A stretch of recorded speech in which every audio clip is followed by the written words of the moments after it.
Yo, yo, yo, yo, yo. What's up, what's up, what's up? Give up the rock. And hello to my fellow revolutionaries. You know who you are. And welcome to today's live stream. It is Thursday, the 8th of January. And wow, what an eventful week it has been so far. The new year has started off with a bang, and in more ways than one, it would seem. If you haven't heard the news, we've been speaking a little bit about this on Discord already for the start of the day's events, I guess you could say, or the end of the day events, depending where you're coming from. There has been a woman shot and killed by ICE agents. It would seem rather baselessly. And that's just happened in the last couple of hours, it would seem, the last few hours. And so we're going to catch up on that event because it's pretty much breaking news. And so, it's just one of those things when it comes to this all-out ICE enforcement position that has kind of gained traction in the second coming of the Lord Donald Trump. It was just a matter of time until this stuff started to turn in this way. Like, don't get me wrong, people have already died in ICE custody. People have already died at the hands of ICE agents. But like, this one does seem to be a little bit more blatant than any of the other sort of stuff that we've covered here on streams. And it seems to be, this woman was kind of in the vicinity of ICE agents that were doing operations, like bystander we're talking about here. It's not someone who is the target of an ICE raid, it would seem. And so they were kind of being asked to move along in their vehicle, and so they moved along, and then another ICE agent kind of approached the vehicle to stop them. There's been a bit of confusion, and then another ICE agent that's just standing there in the vicinity shot this person, it would seem, through the windscreen, I guess. So that's really all I know. So let's have a quick look at what the Americans are saying about this. But this is what happens, I guess, when you recruit en masse, and from a very particular demographic, let's just say. What's up, what's up? Give up your self-defense shooting even when you're standing alongside of the car and not in front of it. Like, I don't know how to say it any other way than that. But that seems to be, a pretty accurate depiction or description of what has happened today. Hello, Dilemmas. It's good to have you. It seems like it's just the two of us today. It's just the two of us. And let's hang out and check out what the fuck is going on, because I can't actually understand what the circumstances. I think you've described it pretty well. Like, what actually happened. It doesn't really make sense why it's come to this, if you know what I mean. So let's have a quick look at like the actual events themselves, to try and understand what's going on. And this is what came out pretty much straight away. So this was 4 hours. Okay, so it happened 4 hours ago. And so, like, I didn't get a chance to watch all of this. I was just like fucking scrambling to get links, try and put together the stream. And let's have a quick look. They might give us an understanding of what's happened. Video shows fatal ICE shooting in Minneapolis. So Minneapolis is kind of, I don't know, under the sights, I guess you would say, of ICE. And it's too hot. Everyone's NBN is probably messing up. LOL. Yeah, and I think Minneapolis is kind of under the sights, under the radar of ICE raids. It's one of the targeted areas at the moment, and so ICE are, out in force in Minneapolis, and so are people that are also protesting against it, or conglomerating in areas of their operations. And so, like, there's a lot of activity going on, even though it's like fucking snowing and, like, it must be really cold, but the Americans don't mind getting out and taking on the elements, it would seem. ICE-related shooting. This now, the first time that we're really hearing some more details from law enforcement. So this was 4 hours ago. We know that the call was made maybe about 10 o'clock this morning, so just about 3 hours or so ago. In that press conference, we did get some more information about this woman who was, we know, at this point, shot and killed by ICE agents. We have learned that she is a 37-year-old. I take this story with a grain of salt. Whenever all the anti-Trump, no matter what, people all post the same thing.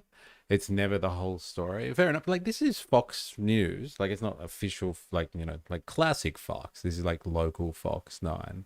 So, like, I don't know if this is like exactly the anti-Trump people no matter what.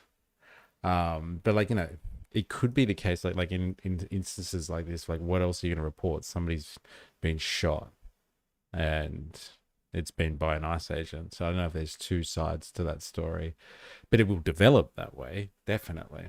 As you've already mentioned, there's like, actually, no, it wasn't you that mentioned that. It was in Discord. I think Voltaire was like, there's already people that are just like, oh, look, they were doing a runner, and so their actions were justifiable. That's like when we start to develop the story. But I think it's pretty, from what I've heard so far, it's pretty straight up and down. It's like somebody has been shot fatally, a woman in the face by an ICE agent. White woman. She appeared to be in the vehicle alone, is what the police chief said. But the spouse has made it to the hospital. But we probably should take you back just a little bit about just some of the chain of events that have happened now that we have some of that information confirmed. And interestingly, we really still haven't learned what the initial call was, why ICE was there in the first place, who they may have been looking for. But we know that while ICE agents were there, according to Mayor Fry, there were about a dozen or so plus agents there, and that, you know, we've seen there's some video out there. We're actually going to be showing it to you here shortly, so you can see for yourself. But in the course of, you know, of them looking for somebody, people started to gather, crowd started to gather, more law enforcement shows up. And I'm not exactly sure at what point the incident happened with the woman in the vehicle, but we know that there was a woman in the vehicle, and according to again, you'll see the video for yourself and you can kind of watch. There are two narratives here. One from the Trump administration, which will... So these are the stories, dilemmas. There's the two stories that you can have on this one. But like I guess the material reality which they've painted here is there is a woman dead, fatally shot at the hands of an ICE agent. Now the circumstances around that are up for debate, and we need the body cam footage. We need it. I'll read to you in a second, and then one we just heard from local law enforcement. Okay, and Ryan's telling me that we are actually ready to show the video. So before we... Is it too soon? No, it's not too soon. Seems gunboat diplomacy doesn't have to be on the water. That's why I said before, I already made my little snarky remark of the stream. I was like, hey, January has started off with a bang, hey, for multiple reasons. Layer too much context here. Why don't we just let you watch this? But we're going to do this in a very sort of deliberate way. Let people know that this is video we're showing for the first time. You're not going to see it a lot on our air because we want to make sure that when we're showing it, we're doing it with a purpose. So there's no audio here as well, and you're going to see this sort of play out. So just a warning to those who may not want to see this. You can see the vehicle there. That's law enforcement pulling up in the pickup. And it is the Honda Pilot that we should be focused on here. It's about a purplish, reddish color here. So this one here. Okay, she's like waving on cars, I guess. This guy comes up. It's just like, hey, fuck you. Take a look. Agent walking up. And then there's another agent. I don't know if you can see that one right there. Three agents involved. One was kind of closer to the front of the vehicle. The other kind of pulled on that driver's side door handle there. So again, there's no audio here. We don't know what's being said. We don't know really anything else about this woman, other than we know that she was not the target of the initial investigation. That was confirmed by the police chief. But there are some other angles of this as well. But they're pretty casual. Hey, just standing around. Yeah, just pop that one. Car's gone that way. Let's just stand around. Shall we have a dart? No way. That was cash as fuck. Bluish, reddish color here. So let's take a look. Agent. So like, what happened beforehand? Was she like waving on other cars? Is that what she's doing? Waving on cars? Like, you go first. No, you go first. Want to see this. Oh no, she's just letting that one car pass. You can see the vehicle. Dude, what the Love Jeff, brother. How are you? Welcome. As there's other people in here as well. Let me know if you're watching this with us. If you're on YouTube, hit the like button. We're watching if you're not aware, some rogue ICE agent has just popped a woman. It would seem in broad daylight. I don't actually know what time this would have been, local time. But yeah, they popped like just a random, like a bystander. It's not even the person that the ICE agents were going after. It would seem like the media reports, or the report that we got from the news host was just like, it was a Caucasian woman. So like, you know, they've killed a white person. And so like, I guess that has different ramifications in the US. And so like, yeah, at most it was resisting arrest. Doesn't look like someone trying to use a vehicle as a weapon. Well, like, it kind of mean, like, there's ICE agents here, right? That's an ICE agent there. See this. There. And, like, this person's like, you know, filming them. It's like, I got you on camera, buddy. And so, like, they're obviously, she's not being apprehended here, it would look like. You can see the vehicle. And then she's like, go around, asshole. There, that's law enforcement. And so they get out in the pickup. And it is the Honda Pilot that we should be focused on here. It's about a purple. And he's like, you know, this one, he's like telling her, I guess, to get out of the way. This guy's not happy though. Bluish, reddish color here. So let's take a look. Get out. Agent walking up. And then the other one, look at that. He's just straight off it. Damn. This is the girl, she was filming him, I think, and he's walked around the other side of the car. Is that right? Purplish, reddish color here. So let's take a look. Agent walking up. And then there's another agent. I don't know if you can see that one right there. Yeah, three agents involved. One was kind of. And this is the guy. What does he do? Closer to the front of the vehicle. The other kind of pulled on that driver's side door handle. Yeah. There so again, there's no audio here. We don't know what's being said. We don't know really anything else about. Whoa, what the fuck? Man, it's just another world. It's really just another place. There's different rules. Wouldn't be surprised if this has happened before but wasn't filmed. Well, hey, like, I was kind of careful and guarded with the way I was like, hey, it's finally happened. But, you know, there has been other incidents of this nature. But like these circumstances, like this is pretty, like, I don't know how you would say, like, what? Just brazen? Is that even the right word? Like, they just were trying to open her door and she's moved the car, and then the other one's just, he's ready to go. Is this George Floyd 2.0? I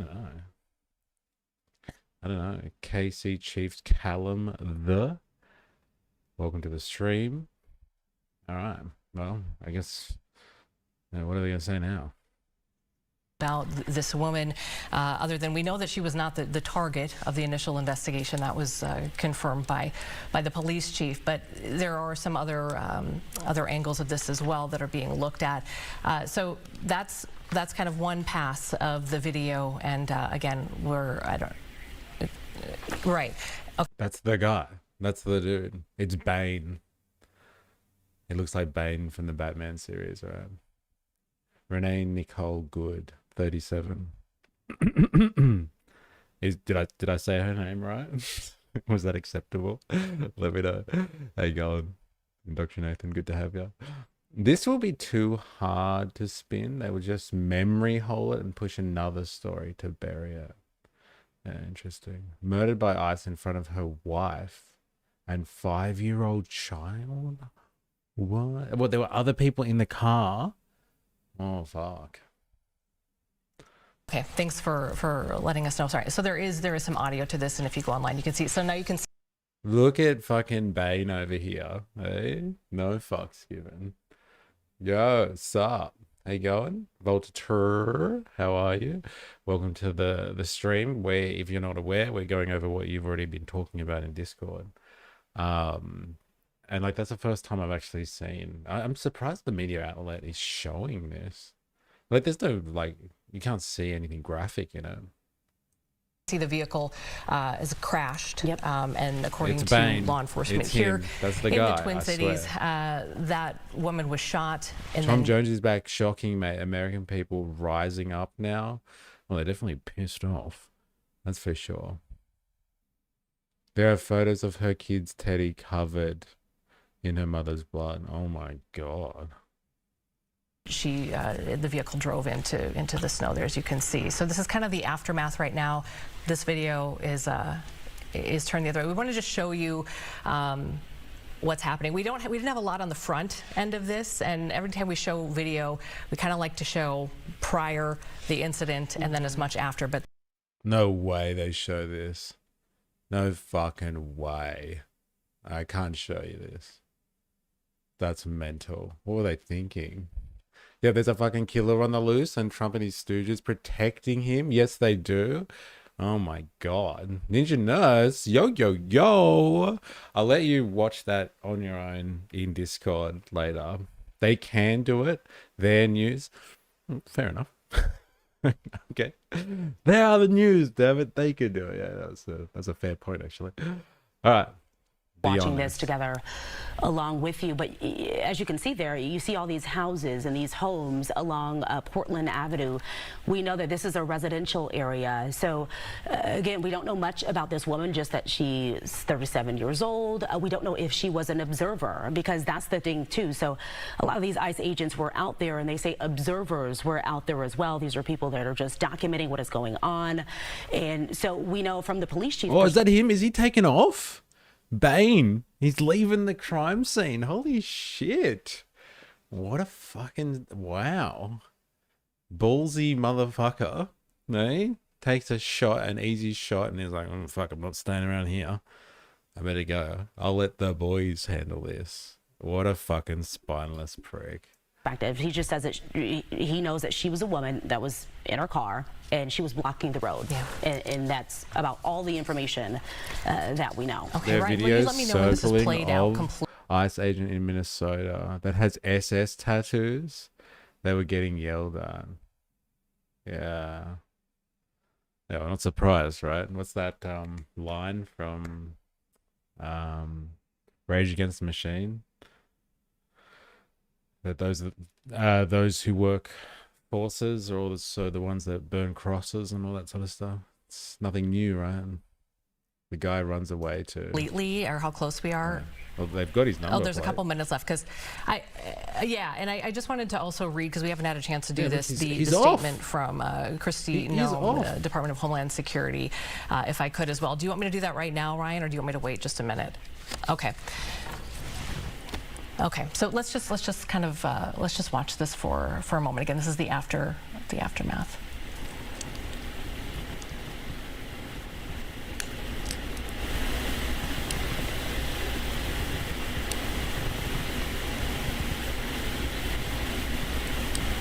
Yeah, right. Runs before people start massing up and catching him. Like, you better get out of here, buddy. Things are gonna get hot, and like not Trump hot either. Some of those that work forces are the same that burn crosses. Thank you. That's the one.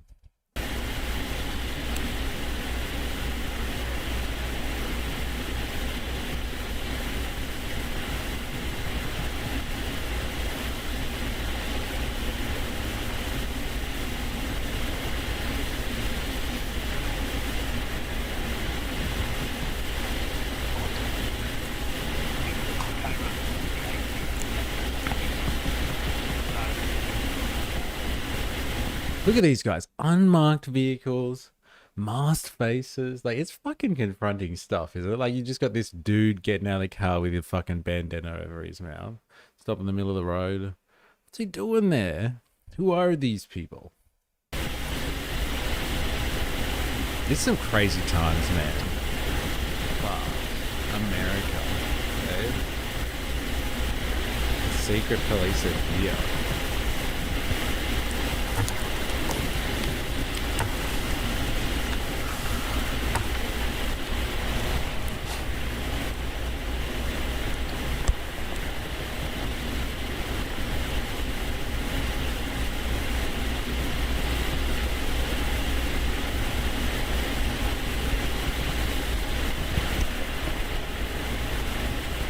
Yeah, I know. Like, it's like of this in this way, it is actually surprising, like how intensive their recruitment has been.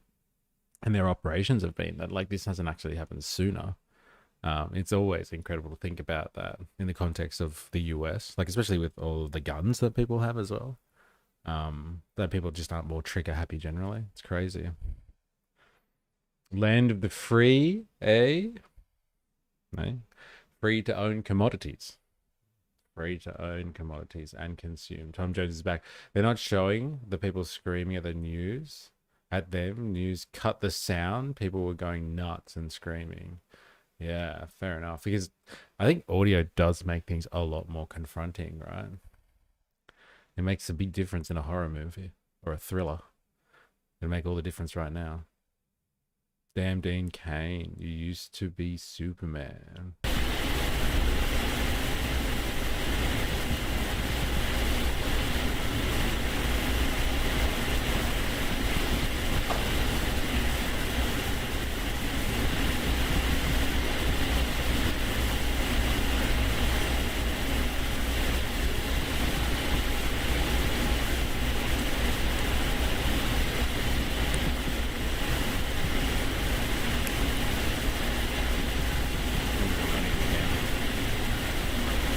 Okay, so this is a loop now of what happened. If we could just hang on for just 1 second. Let's, now that people have a little traction here, let's kind of watch this, and we'll let you just watch.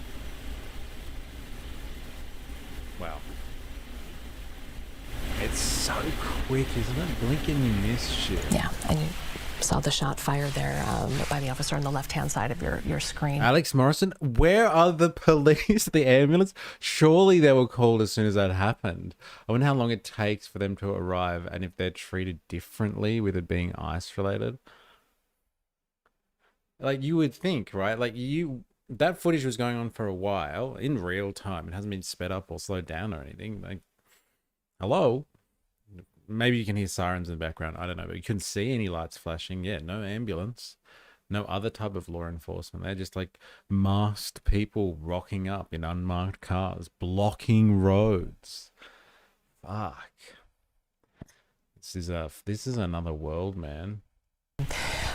Let's read through the statement that the Trump administration had put out just a short time ago. I believe we have that up if we want to take that.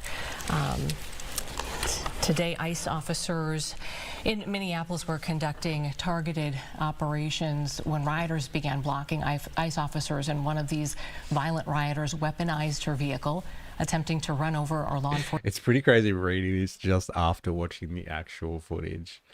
One of the violent rioters weaponized her vehicle, attempting to run over law enforcement officers. Whoa.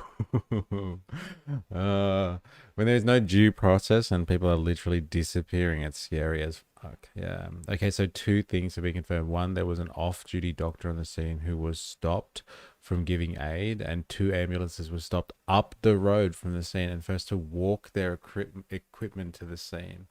What do they say? Dead men tell no tales, right? Just what the Trump has ordered. Depends on the neighborhood.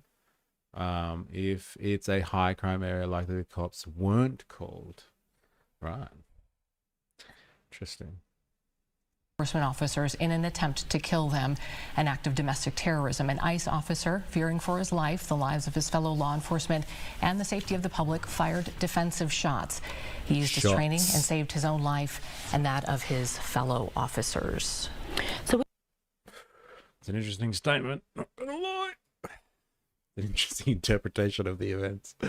Well, like it's interesting seeing it and then hearing like the reaction, right? Wow. That woman with her children in the car, was it? Like her daughter or whatever it is, was a terrorist trying to run over ICE agents. I don't know, man. That's fucking rich. That's really rich, that description there. Wow. The way the car went out of control and crashed leads me to think she was already dead. Yeah, like especially if she's been shot in the head. Wouldn't take long. Weaponized a vehicle. How disgusting. Cover up a crime. It's very particular language. Oh my god. All right, let's get it from the horse herself. The horse's mouth, I should say. Yeah, she's got an opinion. And these are her boys that she's sent out. She's unleashing the fury with. Let's see what they have to say for themselves. Kristi Noem news conference after woman shot dead by immigration agent. This is like an hour old. I don't know if they did this live or not. Yeah, streamed live. Yeah, there you go. Okay, let's do this. Of life that we saw here in Minneapolis today. Any loss of life is a tragedy, and I think all of us can agree that in this situation it was preventable. I've spoken to the president today on the situation here on the ground. I also just got Domestic terrorism is starting to lose its meaning. It's being used quite loosely by the media. Like loose, like woman in car. Like let's just say she was trying to run this guy over. But how does that make her a domestic terrorist? Like that just makes her I don't know, a murderer, doesn't it? Or an attempted murderer. Like she was trying to run an ICE officer over. How does that constitute an act of terrorism? This is fucking... It's the T word, man. If you use the T word, you can get away with a lot of stuff. As a state, as an individual, as a group attacking another group, it don't matter, baby. Use the T word and you got the all clear. Got off the phone a little while ago with Governor Walz and spoke to him as well. I want to reiterate first with all of you, at 10:25 a.m. Central Time, Immigration and Customs Enforcement were carrying out lawful operations here in Minneapolis. Because of the adverse weather that Minneapolis has seen in recent snow, one of the vehicles became stuck and ensnared in the snow. Law enforcement were attempting to push out this vehicle, and when a mob of agitators that were harassing them all day began blocking them in, shouting at them, and impeding law enforcement operations. ICE officers and agents approached the vehicle of the individual in question, who was blocking the officers in with her vehicle, and she had been stalking and impeding their work all throughout the day. ICE agents repeatedly ordered her to get out of the car and to stop obstructing law enforcement, but she refused to obey their commands. She then proceeded to weaponize her vehicle, and she attempted to run an law... I don't know, man. Like, you saw it. Like, was she doing that? Well, is that what was going on there? Because it looked like somebody else took off, and then she was, like, I don't know, in front of that car. So, like, she could have been doing that. She could have moved forward a little bit, not to actually keep driving, but just to be, like, you know, giving them stick. Like, she was saying something to them out of the window. Maybe she was trying to, I don't know, make their life difficult, but they pulled right up and then got out of the car and started hustling her. Classic fascist tactic. Any enemy of the state is a terrorist. Yeah, it's an interesting ploy, right? It's the state trying to eradicate any enemies. The T word, it doesn't really matter anymore. Trans terrorist doesn't matter. They'll all come for you the same. Yeah, well, the T word is terrorism in this context, but yeah, it don't matter, baby. Whatever T word they apply, they'll use it as justification. They'll come after you. Stick to the same story. Terrorists weaponize this.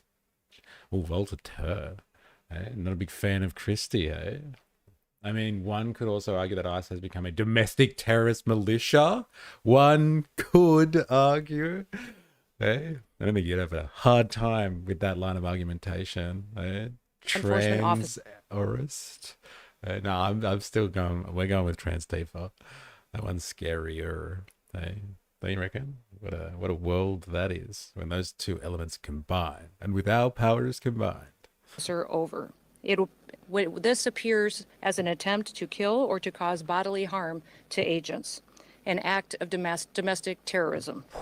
The ICE officer, fearing for his life and the other officers around him and the safety of the public, fired defensive shots. He used his training to save his own life and that of his colleagues. He was treated at a local hospital, has been released, and is now with family. I encourage the American people... He's treated for what? He shot someone. What's he being treated for? He fucked off. He was driving all right.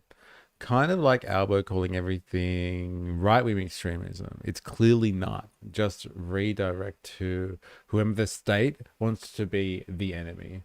Yeah, look, I'm down with that. Like classifying sections of the working class and vilifying them as scapegoats and stuff. I'm all for that. I think they apply, you know, hard right and all that sort of stuff, like way too liberally, and like the people use the word fascism way too liberally. So fascism has lost all meaning. Because people don't even know what fascists are anymore, and they are a force to be reckoned with, not just a throwaway term because you don't like someone and their politics. Sick. It is, and she's doubling down on it. Like, she was like, any loss of life is horrible, but she was a terrorist, so fuck her. Like, so much for the loss of life being a horrible thing. Did he pay for his treatment? Or did the government? Universal health care for me, not for thee. Yeah. He's probably got covered, right, by his position. He used his training to save his own life and that of his colleagues. He was treated at a local hospital. I don't know. Did he save anyone else? It looks like he saved his own bacon, if you can argue that fact. Like, we all would have watched it before. Been released and is now with family. I encourage the American people at this point in time to pray for him, but also to pray for the deceased's family and her loved ones. Today alone in this country, there have been 4 different domestic terrorist attacks on federal officers by the ramming of vehicles. 3 of them happened here in Minneapolis. We've seen over 100 of these vehicle rammings happen in just recent weeks, and this must stop.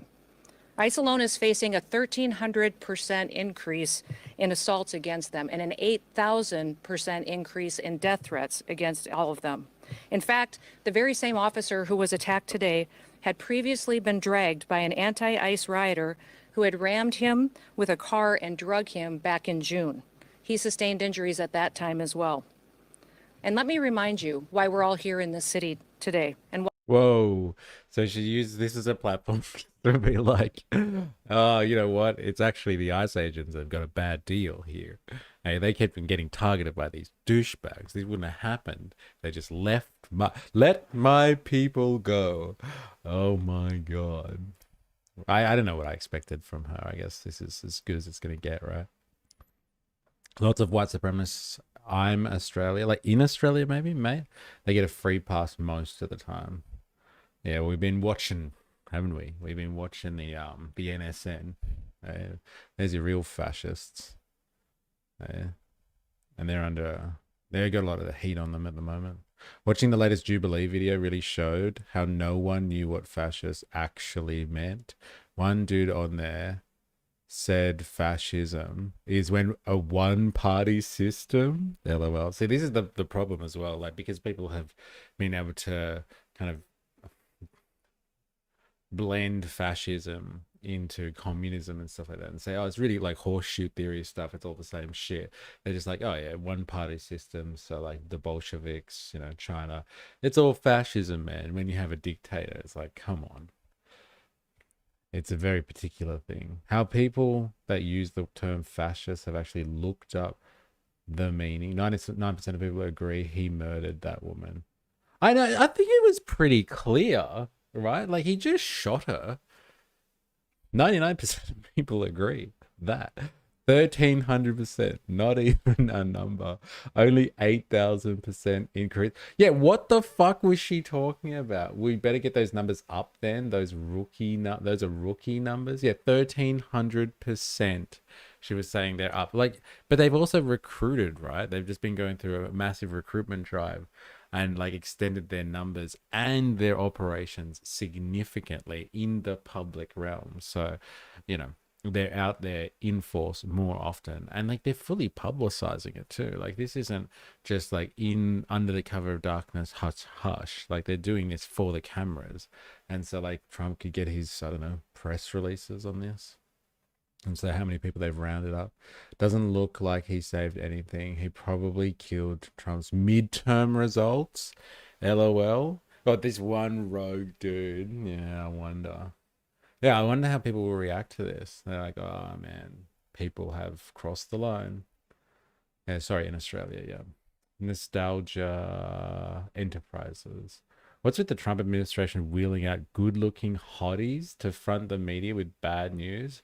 Is this a tactic? You know what? I think it potentially is. Like, it's potentially like in this day and age, sex sells. I think sex sells is for a long time, but like, you know, they understand that, like, you know, you can say stuff effectively and people will pay attention if you have good looking people. It's like the Fox News formula. But like particularly Trump though, as the like the sleazy kind of 80s guy that he is and embodies, like look at his mates, hey, the like Epstein and all that sort of stuff. Like these people, just the rich and the powerful of this ilk, like they love surrounding themselves with attractive persons and like particularly beautiful women and all that sort of stuff. So like, yeah, I don't think it's any coincidence that like he kind of populates his staff with like, you know, hardies if he can. Like it's definitely two things going on there. If it's not a media tactic solely, it's just he just likes, it's a beautiful people's club. And that's what Trump and is all about. Ask anyone who's been to Mar-a-Lago, I'm sure. Why we've been here.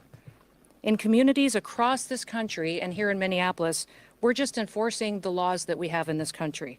For years under President Biden, tens of millions of dangerous criminal illegal aliens, terrorists, and suspected terrorists were allowed to invade our country over our southern border. Why are we talking about They were allowed to this? steal, to defraud, and to perpetuate violence against American citizens. Regardless of who your mayor or who your governor is, President Trump promised every single American that he would make America safe again.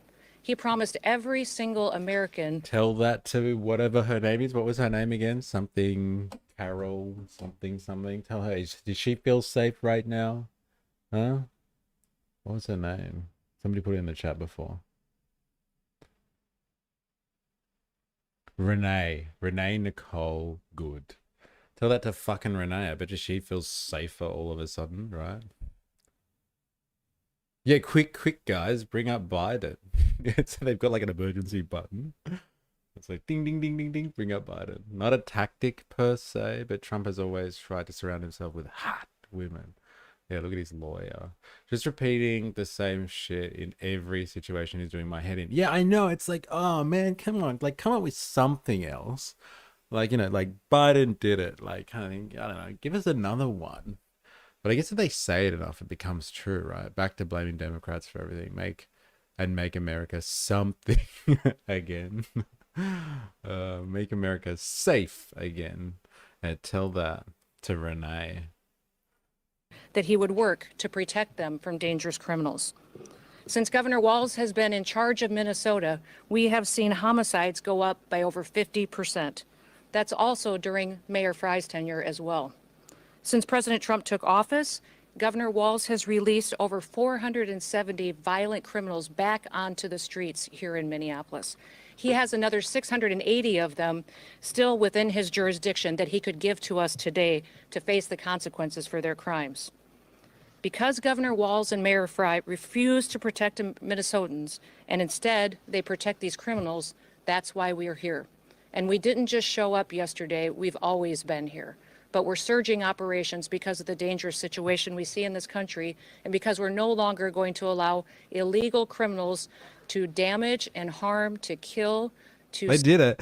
The fucking mental gymnastics. You got to give it to them. They're really fucking... They're good at this stuff. They've got it down pat now. It's just like, well, we're only here because those goddamn commies are in charge of the state and in charge of the county. Like, if it wasn't for those dirty commies, we wouldn't even be here. They would have dealt with this fact. They would have dealt, and we wouldn't have had ICE roaming the streets. But because these dirty commies let this happen, that's really why someone was shot dead today. So, like, think about that. Eh? It's pretty fucking, it's long range, long bow to draw, but she's done it. And she's, like, she doesn't look concerned at all. There's no fear, hesitation in that face, probably because of the amount of plastic surgery. It's too hard for her to show proper emotions, but like the conviction, right? She's saying it straight. Sexually abuse, to proliferate drugs, and to steal American taxpayers' dollars. This state has faced unprecedented immigration fraud. It's seen unprecedented benefit fraud. Individuals were allowed to come into this country and set up fake companies and fake nonprofits and divert billions of dollars away from American citizens and those vulnerable citizens who truly needed the services from those programs. This city has burned before, and your mayor and your governor let it happen. President Trump is not going to let that happen. He and our federal law enforcement officers are here to bring peace and to bring public safety and to ensure that criminal activity is stopped and that people who perpetuate it will face consequences. Since we have been here in recent weeks, we have arrested over 1,500 criminals off of the streets. Our law enforcement has arrested murderers, known and suspected terrorists, child pedophiles, and other brutal criminals that were protected here in this city. We should all work together to protect our citizens. We should all protect the men and the women and the families who live here in Minneapolis, who live in Minnesota, and live throughout this entire country. I want to thank you for being here, and I want to thank you for focusing on the important work that our federal officers do and make sure that we're focused on the priorities of this country, and that's making sure that we're keeping people safe. With that, that's a fair point, right? Like what happened to ICE murdering an American citizen, right? Just straight out. Like, is that what ICE is there for? To pop real Americans? I'll take any questions that you may have.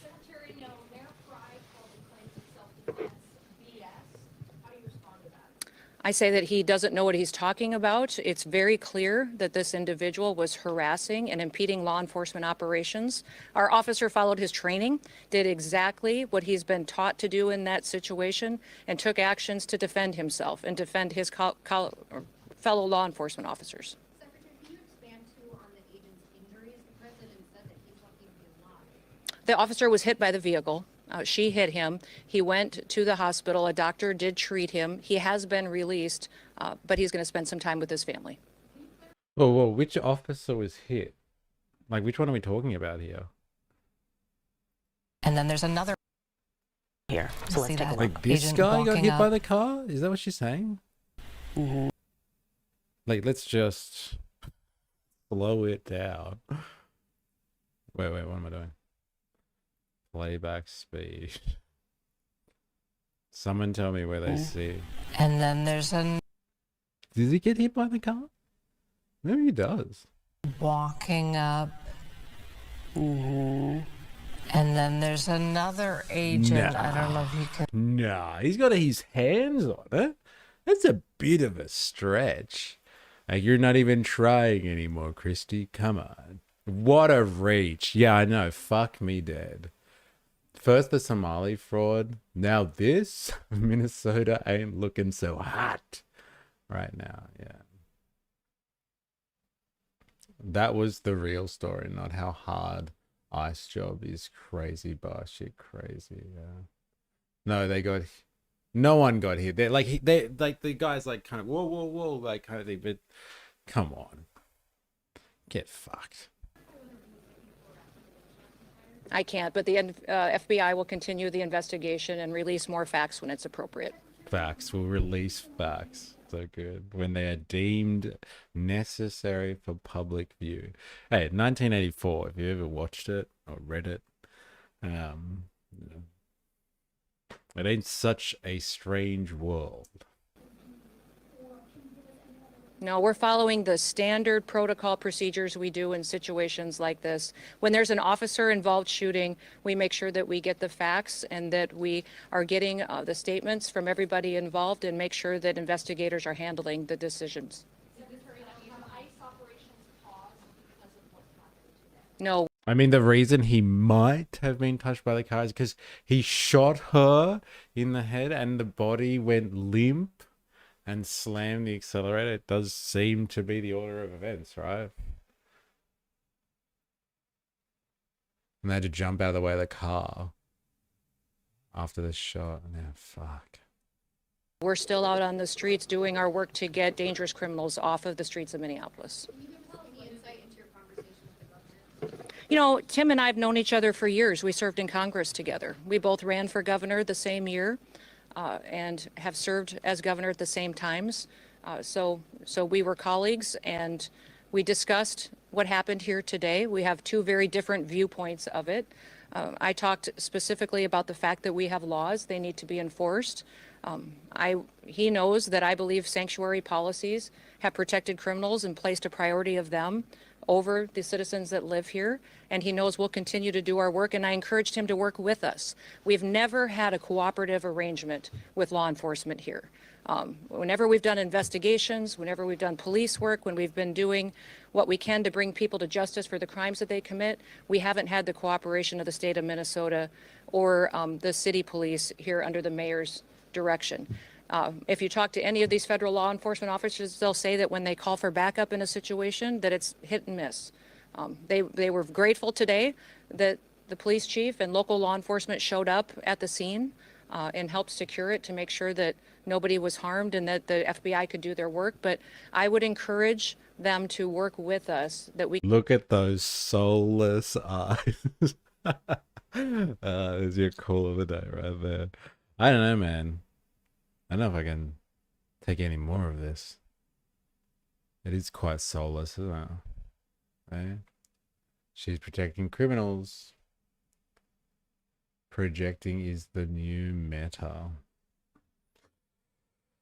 Oh my god. Alright, let's do another one.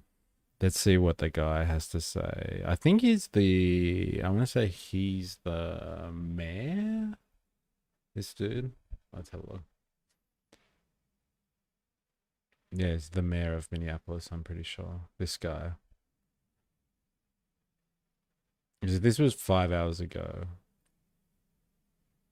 Let's have a little listen, shall we? We collectively are going to do everything possible to get to the bottom of this, to get justice, and to make sure that there is an investigation that is conducted in full. But what we do know is that a 37-year-old woman is dead and that she was shot by ICE.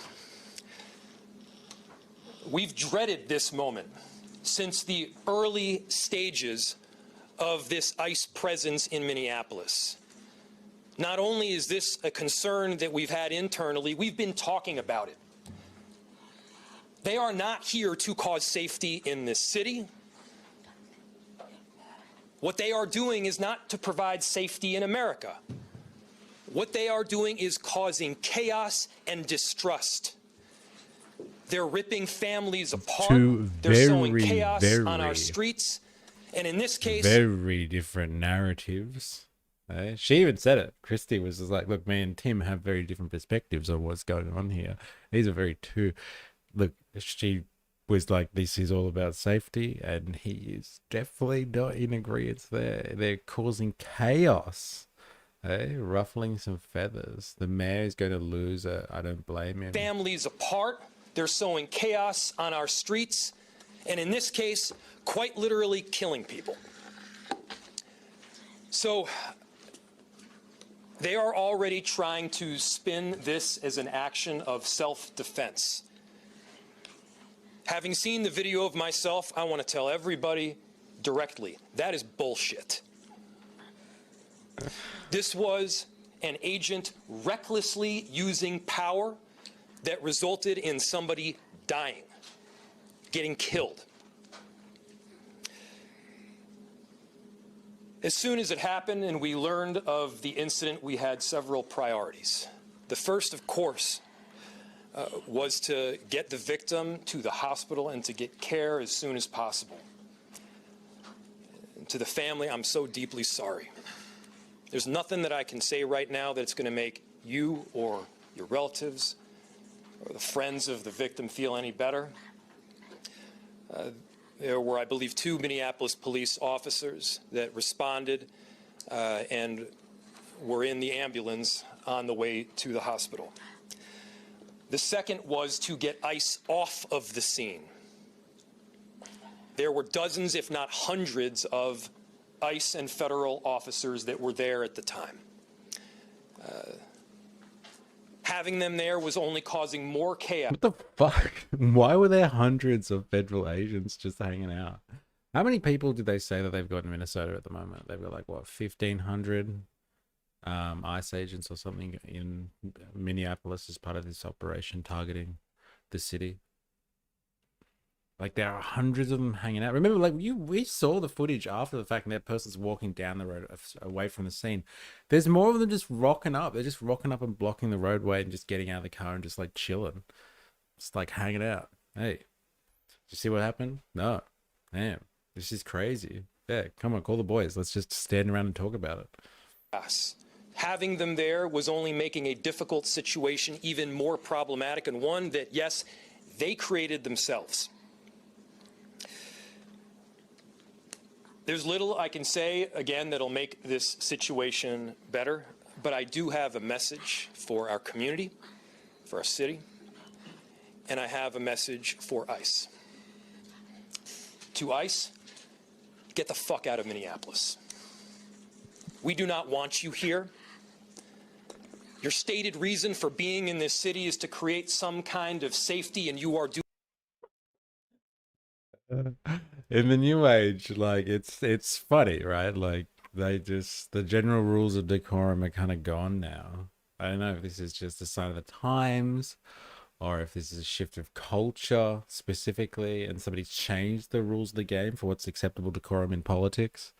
But like, goddamn. out of Minneapolis. To ICE, get the fuck out of Minneapolis. We do not want you here. Your stated reason for being in this city is to create some kind of safety, and you are doing exactly the opposite. Either the crime scene was a Pokemon Go gym, or they were having a Candy Crush tournament. That's why they're all hanging out there. Oh my god. Fuck. And it's probably that one, isn't it? It's just like, yeah, let's just hang out here and play Candy Crush for a bit. People are being hurt. Families are being ripped apart. Long-term Minneapolis residents that have contributed so greatly to our city, to our culture, to our economy are being terrorized, and now somebody is dead. That's on you. And it's also on you to leave. It's on you to make sure that further damage, further loss of life and injury is not done. We're going to be working towards justice as quickly as we possibly can right now, and justice is what we've all got to get. Next, a message to our community. Look, we all know that the agenda of this Trump administration is to create chaos.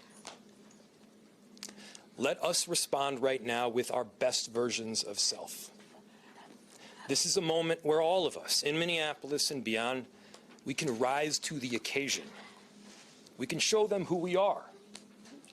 We can show them the kind of courage, bravery, love, and compassion that makes Minneapolis, Minneapolis, and that makes America, America.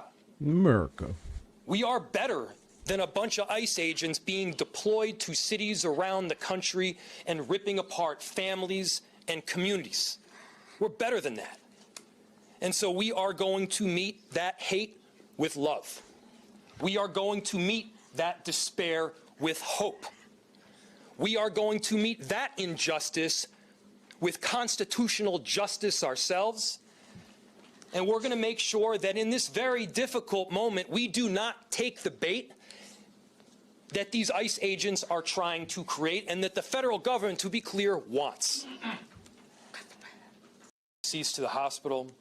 We've got a lot of work to do in the coming days.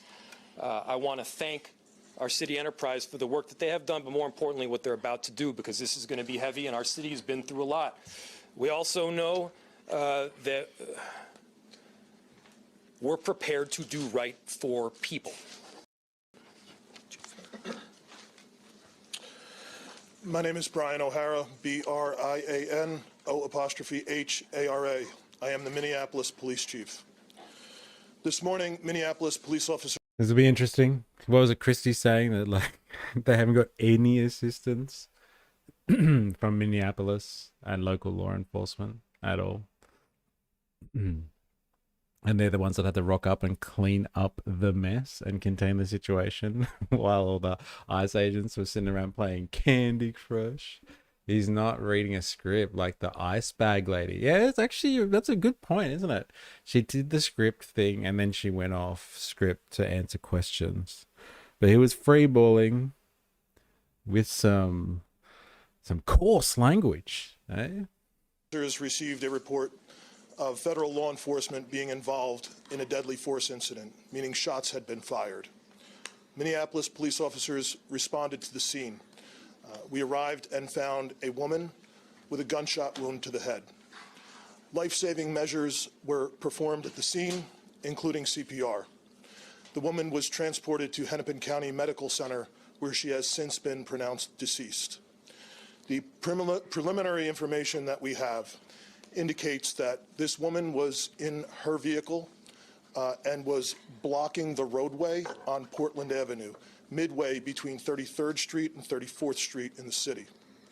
At some point, a federal law enforcement officer approached her on foot, and the vehicle began to drive off. At least 2 shots were fired. The vehicle then crashed on the side of the roadway. Minneapolis police officers secured the crime scene and assisted in trying to preserve the evidence that is there. We have since turned over the scene both to the Federal Bureau of Investigation as well as the Minnesota Bureau of Criminal Apprehension, which will be conducting an investigation into this use of deadly force. I want to thank the mayor, city council president, other members of the city council, state legislators that were on the scene. This has been a very difficult The sign time. language lady was going hard. She was going off chops. She's earning her pay today. I heard something that really made me think the other day. Americans are obsessed with the rights of the state.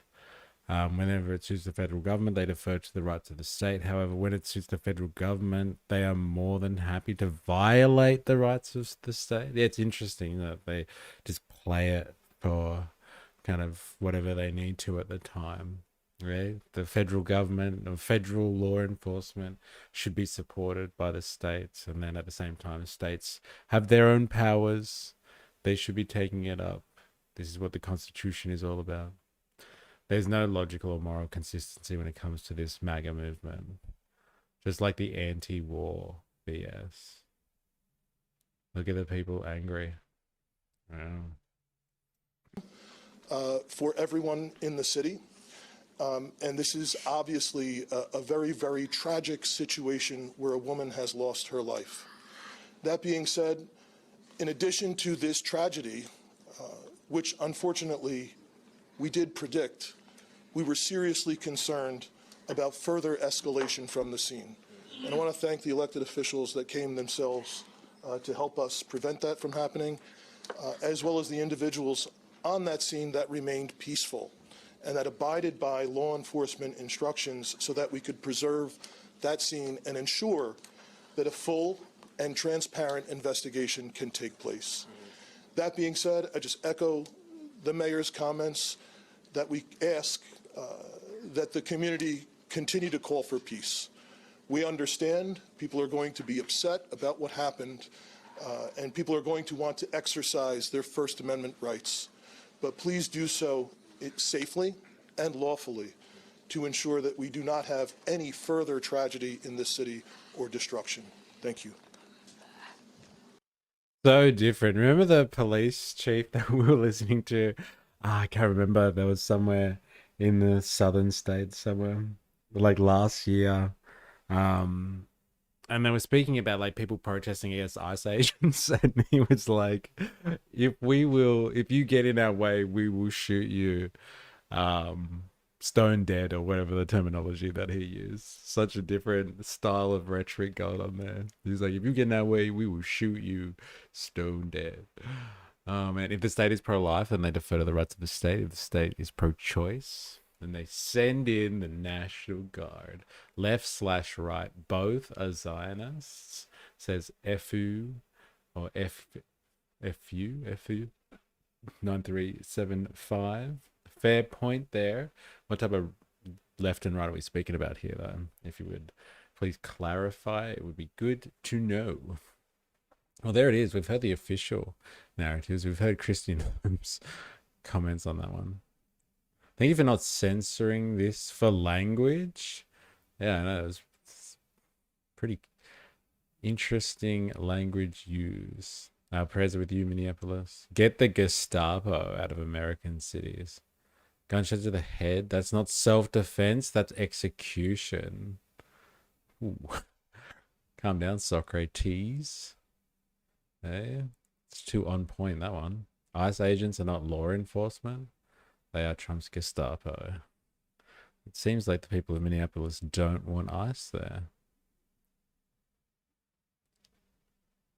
State charges need to be filed. ICE murdered an American civilian. The fact that the agent has not been arrested yet is a massive fact. That is an interesting point, actually. Right? Because they have to detain the person to figure out whether it was like homicide or not, right? But they've kind of been let off the hook, I guess you would say. I guess you could say that. The great American regret. This is devastating news. What a nightmare. Thanks for speaking the truth. Yeah, good for the mayor for speaking up. Yes. We're going to take advantage of this opportunity. Yeah. Get some name recognition. Man, she's all over the place.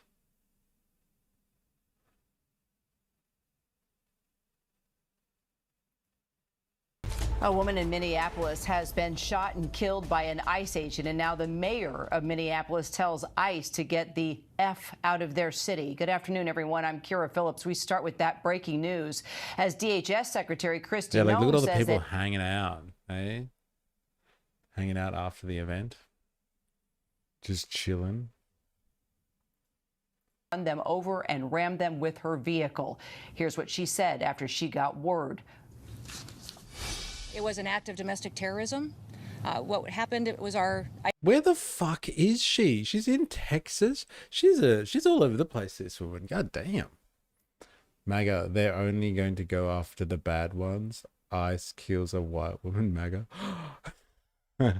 Very good. Yeah, like why isn't anyone making that connection at the moment? So this is when she actually found out she's chilling out in Texas. ICE officers were out in an enforcement action.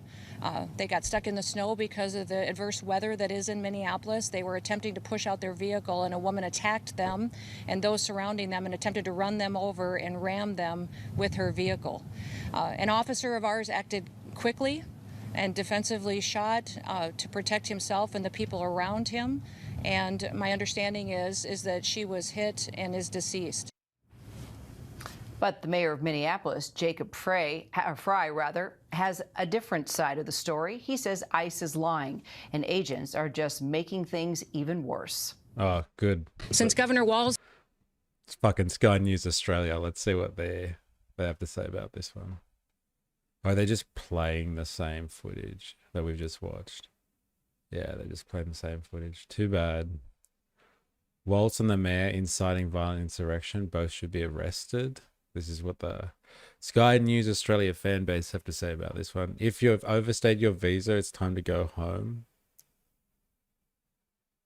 Arrest Fry and Walls immediately for sedition. Why is Walls still governor? He should have resigned a month ago. Gnome is the best. I'm glad that the ICE officer is okay. I'm also glad the terrorist was neutralized. Fuck. Fuck it hell. And this person's got an anti-communist fucking display picture as well. Anti-hammer and sickle. Thank God they neutralized the terrorist. That's the main thing, right? David in the house. Pure political theatre. The man knows full well he can't do anything about ICE unless he calls for people to take to the streets in massive peaceful protest. I'm feeling his speech. Filing his speech under bullcrap. Yeah, he's definitely getting, like I said before, he's definitely getting some name recognition from this one. He's going to use it for all it's worth. Yeah, they can't get ICE out, can they? But they don't have to agree to work with them. If I understand the system correctly, they don't have to provide support. They're not obliged, let's say. Oh wow, Sky News Australia again. Domestic act of terrorism. Okay, so we've got the story. We've got the manufacturing consent story and the culture wars. We've got ICE murders civilian, and the other side of the culture wars is going to be domestic act of terrorism. And like, you know, The rest is for you to figure out outside of that. Well, Sky News Australia comments don't give a yeah, they don't give a fuck. But like whatever. This is the problem with the culture wars. This is the culture wars, like in real time. You can see it unfolding, and it's just like, how do we justify this for either side? It's like there's some material facts. Woman shot. Like you've seen the footage. It's debatable whether or not there was an act of self-defense or not. I would say it's very debatable. It's very easy to argue that it wasn't really an act of self-defense, just someone being a bit trigger happy. Like we've seen it. Like that car didn't touch him at all. And like you really describe that woman as being a terrorist, especially with her children in the car. Like it's pretty fucked up, man. That's pretty fucked up. Whatever. It's the way they're gonna play it. People will see what they want to see. Yeah. I guess that's true, isn't it? That's true forever.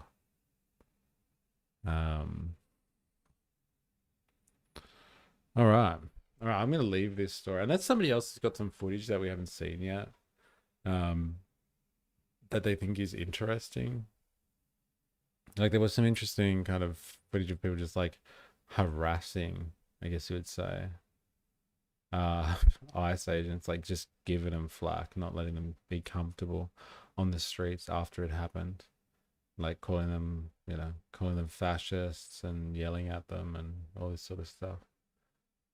I don't know if there's anything else we're going to learn from this situation at this time. It feels like any time the right is losing momentum, they find a way to bring it back to immigration. I feel this is just a teaser before they really campaign for the midterms. Also, the Epstein files. Yeah, like Epstein dropped hard and people had some time to think about it over the Christmas break or New Year's, and then bang, Venezuela happened. Like no one's talking about the dramatic finds in the Epstein files anymore. And like this is just another one of those things that helps as a big distraction. Like look at the amount of people that are hanging out here now. This must have been where the scene of the crime is. And people just gathering there. That's a lot of people hanging out. Look at that. Minneapolis is coming together. Of this country, and that's making sure that we're keeping people safe. With that, I'll take any questions that you may have. There's heaps of them. I say that he doesn't know what he's talking about. It's very clear that this individual was harassing and impeding law enforcement operations. Our officer followed his training, did exactly what he's been taught to do in that situation, and took actions to defend himself and defend his fellow law enforcement officers. Secretary, can you expand? Self-defense. That's all we're going to hear. Domestic act of terrorism and self-defense. Yeah, people are angry. Did you see how many fucking people were out there? God damn. America doesn't have memorials for shooting victims like this usually. This one's different. American police are so well trained, especially ICE agents, right?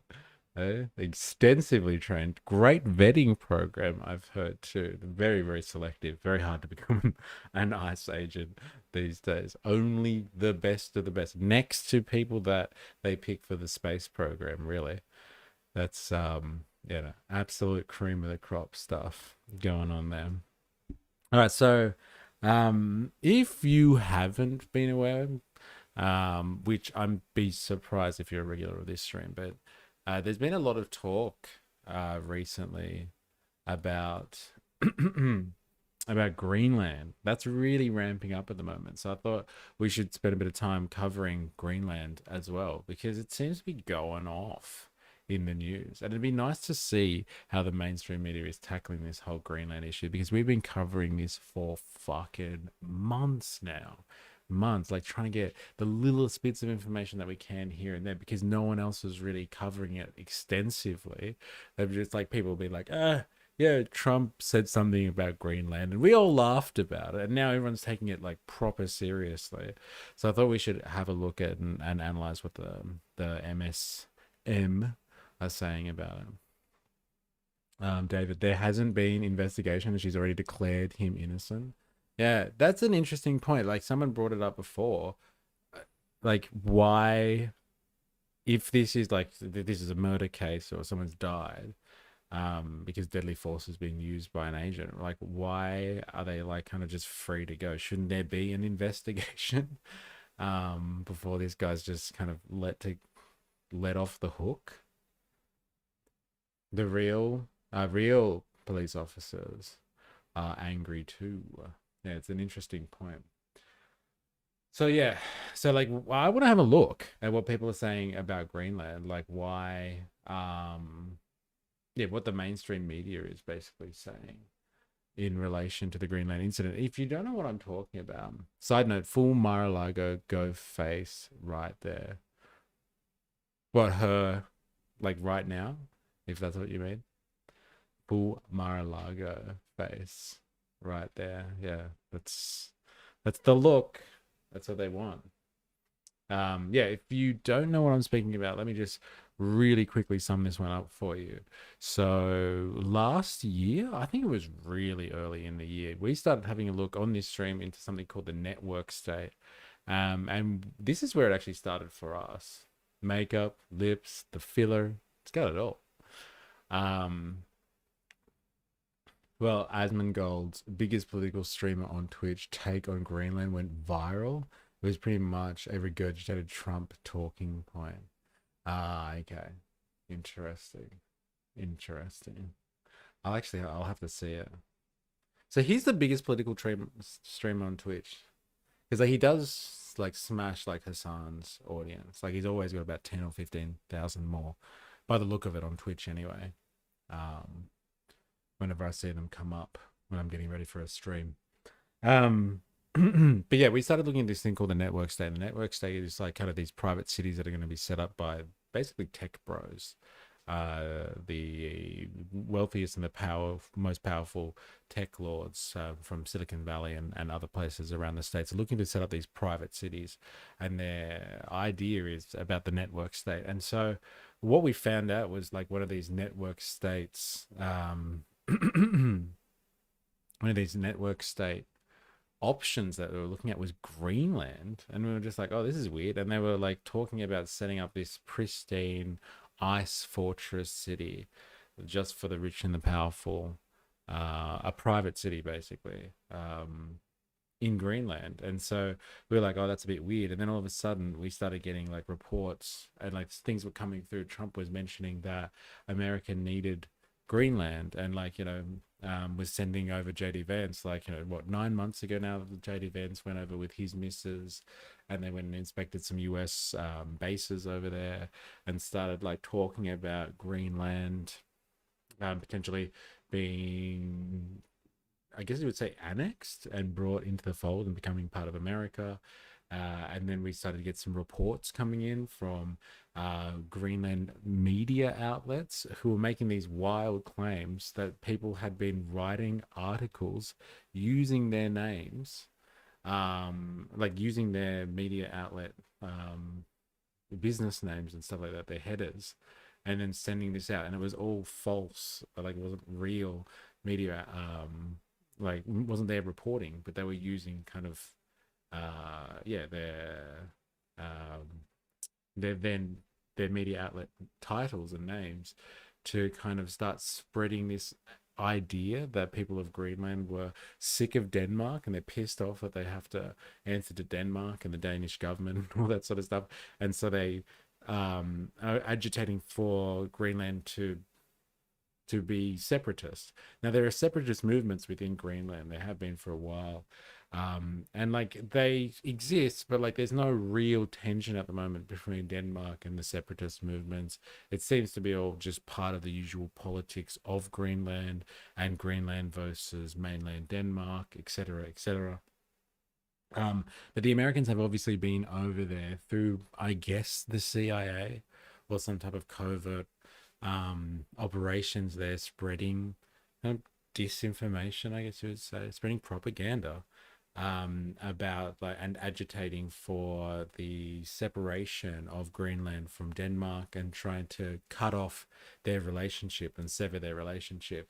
And then, you know, every few months, I guess you'd say, or every couple of months last year, we started getting, you know, every now and again there'd be another report about how the US are trying to are talking about Greenland again. And like we get another update, and like they were interviewing people in Greenland, and there'd be like one person they find that is like a massive Trump supporter and wants Trump to take over Greenland, and then other reports of other people that are just like, this is outrageous, and then reports from people in Denmark who think it's outrageous. But there's been Denmark has been doing military operations and like running drills and stuff around Greenland, because they're kind of worried about what's kind of potentially going on with Russia.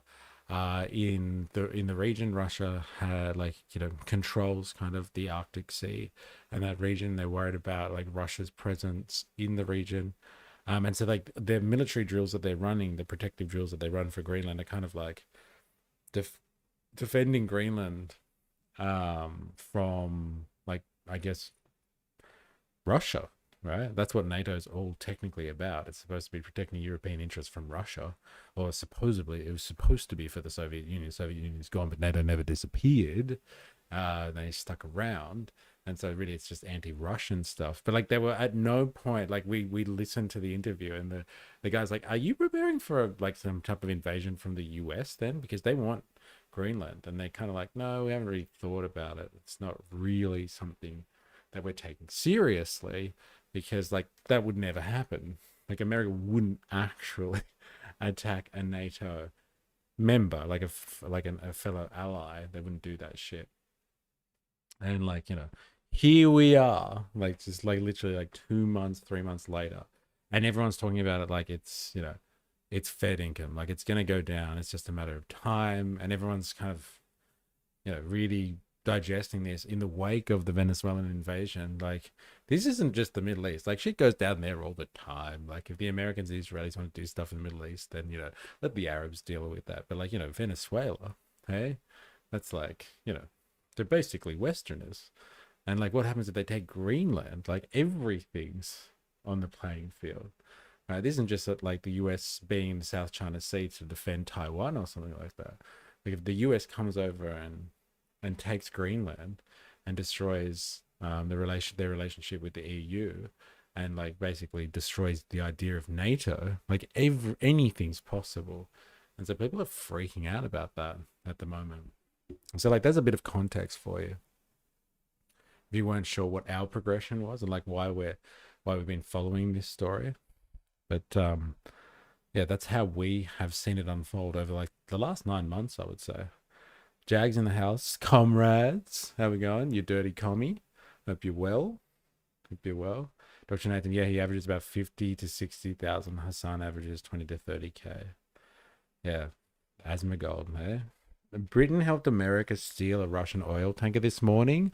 It's all on now, mate. Yeah, we're gonna get to that actually later in the stream as well. I want to look at the details behind that, because it was kind of weird, that one as well, because like the oil tanker got out of Venezuela and the Americans actually tried to apprehend it. Like, the Coast Guard tried to actually take this oil tanker out, or these 2 oil tankers. I don't even know if it's like 1 or 2 at this stage. It says, some reports saying it's just 1, some saying it's 2, but they tried to board it, and like the tanker got away, and like there's been like this pursuit, this slow oil tanker pursuit across the Atlantic Ocean, it would seem. And like they were taken out in like European Atlantic waters, just like a few hours ago, it would seem, like maybe 5-6 hours ago. So like some crazy stuff is going on the world stage at the moment. Some mental stuff. Tom Jones is back. Asmongold, a incel white supremacist, never leaves his room. Elmo is his best friend, boosting him with Indian bot farms. Very interesting. Yeah, could you imagine? Like, it's kind of like this. Like, they're watching this oil tanker like slowly go across the Atlantic, and there's just like high speed action pursuit. Oh man, is this from before Voltator? My god, that's so good. It's coming right for us. This is the ICE agents when the lady like tries to move her vehicle away as they approach her car. She's coming right for us. Can't believe I didn't see this at the time. A ninja nurse, of course. ICE training. Well, the ICE training failed because apparently she was Caucasian. right? Unless she had a Kristi Noem style fake tan going on, they failed their fucking training because they shot her in the head. Jag, I don't know. Have you seen the footage? Like, because we've been speaking about this for the last like hour now, but we were just watching the footage from what happened in Minneapolis. It's just pretty intense, and you know, it speaks for itself. So I don't know how people are like culture warring this up, but it's already happened. But like, yeah, the footage just, you know, just watch the footage yourself. You don't need to get involved in the culture wars on this one. It's pretty obvious. I'm aware of what went down, but didn't read or see much else. But we spent a fucking hour talking about it. So if you're interested and you want to know, go look at the first hour of this stream. But like, it's pretty non-eventful stuff in the sense that, like, you know, Kristi Noem basically has just been like, she was a fucking terrorist. So we got a 37-year-old mother in the car with her partner. And like, they're allegedly, the footage is hard to tell, but allegedly blocking ICE agents. And so like, they're trying to move their vehicle. And they're like, it looks like she's saying something to ICE agents in a car that are in a car coming towards her, like almost in a T-bone kind of fashion. And they stop and they get out of the car and then try and open the door. And she kind of, you know, launches forward, bunny hops forward. And there's another ICE agent in front and just shoots her cold blood. And so like, she's saying that the mother in the car who, you know, lurches forward is a domestic terrorist who tried to kill an ICE officer. And then I guess the Minneapolis mayor, Mr. Fryer, I think his name was, is just like, no, she was someone that was basically killed in cold blood by a trigger-happy ICE agent. And we told you this was going to happen, and this is why we didn't want them here. So I don't know how else you can kind of like look at this one. It does look like this guy was just a trigger-happy motherfucker who just left the scene as well afterwards. He just literally took off. And yeah, what a start to the year. What a start to the year. Like, I think the rhetoric we were using before, it's like, it's 2026 has started off with a bang, and like, here we fucking are. So yeah, what a start to the internet tapped into our veins. We see everything. Yeah, I know. Feels a bit like that now. So anyway, back to Greenland. Let's have a kind of a look at where the mainstream media is on this one. I find it fascinating that like people are talking about like this is a legitimate thing now. Like Greenland might actually actually happen. Like they're going to take Greenland. So I wouldn't mind getting a really basic manufactured consent case on this one. Like, keep on seeing the ABC coming up. Getting Greenland. Trump administration to make acquiring Greenland a priority, analysts. So this is it from a day ago.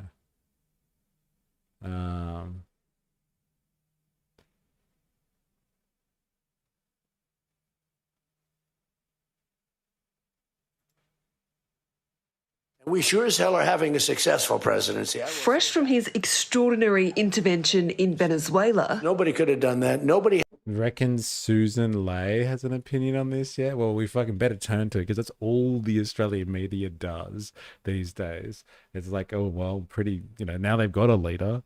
Let's get Susan's opinion on this. And they non-stop, they just played it on repeat during the whole Bondi massacre affair. My God.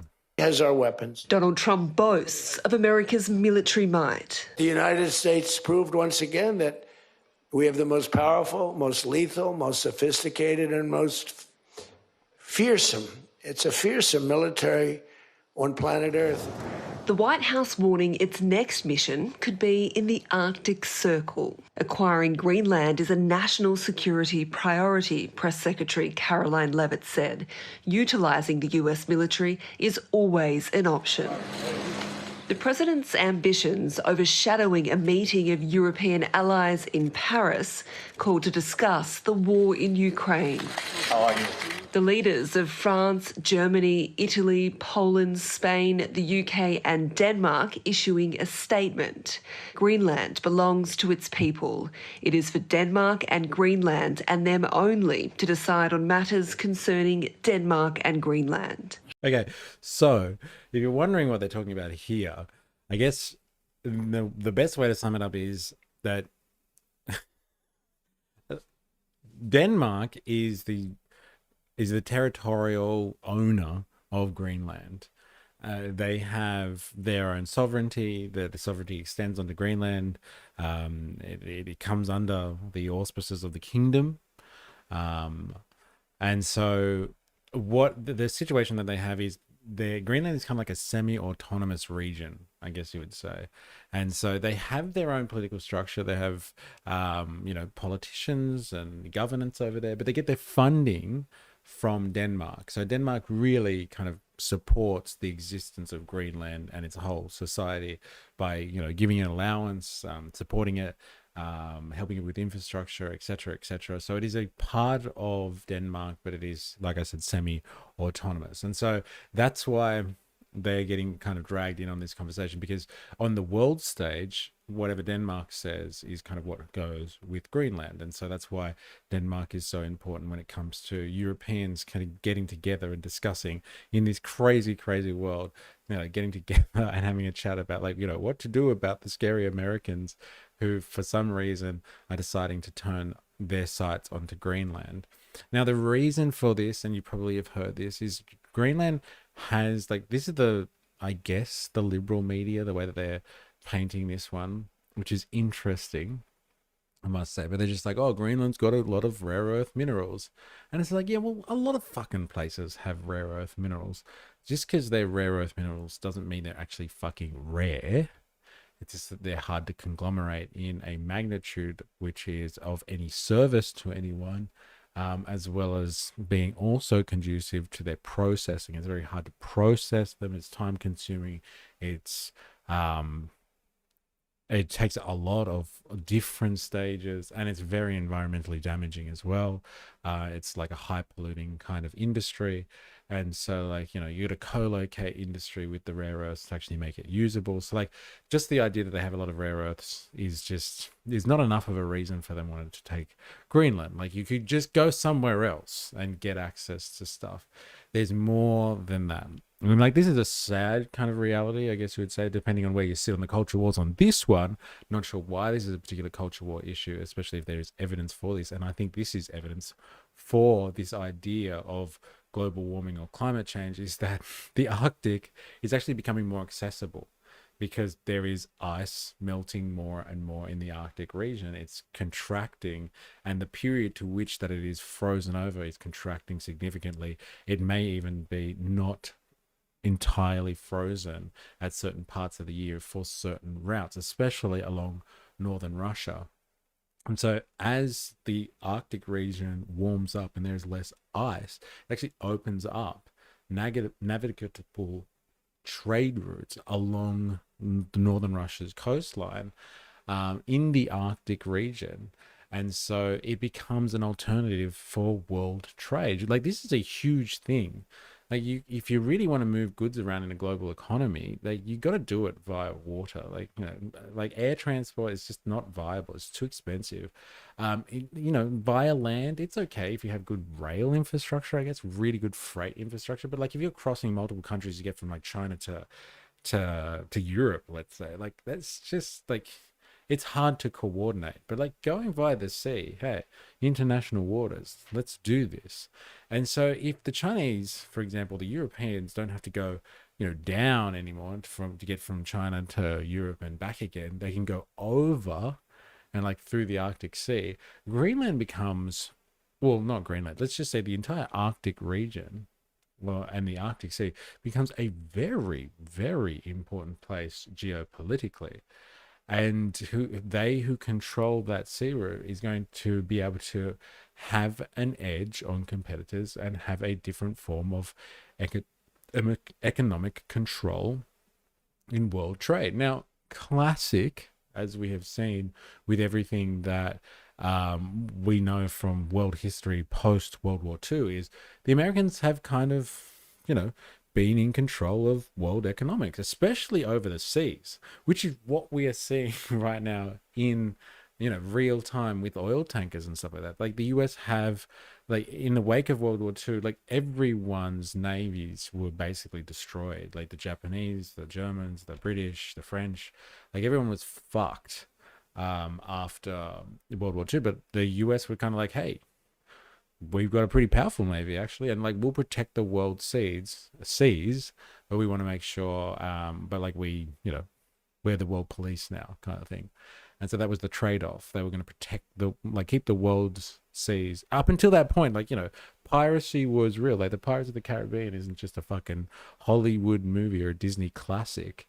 The sea was a dangerous fucking place. And so the US kind of kept that bargain up pretty well. They used their navy and like made world trade a viable option. But like they've never really had a need to kind of police the Arctic Sea until now. And so like, for the people that do believe that, all climate rhetoric is just conspiracy theory stuff, it's interesting to see that the US is interested in Greenland, and it's for the reasons I've described. Like that sea is now melting, or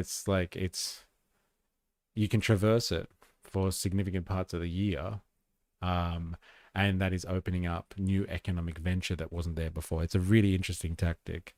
It was a really interesting factor, I must admit, because nothing speaks louder than money and like securing economic trade routes. And so Greenland is really well positioned for that.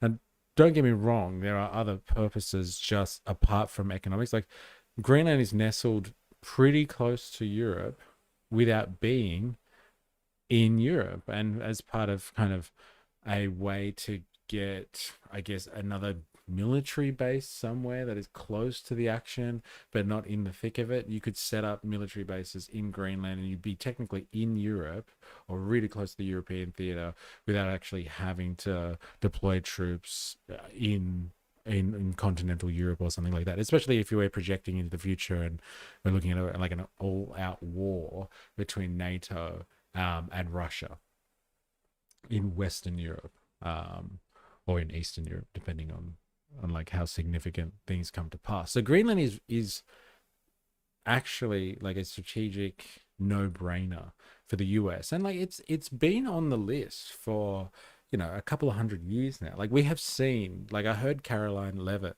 say that in an interview. She was like, "Hey, we've been like US has been planning this for fucking like 200 years now," and she's not wrong.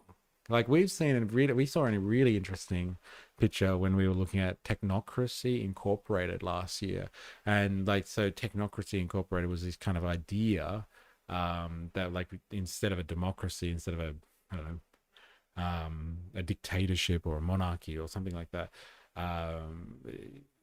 American society, the North American continent, could develop into something called technocracy, where technocrats actually rule, people with knowledge in an area, like scientists and bureaucrats and people that kind of have a good knowledge and expertise in something would rule society.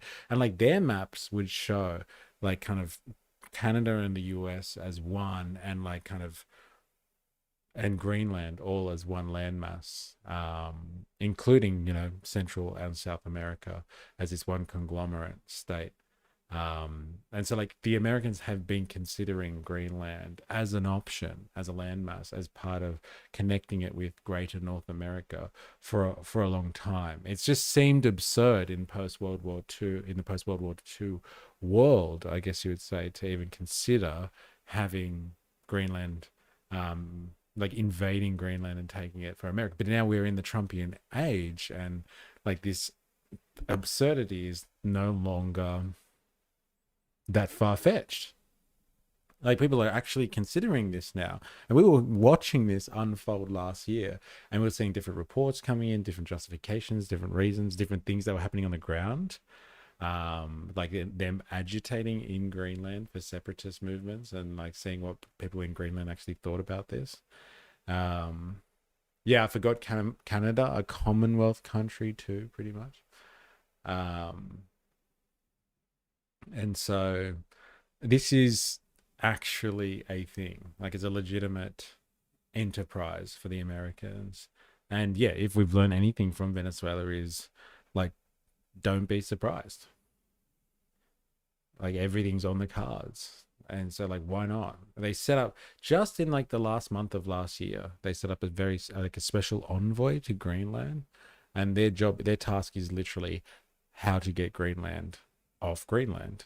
And it's very much in the same vein. It's very analogous with what's happening with China and Taiwan. Like as far as China is concerned, and as part of their unification, China is like, no, Taiwan is part of China. It's just how we reunify. That is the question. And so whether that's done by military means or diplomatically, we don't give a shit. But it's not the world's problem. It's a problem between two segments of Chinese society, the Taiwanese segment of Chinese society and the mainland segment of Chinese society. And we are willing to go to war over it, but we're also willing to like settle things diplomatically. And it's all on the cards. And this is the same situation, I guess you would say, with Greenland. Like people are pressing Americans at press conferences, like, you know, your Carolyn Levitt's, for example, or your Marco Rubio's, or your, you know, President Trump's, and they're like, but like how? Like how could you do this? Like why would you want to do this? Like what are your options here? And like things from, you know, buying Greenland out to selling it through diplomatic means, or like just literally taking it over militarily. It's all on the cards. I don't give a shit how it's done, but like they see it as their God-given right, as the big dog to kind of stamp out whatever is, or lay claim to whatever is strategically important. So it'd be interesting just to see how people are fucking fretting over this one, because it'll get forgotten again. It'll go into the background and then it will come back. And like each time we might get a little bit closer to something crazy. But like, you know, my prediction is like nothing's going to happen anytime soon, because they're not preparing for it. Like they did spend a few months encircling and blockading Venezuela before they did anything. They would have to start to show that, I think, with Greenland before we take it seriously. But that doesn't mean that they're not going to do anything, I think.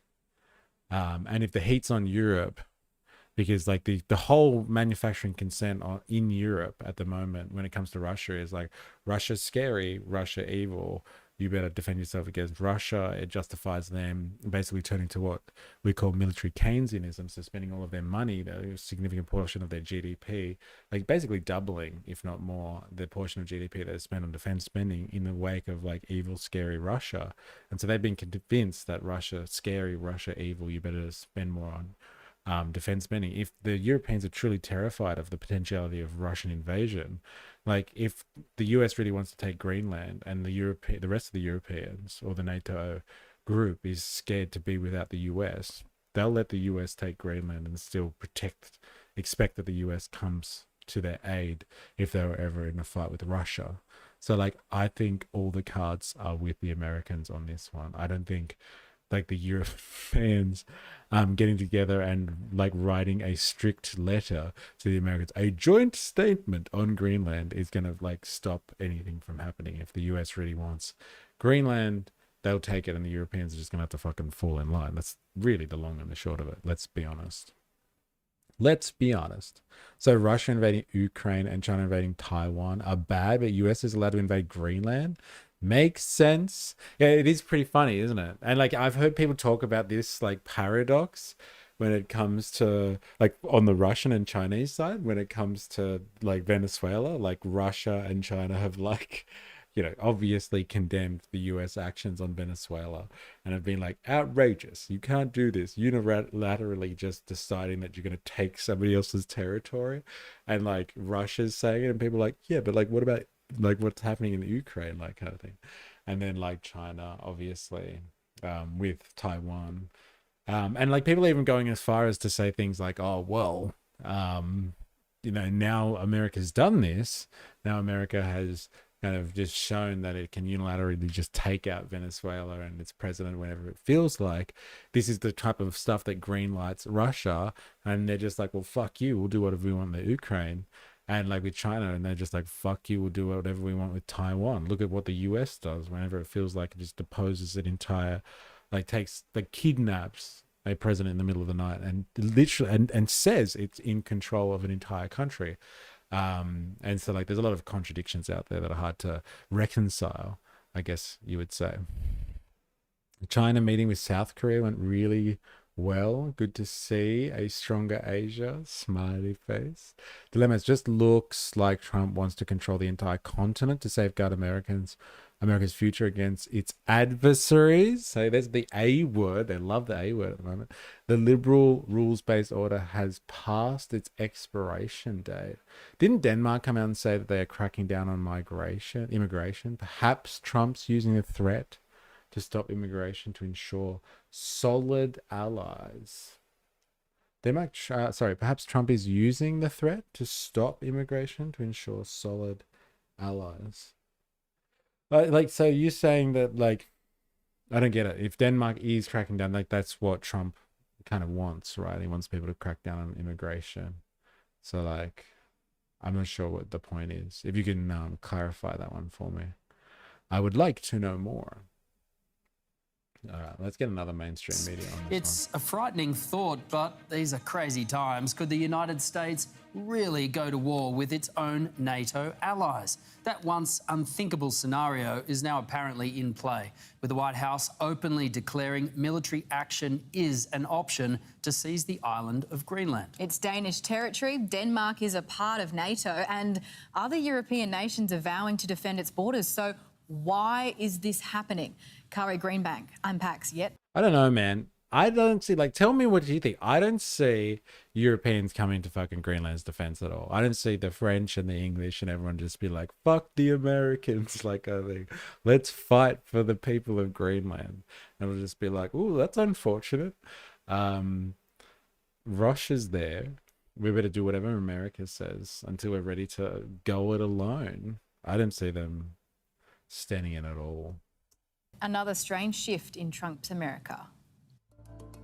Trump's America. There's a saying when it comes to Donald Trump. We need Greenland from the standpoint of national security. Take him seriously, not literally. We need it for national security. We have to have it. So you'd be forgiven for thinking he didn't really mean this. We need Greenland for national security. One way or the other, we're going to get it.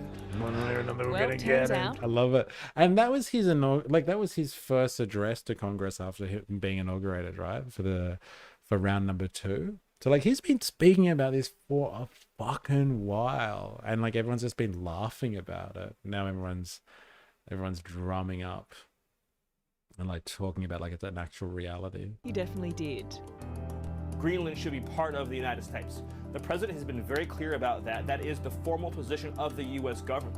Secretary of State Marco Rubio says the president wants to buy Greenland. But the White House says military action isn't off the table. Utilising the US military is always an option at the Commander-in-Chief's disposal. So why does Donald Trump want Greenland? What's the bet? They're just going to go straight to rare earth minerals or something like that? Or talking about its strategic location. So this is a flat map. It doesn't give you real perspective, though. It's unfortunate. The world's largest island is strategically significant because it sits, along with Iceland and the UK, on an important maritime passage that links the Arctic to the North Atlantic, good for monitoring Russian and Chinese activities in the Arctic. And if Out of the deal, threaten Greenland, so they stop immigration, leads back to the due USA mission statement of stopping allied countries' immigration.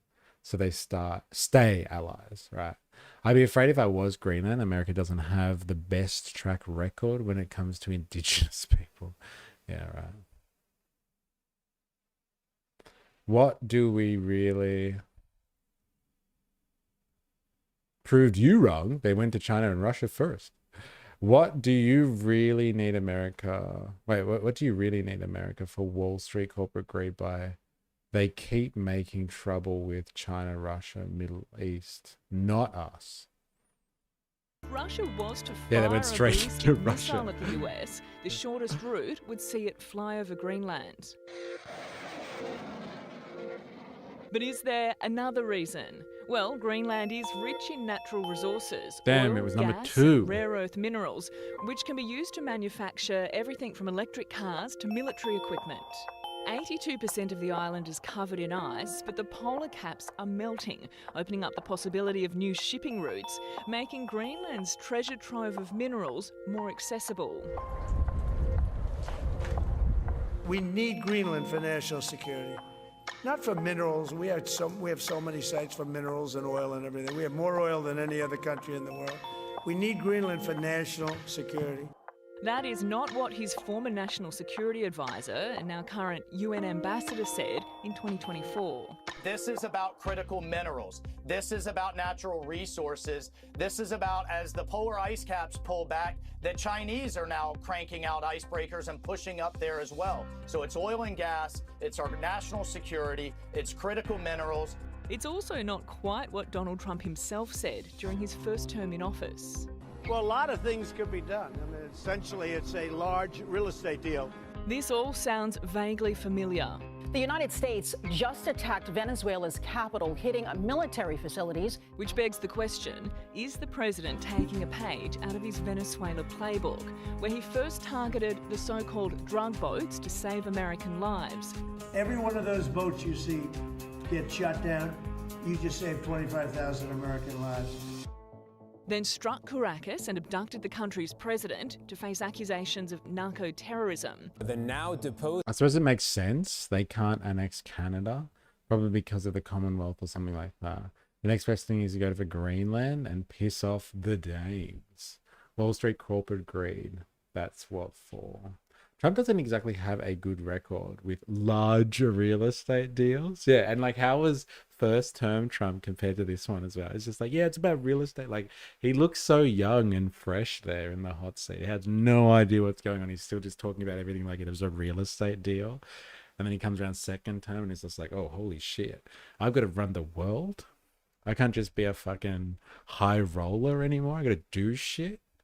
All right, fine. I'll stop talking about real estate. Yeah, I heard that Greenland snow is the highest quality. Interesting. Very interesting. And so, like, yeah, everyone's what? Look at this. Like, they've thrown in the Venezuelan thing. Oh, he shocked the world by what he did to Venezuela. It's okay when they fucking do this to Iran. Like, who gives a shit about the fucking Iranians? Like, who cares? Hey, Arabs, whatever. But like Venezuelans, hey? Oh my God, that's crazy. They would do this to people in their own backyard. No one's safe. And if like Venezuela has real strategic interest for the Americans, because like it destroys relations that China and Russia have, then it's not too far-fetched to believe that you could do the same thing with Greenland if China and Russia have their eyes set on the Arctic, right? Persians. Sorry. Say it right. Yeah, fair enough, actually. Persians. Goddamn Persians. No one gives a fuck about the Persians. Such a young Nussi. So fresh and plump. Yeah, it was a long time ago, wasn't it? It was 10 years ago. Crazy. President and former First Lady of Venezuela appeared today in federal court. Before today announcing Venezuela will be turning over between 30 and 50 million barrels of high-quality sanctioned oil to the USA. Oh, and the US oil industry will now be up and running in Venezuela in 18 months. It has nothing to do with drugs coming to the United States because Venezuela wasn't sending drugs to the United States. Increasingly, Donald Trump is saying out loud that it's just about the oil. Drill, baby, drill. But back to drill, baby, drill. Maduro and Trump should just duke it out and winner takes all. I'd like to see that, actually. What is it, 65-year-old Maduro takes on 80-year-old Trump? And what did you say? He was 190 centimeters, 122 kilos. I'd love to see that. I would fucking pay to see that. Right? I don't think Trump's in his prime, that's for sure. Greenland, which is an autonomous territory that's been ruled by Denmark for 3 centuries. Recently, Denmark has been bolstering its defences against Russia and China on the island. But perhaps the more immediate threat is from a so-called friend. There is one thing standing in Donald Trump's way, or 31 things actually, those 31 other countries that make up NATO. The 76-year-old Madeira is a beast. Will colour me surprised, but not too dark because of ice. Transatlantic alliance, where member states protect each other from invasion. The future of Greenland is for Greenland and the Kingdom of Denmark, and for Greenland and the future of Denmark only. The UK, France, Germany, Italy and others have vowed to defend Greenland's territorial integrity, as Denmark warns if America does attack, it would signal the end of NATO. The United States is the power of NATO. Nobody's going to fight the United States militarily over the future of Greenland. What a way to start 2026. It's a fair point. Like, who the fuck? Like, honestly, like, are the Europeans really gonna be like, no, fuck you, we're banding together for Greenland, and we're gonna fight off the evil American invader? Let's ally with Russia at the same time. Like, that would be the only thing. Like, if somehow Europe was able to put aside its differences with Russia and actually settle what's going on in the Ukraine, like, actually without American interference, and like figure shit out as Europeans, and then all of a sudden they became kind of a force, a united front, then the US wouldn't be able to just take Greenland indiscriminately, because they would be worried about like kind of ramifications or repercussions from a unified Europe. Europe becomes a very different place when it's not divided. And like, it has been intentionally divided. I could argue, or anyone could really argue, intentionally divided by the US anyway, and the US deep state, and the CIA specifically, through color revolutions, destabilization events, and like wars on Russia's periphery. Like, it's like deliberately a wedge has been driven between Russia and the rest of Europe in the 21st century, after they started cozying up together but in the late 90s, and then the early 2010s, I guess you would say. Sorry, the early noughties. And they started doing business. And then the US was like, oh, fuck, can't have a united Europe. And then here we are, and everyone's scared of evil Russia again. So like a united Europe, like not just the NATO group, but like a united Europe that includes Russia, is the only thing that could really save Greenland. But that's never going to happen. Matt Bond, I have arrived. How are you? It's good to have you. Happy New Year. Hope you're well. Jack, I did see an article on AP today that Trump said he wants to increase the defense budget to 1.5 trillion in 2027. That's crazy. I don't know, man. Germans surprised us twice. Yeah, it's a fair point. But like, could you actually see, like, with all the hysteria, like the anti-Russian kind of sentiment? Like, I speak to people in Europe, and like, they're terrified of the Russians. They really think that, you know, if the Ukraine goes down, like, they're all next kind of thing. And that's like the way that they're framing this entire thing. So I just find it hard for them to somehow like unify and break bread over the, you know, the defense of actual Europe against anyone else, being like literally at this stage, it's not against China or something like that. It's just against the US, right?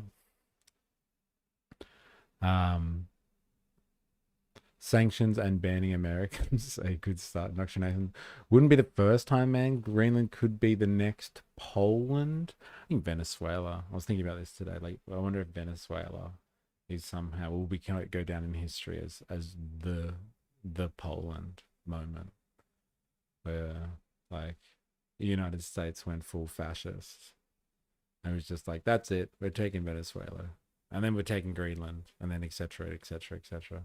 Crazier things would have happened. It wouldn't surprise me too much. The EU wanted to create a unified EU peace force back at its inception. The US kicked up a stink because of NATO.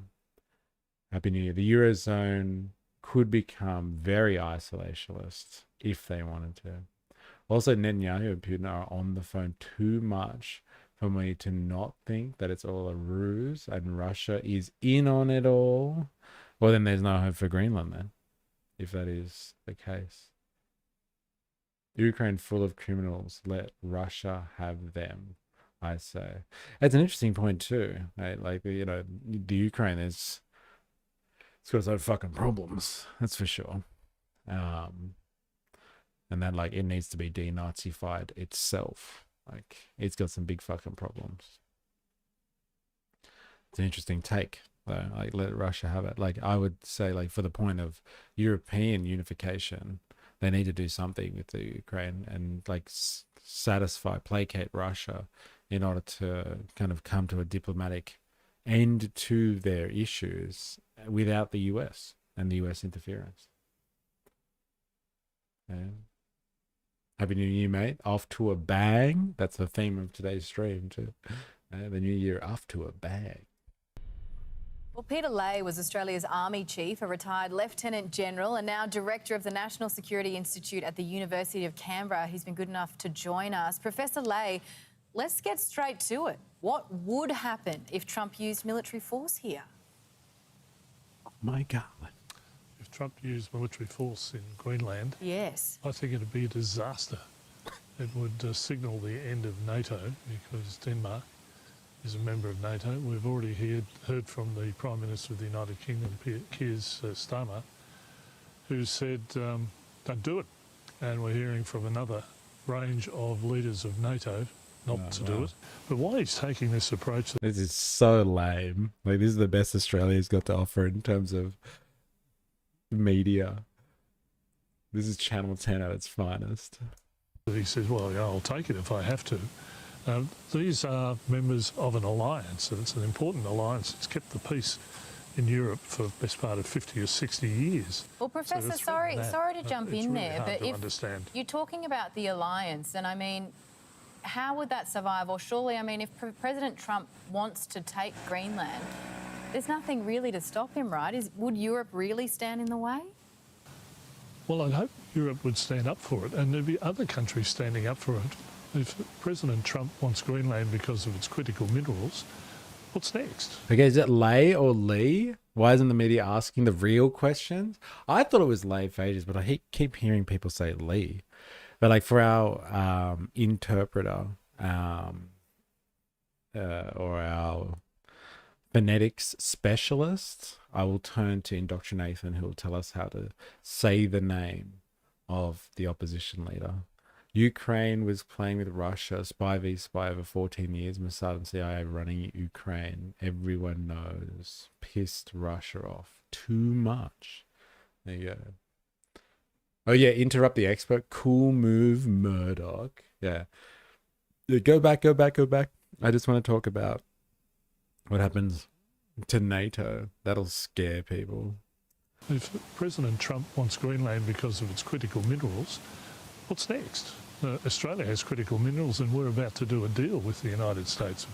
If he doesn't like the deal, and it just signals to a whole range of other countries who would be in the alliance beyond NATO that what's he up to? And surely we should be collectively looking after our own security and working together. So just to me, there seems to be an aberration going on here. Well, Peter, with your position, you understand well the military perspective, but also the politics of it. And you're saying that you hope NATO would stick up for Greenland, but that would essentially mean a world war. They're not going to do that, are they? Does America have a clear run here if they take it?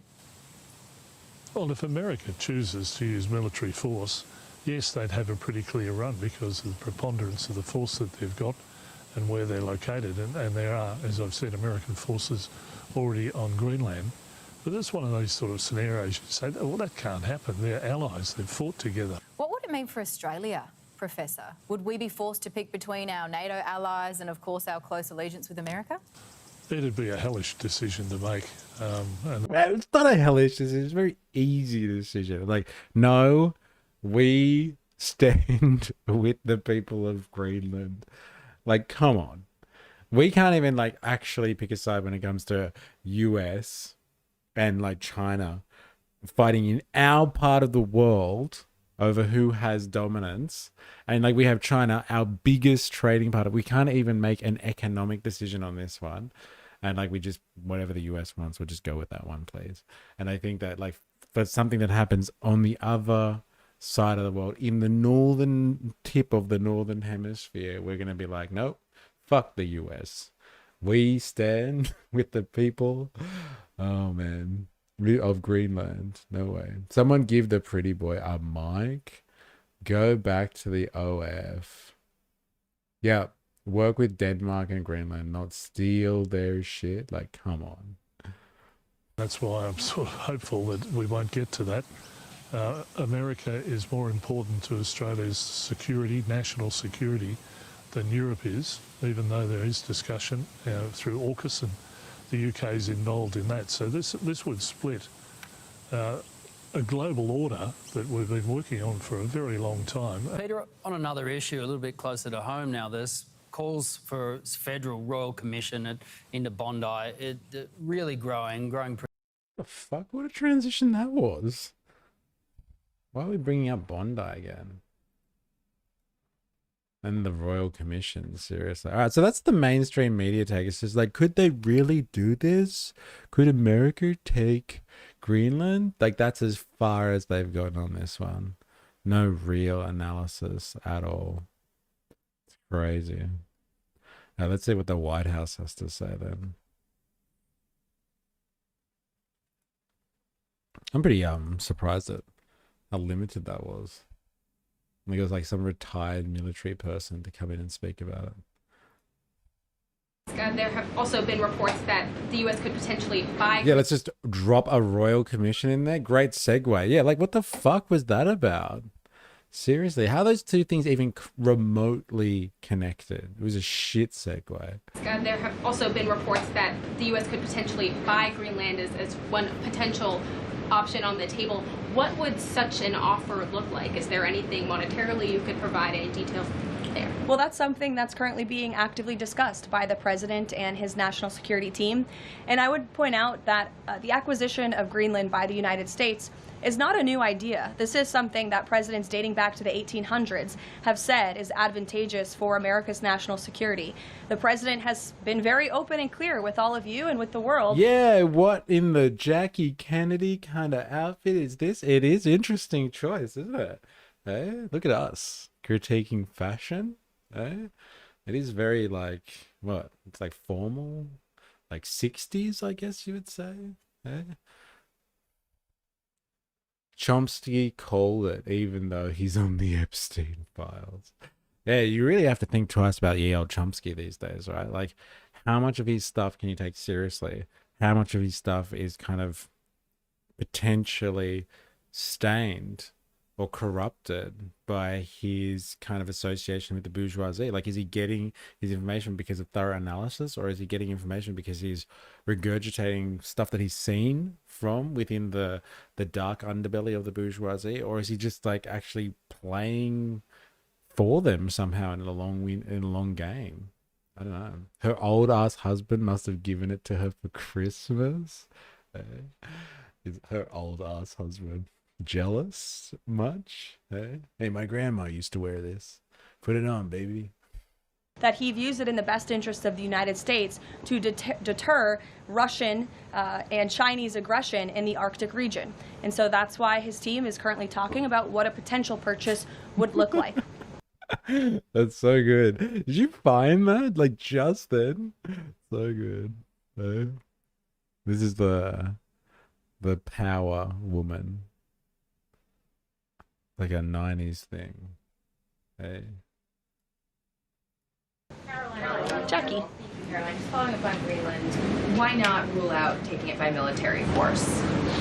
I know that past presidents and past leaders have often ruled things out. They've often been very open about ruling things in and basically broadcasting their foreign policy strategy to the rest of the world, not just to our allies, but most egregiously to our adversaries. That's not something this president does. All options are always on the table for President Trump as he examines what's in the best interests of the United States.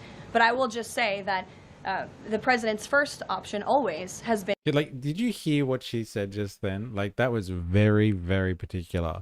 She was like, we don't give away foreign policy, our position. We don't give away our playbook. But this is the playbook.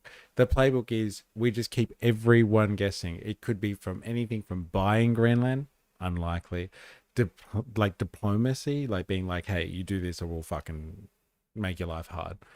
Or it could be taking them over, like militarily. Like it's they literally talk about all options because they don't want anyone to know what they're actually going to go with.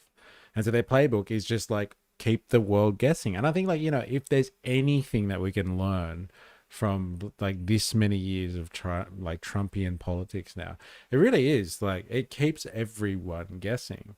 Like Venezuela came as a complete shock. I didn't hear one person. And like we were watching the blockade or the progression of movements in Venezuela for months. We were watching it for months. When they first started talking about him being the head of the Cartel de los Sols and then changing the $20 million bounty on his head to a $50 million bounty on his head to try and incite someone inside his administration to do something.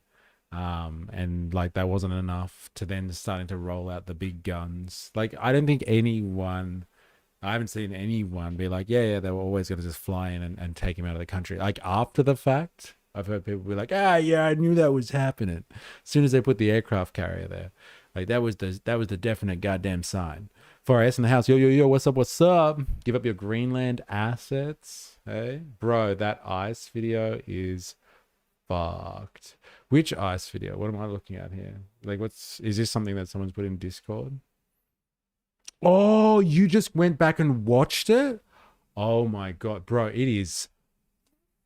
Yes. I'm just watched. Yes. What the fuck? 4AS. Like anyone who's like coming too late to the stream, yeah, get it. Go back and like I think it was in the first 20 minutes or something like we watched the actual footage of what the ICE agents did to that woman in Minneapolis, and like the rhetoric that is coming out, I guess, of the White House, I guess you would say, at least from Kristi Noem, who's head of Homeland Security. Like she kind of like, look, this woman was a fucking terrorist trying to kill an ICE agent, and so he was acting in self-defense. Like, go and watch it. Like it's very clearly not that. Like I think there was a lot of confusion, and like when people aren't trained and they're in a confusing like circumstance, emotions are high, you know, all that sort of stuff. That's why you need proper training so you don't just kill people.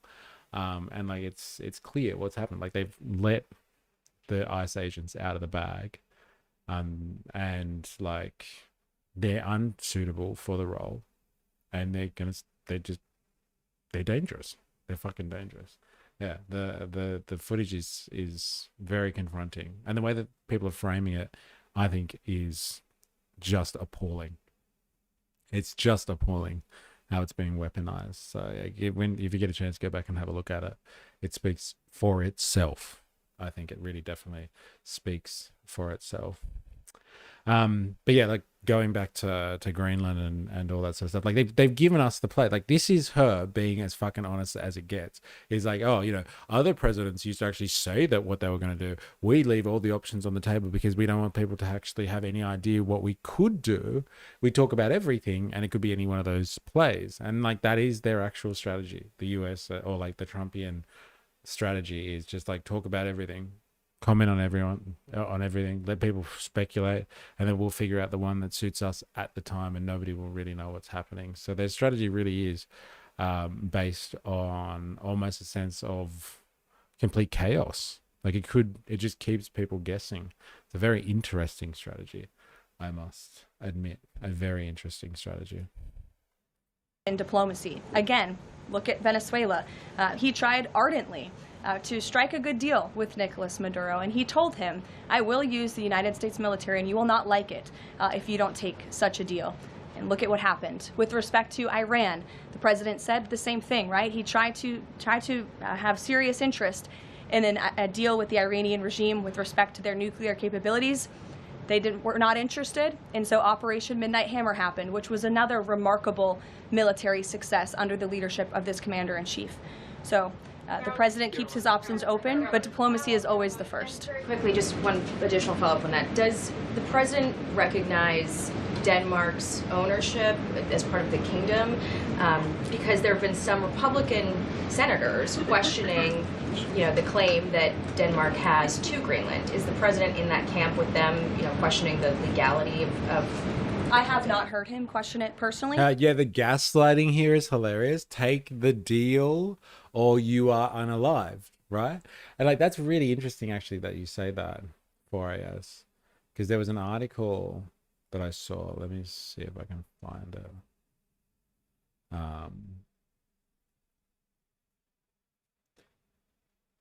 There's an article that speaks to this. And I'll just pull it up so you can have a read. It's a really short article, but it's fucking telling as fuck. And like, it goes right against this claim that Carolyn has just made there. Miss Levitt. Miss Levitt. Oh my God, Levitt. Nice pink top, bro. Here it is. Okay, so this is China's special envoy meets Maduro. This is the 3rd of January. This came out, right? This is day before they invaded Caracas and took out Nicolas Maduro. The day before. Tehran, Tasnim.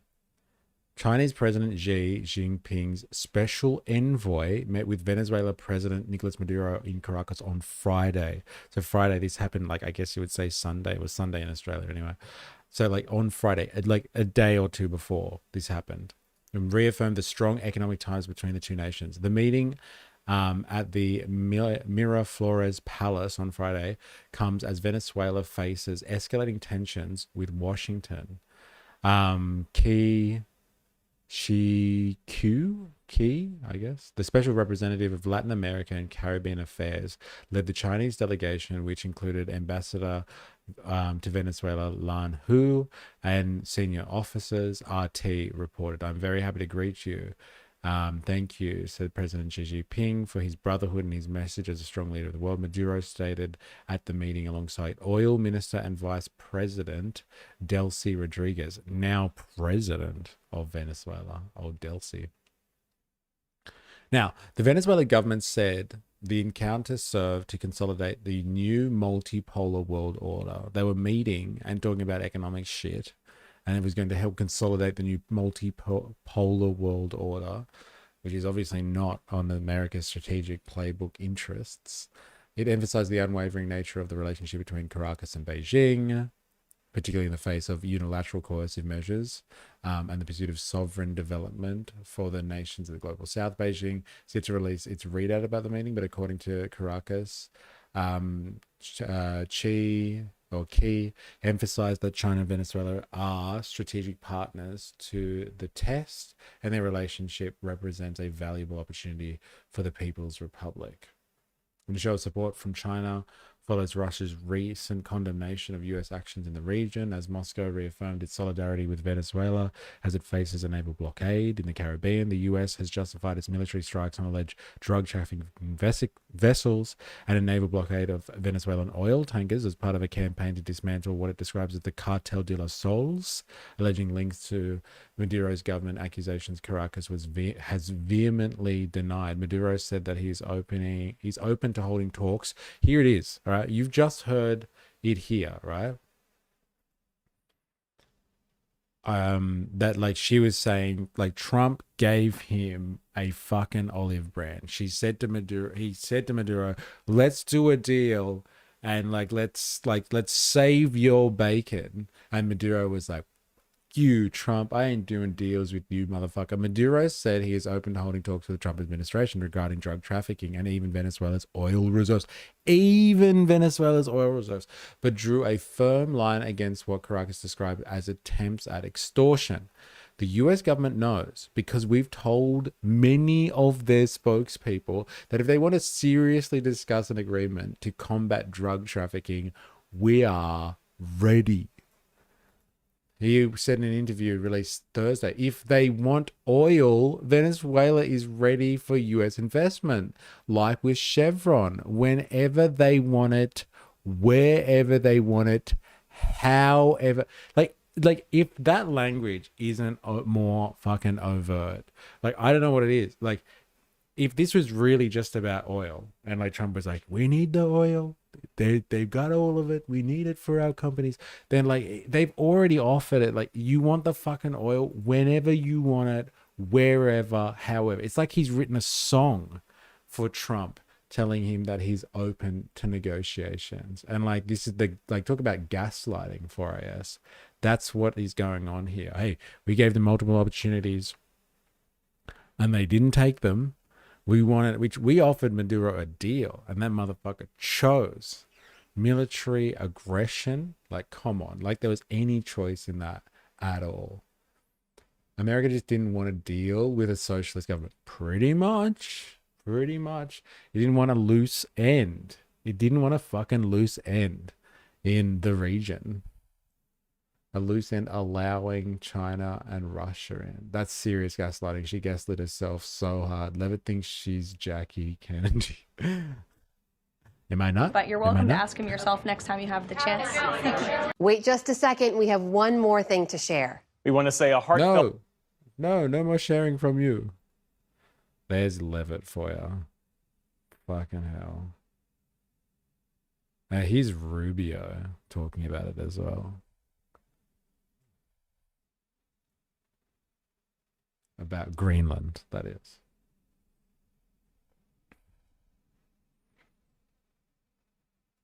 Mr. Secretary, on Denmark, sir. Mr. Secretary, on Denmark.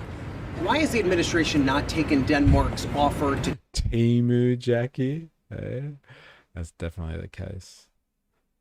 Timu Jackie. Discuss the situation in Greenland?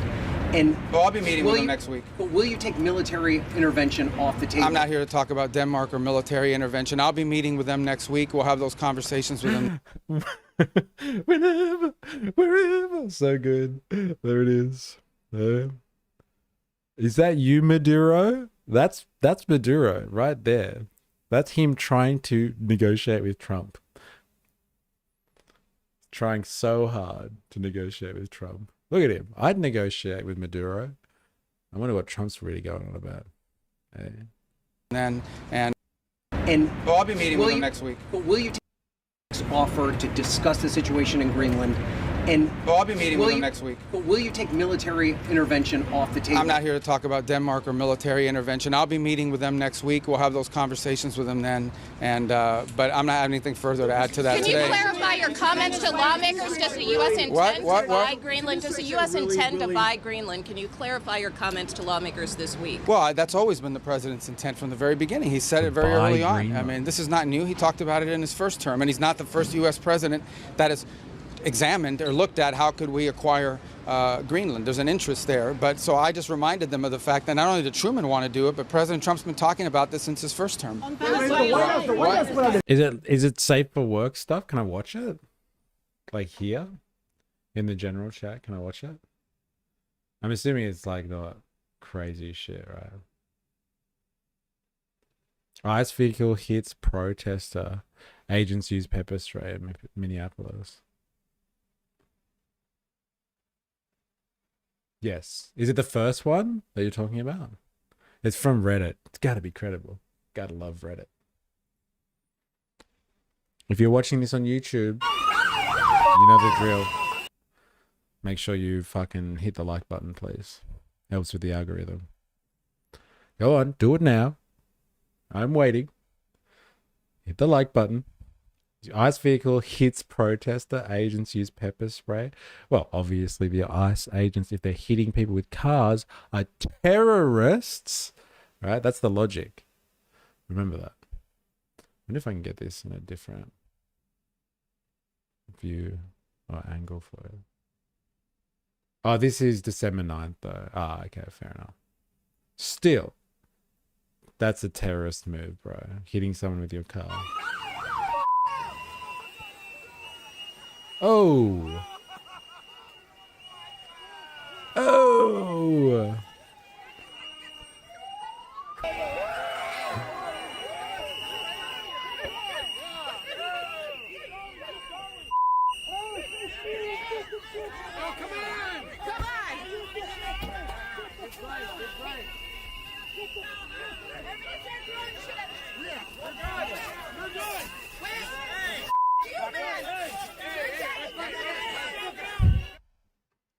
Fucking hell, bro.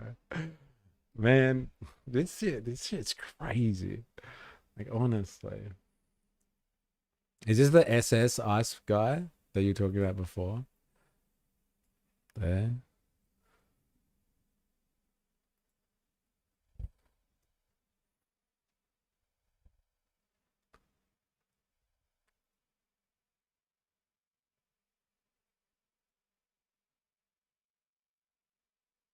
See this fucking shit. Oh my God. Get the fuck in your truck.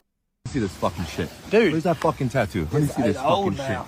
Yeah. Get the fuck in your truck and get the fuck out of this city, dog. Dude. I mean it, bro.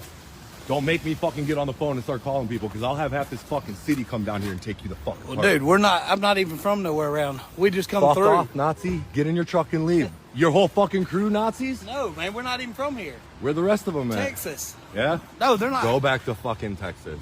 Dude, I had this done years ago. I know, and it's still on your fucking face, Because bro. I ain't had no I time seen to that change before. I seen your fucking eyes, dog. Get the fuck out of my city, or I will fucking end you. Look at this fucking Nazi piece of fucking shit walking down fucking Lindale, bro. Is he an ICE agent, this guy that he's following here? What is this? Hello, Governor Cheese Wig. Hey, Happy New Year. Hope you are well. It's good to see you. And yeah, welcome to Let's Hail Shit on Ice session of the day.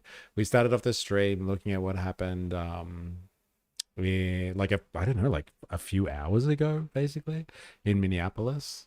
And we were covering. I just want this to end, man, but I'm afraid it's far from over. It is far from over. Like it's like, and this is like human relations are hard enough.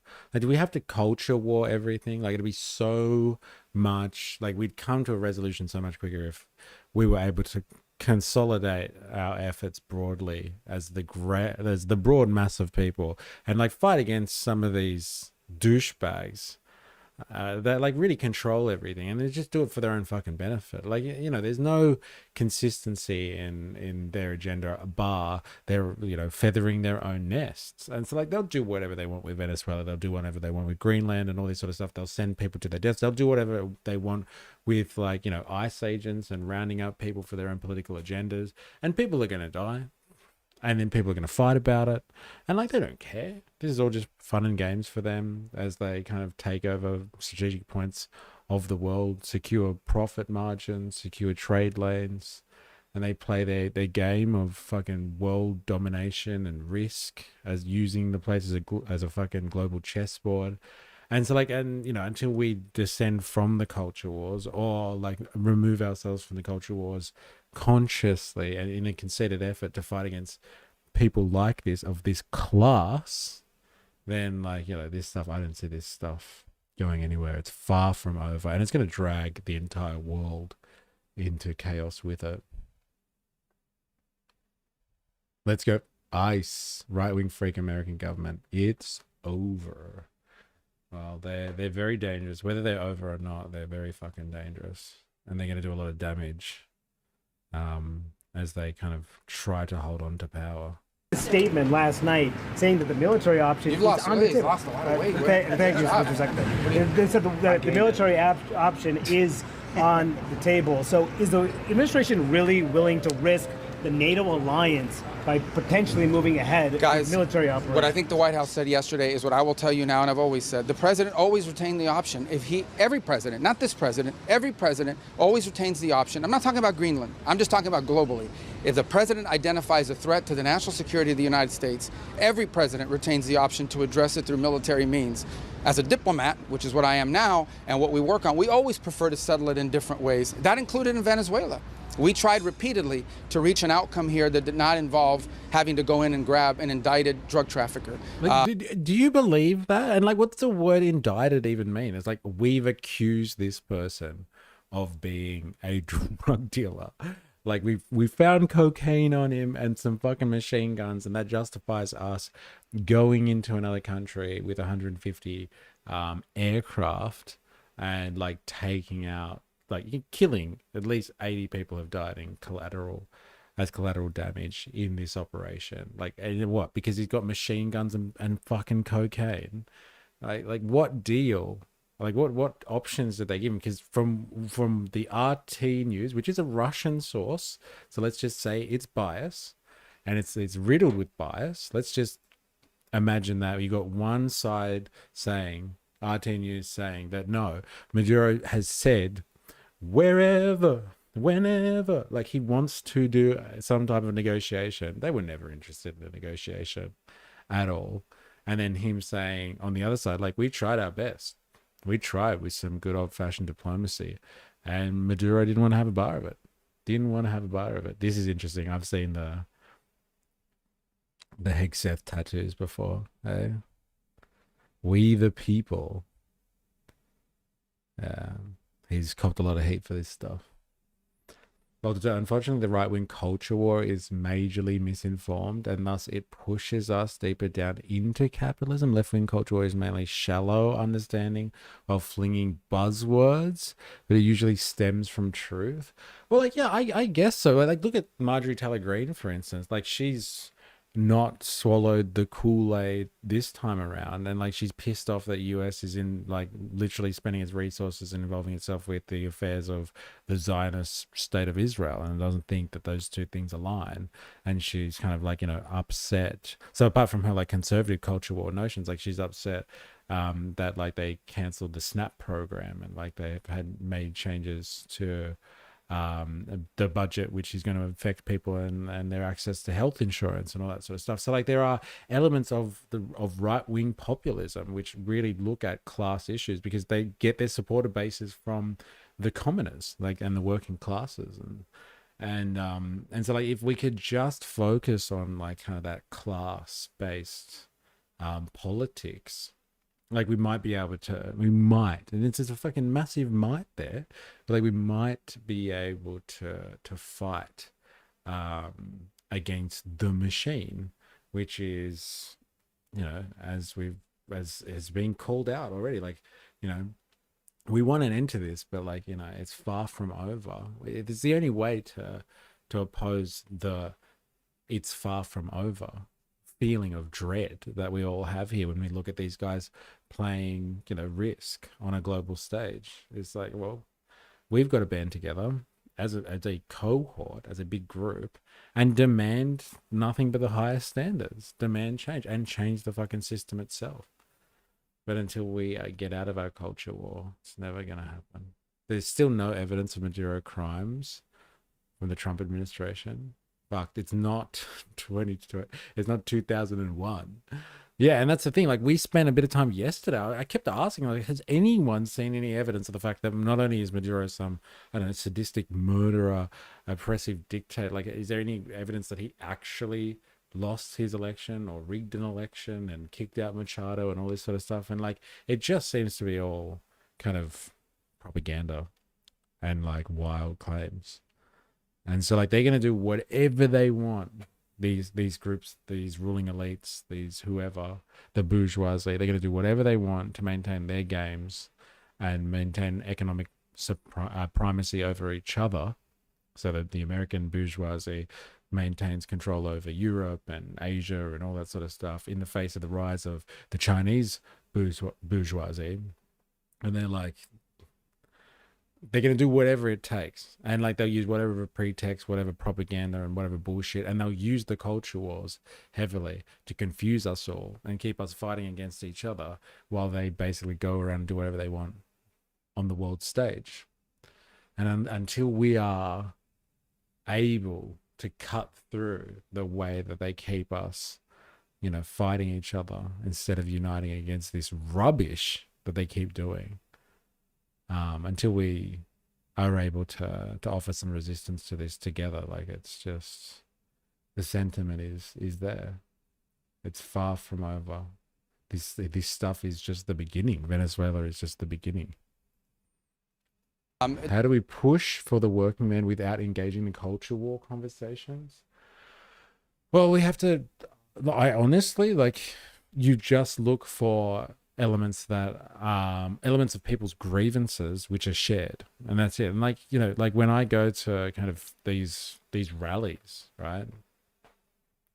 These Put Australia First rallies or March for Australia rallies. It's like, you know, first of all, they give you the culture war garbage, like, which is why they think they're there.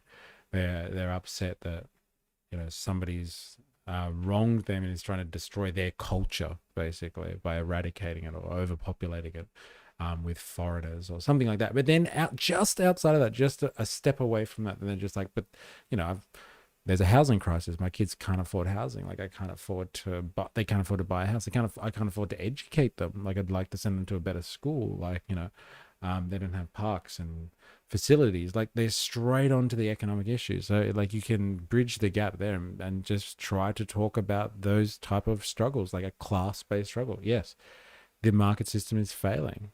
Like, governments are failing to do something in the face of a market society. It's just not the answer anymore. That, like, we turn to the market for housing. We need governments to step in and provide housing, public housing, off the market. We need them to do something about healthcare. Like, if people are failing to get services, even in Australia where we have, you know, supposedly universal healthcare, there's still many holes in the system. It could be improved. Like, look at our NBN, for example. Like, we have got, like, on the world stage, we've got laughable internet infrastructure, telecommunications infrastructure in this country. Like, we can push for things that, like, we have shared grievances on, which are usually economic issues, and people feel the burn. People feel the burn of a failing society, and they're very, like, people are very anxious about it. You can feel it. People think that, like, there is a lot of doom out there. The world is going to end. People don't have the same prospects as they used to. People don't have the same opportunities as their grandparents or their parents did. All those sentiments are based, like, class-based stuff, and, like, you just have to try and focus on that.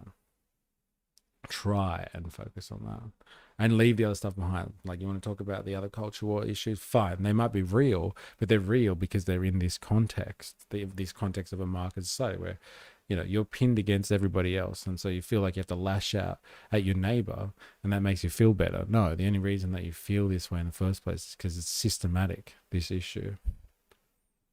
Truth, our healthcare system is good, but we can always make it better. Health is not partisan. Yeah, you know, like, we got it better than most, or a lot of people, but, like, fuck, it's still, you know, it's still a struggling system that could be made so much better with proper investment, instead of us buying fucking, you know, nuclear subs that we don't even have control over. We could spend those billions of dollars on people. It'd be nice. Yep, rich getting richer, privatization destroying healthcare. They were just got to focus on the economic stuff, on the pressures that people have. Like, these are shared experiences.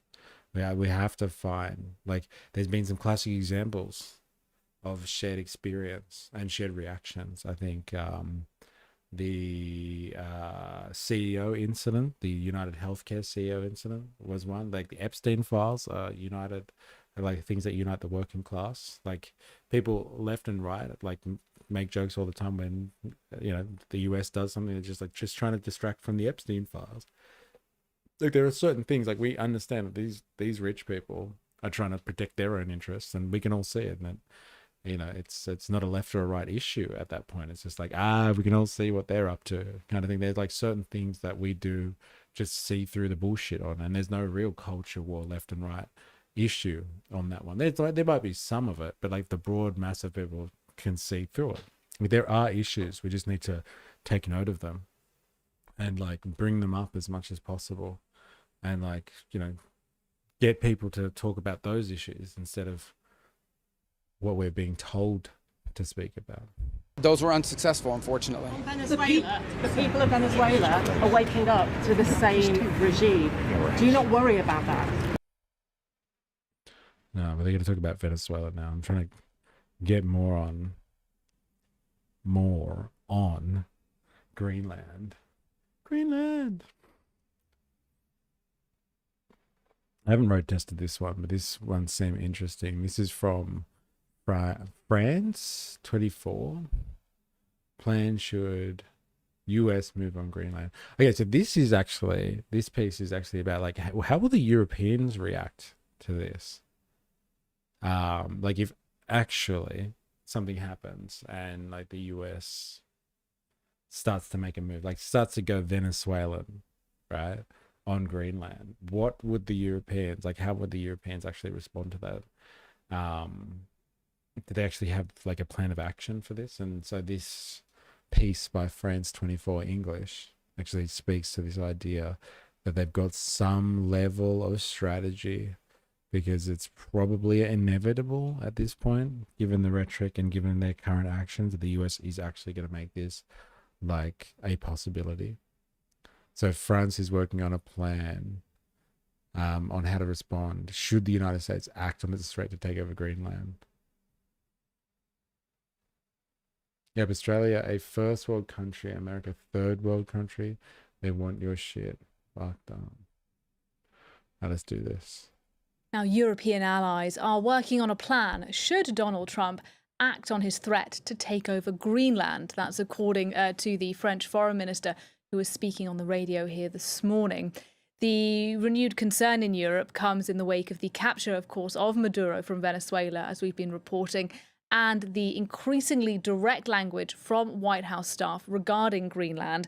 Now, in the latest comment, the press secretary for the White House, Caroline Leavitt, saying Trump is considering a range of options to acquire Greenland, including the use of American military force. Well, with me in the studio, Philip Turle, our foreign editor. Philip, well, how worried should we be then about a possible American... You look a bit taken by surprise there, buddy. I wonder what he was doing off camera. Turle, our foreign editor. Philip, shit, well, how worried should we be then about a possible American takeover of Greenland? Well, we were just hearing in that report about oil, and let's go straight to the point that Donald Trump's been saying that the US needs Greenland for strategic purposes. That's all comprehensible. But the bottom line here, as far as Donald Trump is concerned, is that he wants Greenland for its raw earth minerals. There are many in the country that the US has eyes upon and has had eyes upon for many years. They include graphite, copper, nickel, zinc, gold, diamonds, iron ore, uranium, oil and gas. Large supplies of all of those, which of course the US would like to mine and to take back to the United States. So I think, yes, we should be worried. Nobody knows how Donald Trump reacts. What are they going to do with it? They take it back to the United States and do what? 90% of the world's production or processing, let's call it what it is, the processing of the rare earth minerals happens in fucking China. That's why China is such a problem for the US. Because like when China decides, hey, you know, you want to put sanctions on us or you want to put tariffs on us, you want to do economic warfare, well, we've got your rare earth minerals. And so they started cutting off the US earlier. They started cutting, let's say halfway through last year, they started cutting the US off and playing their economic warfare right back at you. How are you going to like it when you don't have access to rare earth minerals? Their entire military industrial complex collapses if they don't have access to enough of these rare earth, like processed rare earth minerals. So I'm wondering, you know, okay, let's just say the US takes Greenland, takes all of it, you know, mines all of its rare earths and ships them back to the US. Like, what are they going to do with it? What are they going to do with all of that stuff? How are they going to process that? And like rare earth processing is difficult shit too. Like you have to process a lot of raw material to get like very small amounts of product or produce out of it. There are times when We've been led to believe that he probably won't do it, and then he comes out with statements which make people change their minds, thinking he might do it because he's very unpredictable. If you look at some of the comments coming out of the United States from the White House, Stephen Miller, who is the Deputy Chief of Staff of Donald Trump, he's been saying that nobody's going to fight against US forces if there is a land attack by the US military in Greenland. Earlier, his wife posted this picture of Greenland with the US flag over it saying soon. And has anyone seen that? Like Stephen Miller's wife posted something about this. I want to see it.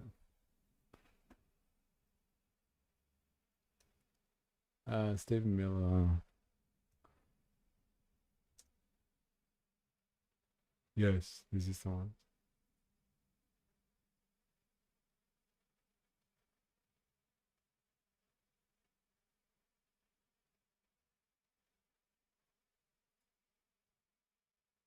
Is that Stephen Miller's wife? Oh yeah, this is the one. Ah, okay. So she posted this to Instagram. I have seen this. Can you guys see that? It was Greenland with an American flag over it, and she's just written soon. Fuck it. Stephen Miller. Some white supremacist he is. Eh? It's a bit swarthy. Eh? Soon. There's Greenland. They're going to paint it red and white. Interesting. Jeff Landry, who is the governor of Louisiana, has been named by Donald Trump as a special emissary, special envoy for Greenland. He said basically that Greenland is going to become a part of the United States. All of that is... Stephen Miller's wife is looking a little ethnic. That's what I was saying. Yes, so she's an Indian-Israeli spy. There's some conspiracy theories flowing on there. I know Stephen Miller, I'm surprised that he has a wife, if you know what I'm saying. He seems too fabulous for me. But like maybe he's part of the numbers, the grinder numbers, eh? Ninja Nurse, every time they have what at the Republican convention, grinder crashes. He's too fabulous for me. Giving ground to what Donald Trump has been saying about Greenland becoming part of the US. But there's been a pushback by Marco Rubio, the Secretary of State, who's almost, I think, when it comes down to what the West thinks, they consider him to be like the only adult in the room as far as what's going on in the United States right now. He's been pushing back a little bit, ruling out the possibility that there's going to be US military action to take hold of Greenland.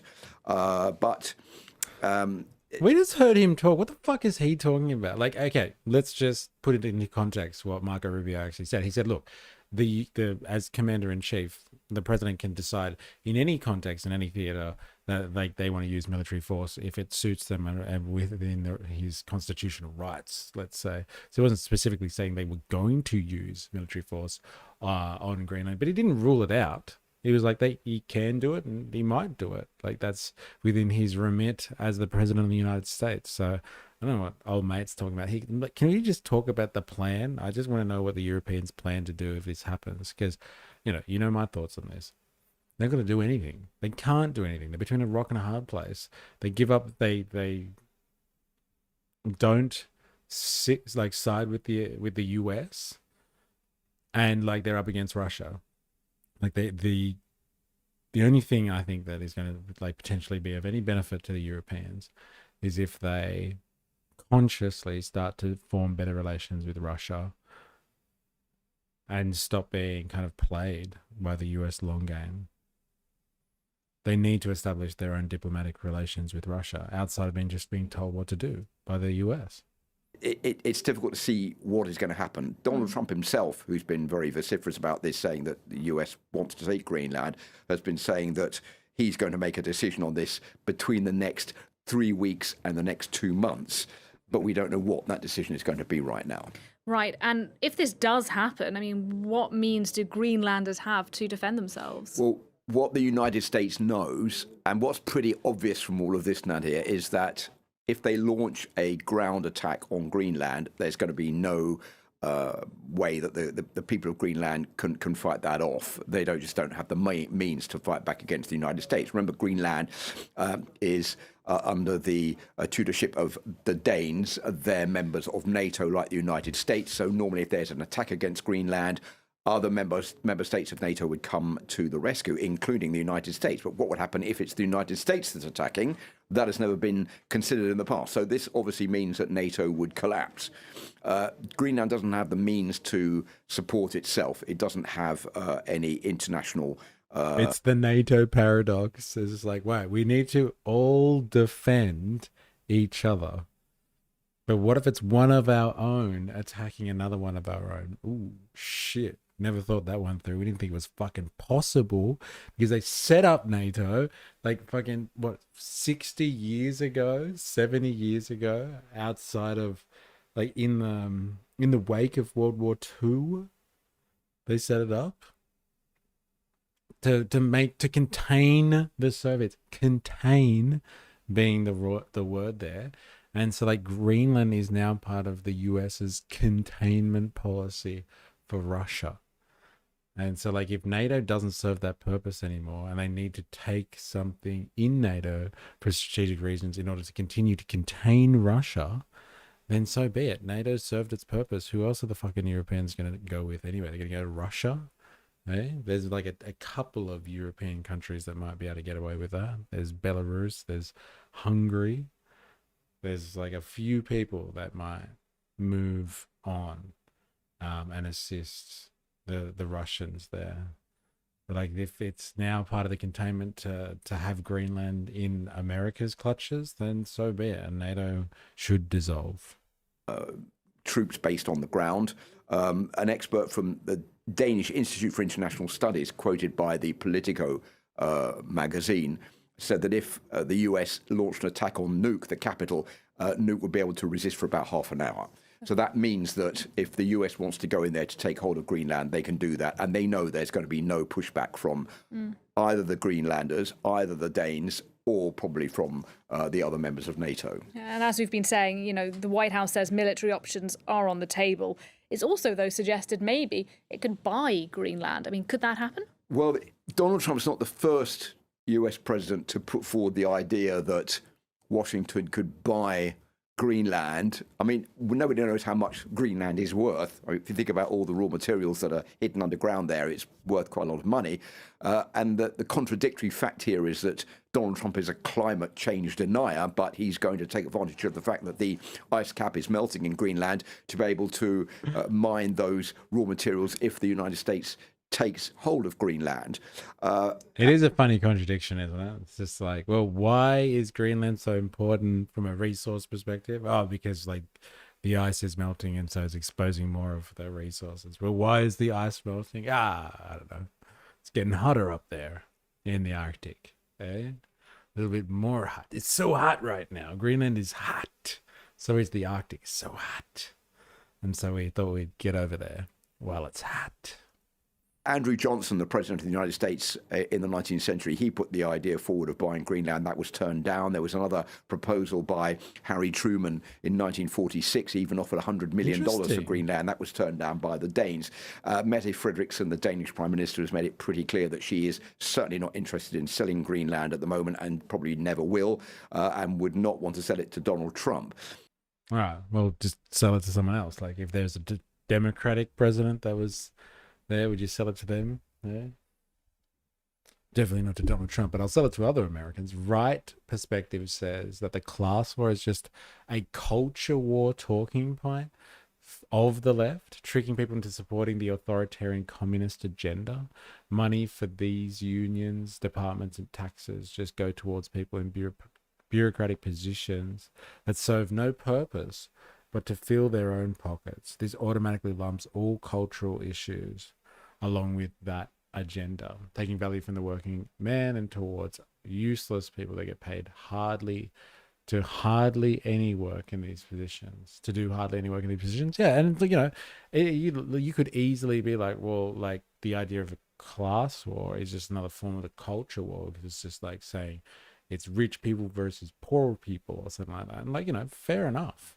But you can also take the material perspective of like the only thing that really exists is the fact that there are a whole bunch of rich people out there, and they really do fuck us all over to maintain their dominance. So like that is a material reality. So you can say class war is just part of the culture wars, or you could actually develop a real class war, which would be, hey, see all those people over there, they have a materially different position in society to the rest of us. They are billionaires and they live in a different fucking world. The Epstein files is a great example of that. They have one rule for them because they're a different class of people, and there's one rule for all of us. We're all basically we have to abide by the law. We might not be law abiding, but like we're subject to the law. They're above it. They're literally above the law. That's the symbol of a class system, and they can get away with whatever they want because of their accumulation of wealth. That's an actual difference, and so we can fight along those grounds. And it's less about the culture of it. Like I fight for working class because I like, I don't know, working class stuff, like watching the footy. Like it's not about the cultural aspect of being working class. It's just about what position you sit in economically. So yeah, you can do that. And that's like right-wing talkers have done that forever. They're just like, oh, you know, this is where the class rhetoric falls over. It's just another way of supporting communism and evil authoritarian communists. So if you think about this stuff, you're just a dirty fucking commie. And like you support unions and stuff like that. But like there's a lot of people that are right wing who are also working class and like who have benefited from unions either directly or indirectly. It's a lot of right wing people that, like, you know, when they're in a workplace that is unionized, are part of unions and they rock up to union rallies. There's heaps of right wing people in the world that are part of unions. So like, yeah, it might be evil fucking communist bullshit, but like they definitely, when they need to join a union and need support from a union, which is a conglomeration of workers that have power in numbers against the power of their employer, the person that has the power in the situation of the contracts that they are engaged in, they're definitely unionized.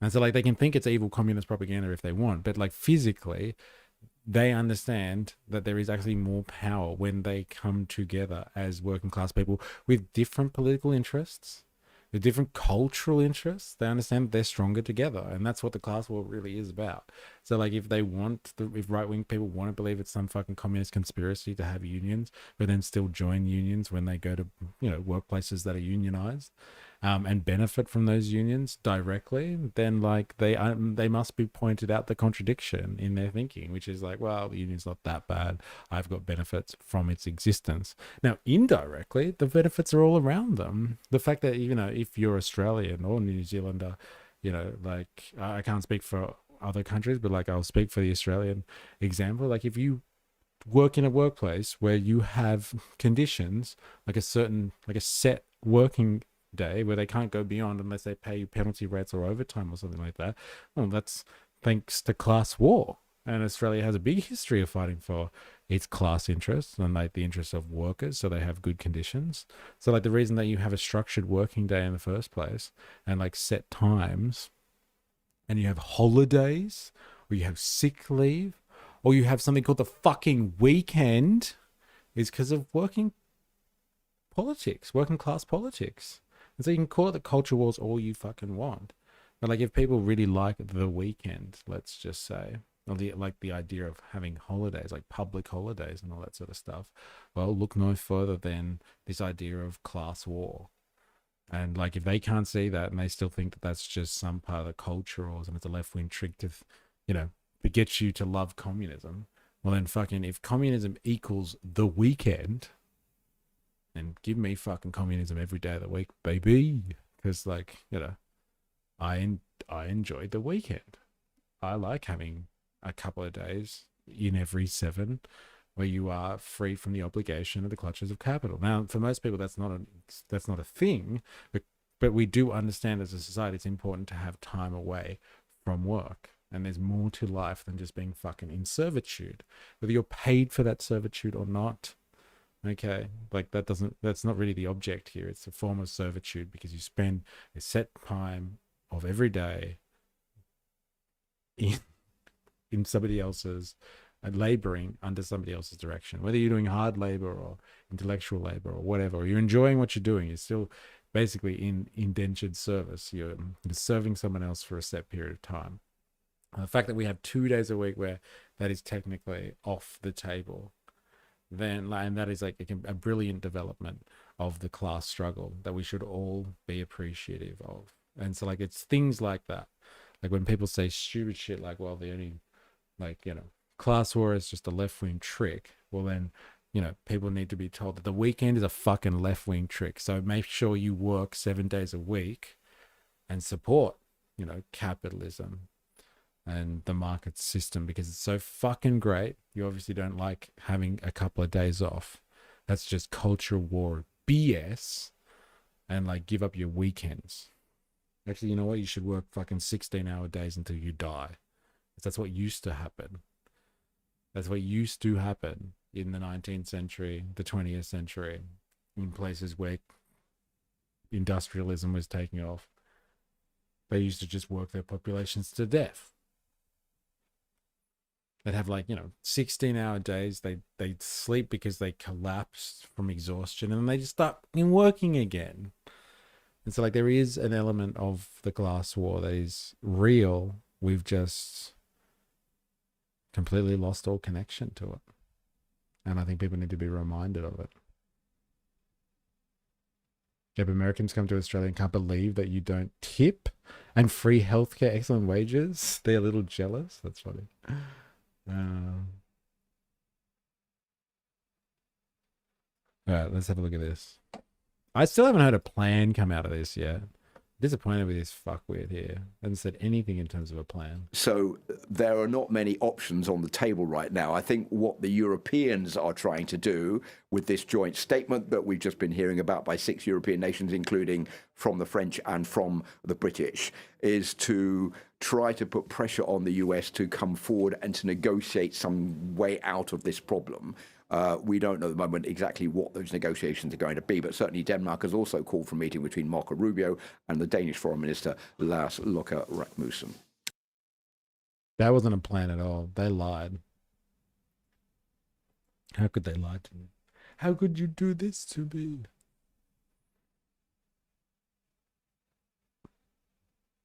LBC. It's interesting. LBC's come up a few times on my feeds and stuff like that. Danish troops to hold shoot first, ask questions later if US invades Greenland. Yeah, good luck. Eh? Kind of like the whole Venezuelan situation. Oh man, is my camera really delayed? Yes, it is. You are tearing me apart, Lisa. Why, Lisa? Why? Scabs need to join their union. Yes, they do. I can get down with that. Danish troops to hold shoot first, ask questions later if US invades Greenland. Danish soldiers will shoot first, ask questions later if the United States invades Greenland. The country's defense minister confirmed. The European nations' rules of engagement require soldiers to immediately counterattack invading forces without awaiting orders. On Wednesday, Denmark's defense ministry confirmed the existence of the 1952 rule and added that it remains in force. There's be some fighting words for you. Take that, America. I talked my right-wing mate into a union. He ended up getting time and a half on the weekend, overtime on sick days, and paid training through it. LOL. His workmates were all trying to talk him out of it, including his manager. LOL, saying that it was wasted income out of his paycheck. And so how does he feel about it? Does he like those benefits and those conditions, or does he think it's a waste? That's a really interesting case study, isn't it? And like, for what? Like, you know, for like a small charge, like on a weekly charge, we're talking about like the price of lunch or something like that. 1 lunch a week to be part of the union. And his mates were all trying to talk him out of it, including the manager. I'm not surprised about the management. His management doesn't want to deal with unions. They are difficult to deal with. It comes after US President Donald Trump raised the prospects of invading the NATO territory of Greenland, admitting that using US troops to do so was an option. Yeah, the moment an American gets shot, the Americans will be self-defense, then bring napalm to the barbecue. Eh? Well, like we've seen the self-defense argument today already. Eh? There's like, what was it? The domestic terrorist, the woman in the car, the domestic terrorist herself, right? Yeah, he was stoked, LOL. Well, like it doesn't even have to be about politics. Like he could still have right-wing kind of like, as in like conservative politics, like outside of that, like thinks that like things should be run, I don't know, in the name of God or some conservative notion. Like he believes in, I don't know, doesn't believe in abortion rights or something like that. Like you can still have these conservative opinions, but that can be separate to your position on the class war. The class war, I think, is a different discussion. Like it's an economic position, and like class is different to your cultural affiliation. Like you can have a cultural affiliation and have a class affiliation, and you can have solidarity with other people in your class that, like, you know, doesn't have to bleed into arguments that are cultural. And so you can have a cultural understanding. That's what being an intolerant society is supposed to be about. Being a free society is about. Like you have people that you don't agree with, but you tolerate the fact that they exist. And so, like, you know, you can still be tolerant of someone and seek solidarity with them in order to fight for the interests of your class, like your common interests, and then still go ahead and disagree on other matters, other cultural issues. I'm glad that this person was stoked, especially if they got something out of it, right? Hot take, unions are pro-capitalist. More money means more spending, means increased shareholder value. It's actually funny because like I've raised this point before where like unions are technically, they're reactionary organizations, unions. Because what they do is they support they basically fight for the maintenance of workers at that point in time and continuing to have workers kind of in situ in that organization. And so they rally against the development of the means of production. So they rally against revolutionizing the means of production. So the technology in that company, which would displace workers. And so like slowing down the change of technology, the revolutionizing of technology actually is a reactionary force against the natural trajectory of capitalism, which is the more it develops technology and makes the working class redundant, then it will supposedly, or is supposed to transition towards another form of production, like mode of production, hopefully a socialistic one. But like the more that the like unions kind of keep as many workers as they can employed, especially in the face of job losses to new technology, they're almost a reactionary force, you could say. You say much better than I do. I'm the kook with the black eye. But like they are pro-capitalist, and like capitalists do need unions, because like when unions fight for something like the weekend and they fight for something like good pay and conditions, guess what? That suits the capitalist. It doesn't suit the individual capitalist. Like the individual employer is like, oh fuck, I have to pay them penalty rates. Fuck that. But if like other people's workers get paid penalty rates and have a weekend, then they can spend their time and their money buying my shit. And so like without unionized like workforces that have good conditions, good pay, and like time off to consume, like capitalism kind of dies, because it's not absolutely necessary. You can still have capitalists that just service other capitalists. Like I don't know, like Gina Reinhardt or someone like that. Like they just make coal, and other capitalists use that. Like normal consumers out there, like don't buy coal for their fireplaces anymore. So like that's just a capitalist to capitalist relationship. But like for a large part of the economy, you need all the commoners out there like working so they can buy shit, but also a balance between working and not working so they can spend time consuming as well. You need them to be consumers as well as workers, and you need them to have the power to consume. And so like paying them is you know, it's in the benefit of the capitalist classes. A healthy worker is a productive worker. A valued worker is a loyal worker. It's an interesting one. Healthy, happy workers, proud and hardworking. Yep, extra money. I'm economy too. Yeah, like they're essential to the economy. They're fucking essential. Denmark, which governs Greenland and overseas territory, was shocked by the remarks and insisted the island is not for sale. Come on, bro. As if you haven't heard this for long enough now. Greenland's government also rejected the idea, while Sir Keir Starmer, I didn't realize he was a sir, and his European counterparts vowed they would not stop defending the territory's integrity. There it is. Say it how it is, brother.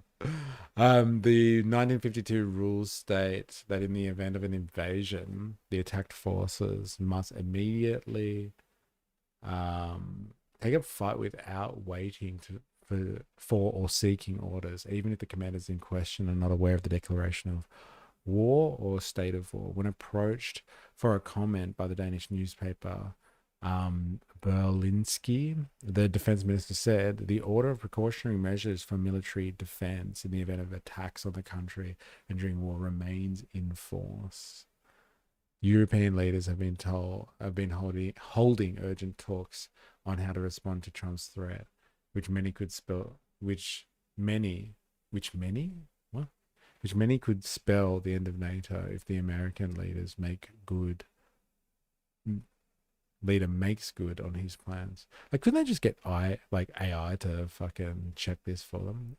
A German government source told Reuters news agency separately that Germany was closely working together with other European countries and Denmark on the next steps regarding Greenland. U.S. Secretary of State Marco Rubio told reporters on Wednesday that we would be meeting with officials from Denmark and Greenland next week. Asked if Washington would take military intervention off the table, he said, "I'm not here to talk about Denmark or military intervention. I'll be meeting with them next week." Yeah, we saw him say that. The Washington Post reports that US officials were increasingly discussing a takeover of Greenland with their European counterparts as a concrete policy possibility.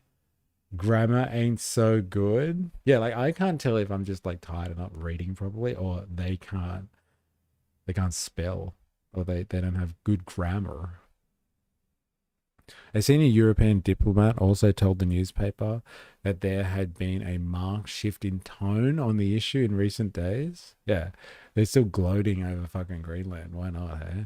Dominique de Villepin, a former French minister, told Bloomberg TV that a scenario in which one NATO member attacking another was unprecedented. If Donald Trump goes forward, the status of the US will go from adversary or rival to the one of enemy, Miss Villepin said. It's a huge historical change. There's that fucking A word. Everybody loves the word adversary these days. It's crazy.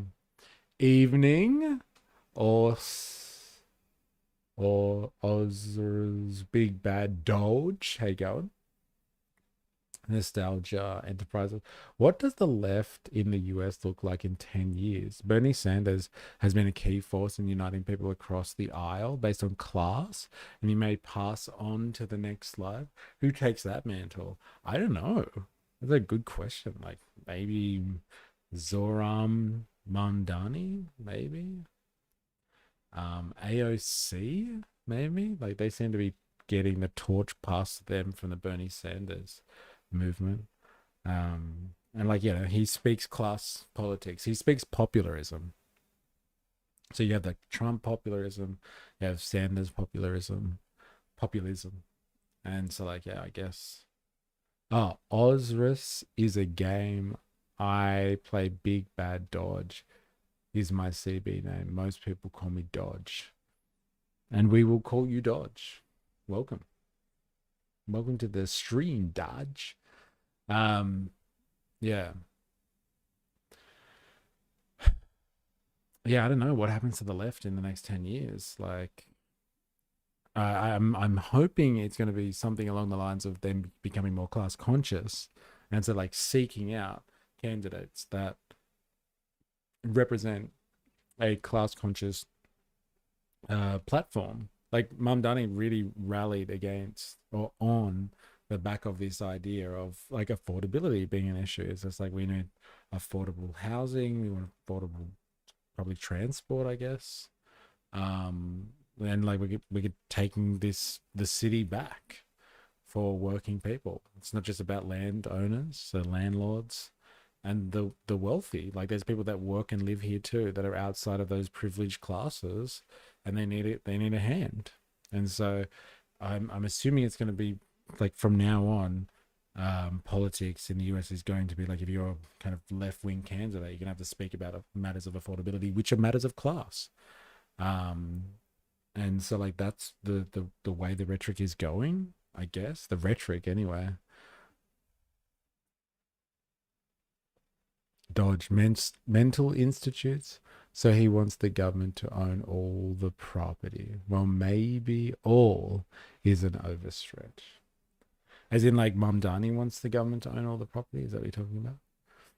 America is cooked. Needs a good cleaner. Congress full of Israeli nut lickers. The need fresh people American first. You know, that's a pretty good statement as well, actually. I must admit, Tom Jones is back. Like, you know, what does the left mean? Nostalgia enterprises, like in the face of the complete capture of the US political system by Zionists or a Zionist agenda. I don't know if the left has any fucking real meaning within that system, to be honest. Because if you support the Zionist agenda, like how do you really how do you also support or be a proponent of class warfare for real working people? Because like all you're doing is serving the interests of a domestic and a foreign bourgeoisie, really. Yes? Yeah, okay, so you're talking about Zoran Dodge. I don't know if he wants to turn everything into government property. Like I think he's mentioned like talking about creating supermarkets, like city-owned supermarkets and stuff like that. But like, you know, helping people out with rent and like making buses fast and free. Like, you know, I think everyone can get down with that. Like, I don't know how anyone would argue with that, to be honest. But if that's evil communism, making buses faster and free, it's just something that people don't. Four grocery stores is far from the city owning everything. He made a comment. Let's see if I can find it. May take me a minute. Yeah, go for it. Go for it. It's pretty funny. Good right wing and left wing agree. Israel. Actually, there's a bit of unity right there. I think there's plenty of right wing people, and in the US specifically, plenty of people in the MAGA movement, right, that are just like, no, we're not cucks for Israel anymore. Like, we're America first kind of thing. And that's something that I think working class people in the US can definitely agree on. The vast majority of people in the US can definitely agree on that. You know, like, they don't want to fund Israel anymore and its ruling classes to do whatever the fuck it wants to do. To be honest, I can see Greenland no towing because the US attacking NATO and would have worldwide effects, like a new world order type of shit. What's co? Am I saying that right? Co-towing? Co-towing? Must be saying that wrong.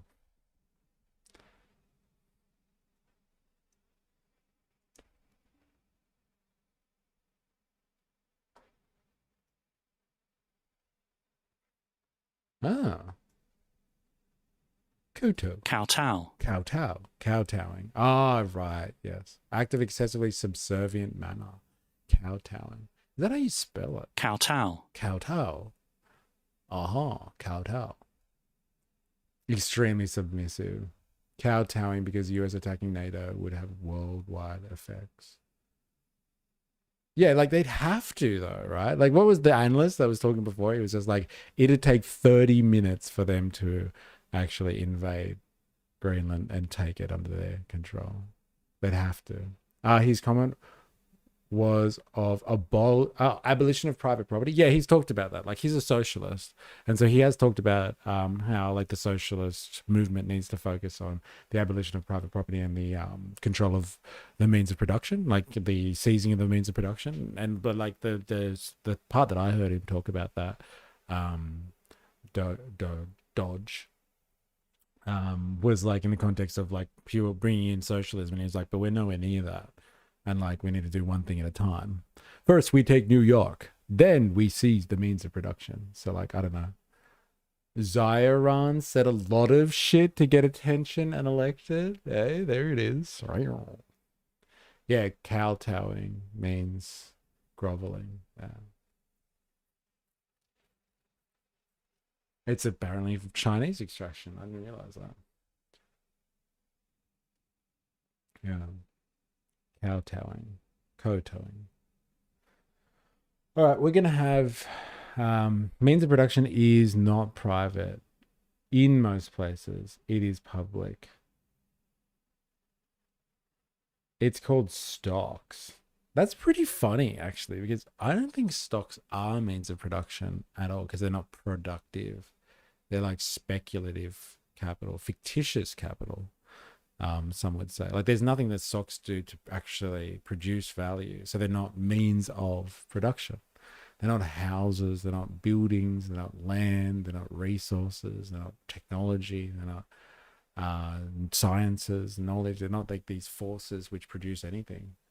It's just like pieces of paper that say this person owns a claim and a share in this, and this person owns a claim and a share of that. So if you own part of a company on paper, I think that's very different to actually controlling the physical means of production themselves, like being a part of the board of directors or something like that. Wait. Whoa. I think seeing Israel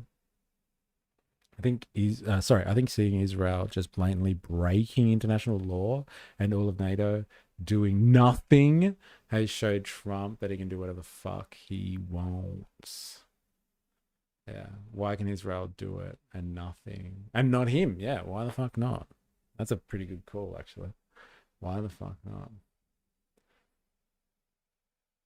You just said owning housing is not property. Like, housing can be productive property. Like, if it's owned by developers, then like that's basically what they do. Developers produce housing for sale on the market, and it's very productive. Housing is like a big part of, I think, the entire construction industry is probably tied up in the manufacture of housing. It's a huge sector of the construction industry, probably bigger than commercial, I'd say, and industrial construction. Housing is a huge commodity.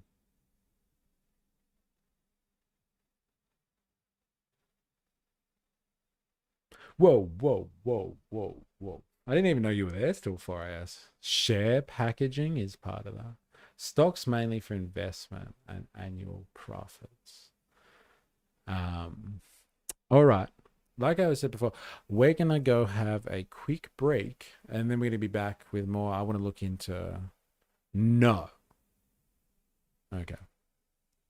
Yeah, I'm looking. Rental housing is the biggest business. Yeah, well, like, I think people would argue that rentier stuff is not even productive just because it's just leeching off someone. It siphons money from someone. It's not productive. It's not making any new value. It's just, they're just leeching off somebody else who is making value, to be honest. And so rentiers are very different in that sense. But like, Dodge, develop your thoughts, please. I will be back, so don't go anywhere. I will be back. My grandfather owned parts of the company, less than 1%. He was involved in the decisions of the company. Well, because he went to like shareholder meetings or something like that and voted who was going to be on the board. And then the shareholders get to pick who's in control and all that sort of stuff. Like, if you think that is seizing the means of production, then fair enough.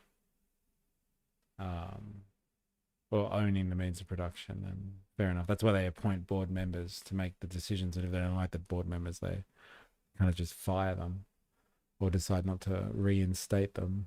I wouldn't really say that's control of the company, but it's like voting rights. But yeah, no, he did ideas on projects. Well, then he's got a very different position in the company, I would say, to the usual shareholder. It's not very typical arrangement kind of stuff. But like, I'll let you develop those thoughts. We're going to have a quick break and we'll be back. So don't go anywhere. We're going to be looking into that tanker. I want to find out like what the hell happened with the US Coast Guard. And like why the US Coast Guard chased an oil tanker across the Atlantic Ocean. I think that's interesting stuff in the wake of what has happened in Venezuela. So we will be back. So sit tight.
Hey. Murdoch is down. Murdoch is down. And Kevin runs back up. I hope that makes you feel a little bit more comfortable if you're worried. We have Murdoch down. Murdoch down. I hope you feel better now. I'm sorry to have caused you anxiousness. Murdoch is down. Fix Kevin Rudd's head. It's bothering me that Murdoch is upright and Crud is down. Gather my thoughts. It just takes me minutes to type. So I am tired from working 33 hours a week. Still 2 days to go. I am typing all of this on the fly. Not hard to tell the truth. And I gotta be up in like 6 hours for work. Go to sleep, brother. Yeah, go to sleep. Have some rest. Murdoch is down. That's better. That's the natural order of things. It should always be like that. Alright, so has anyone heard about the fantastical journey of the oil tanker across the Atlantic that recently happened?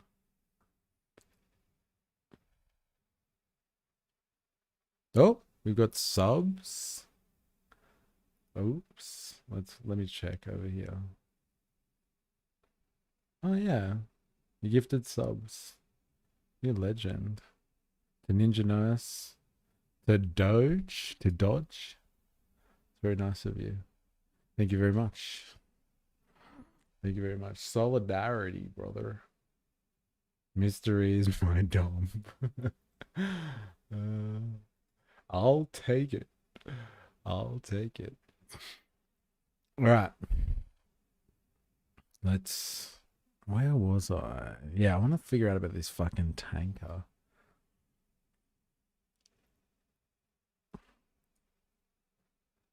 What's going on there?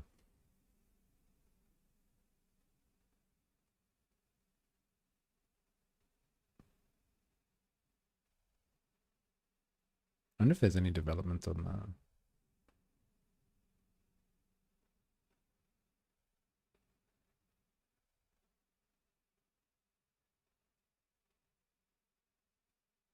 I don't know much about it. I heard that it was Russian and seized because of sanctions, but have not done research on it yet.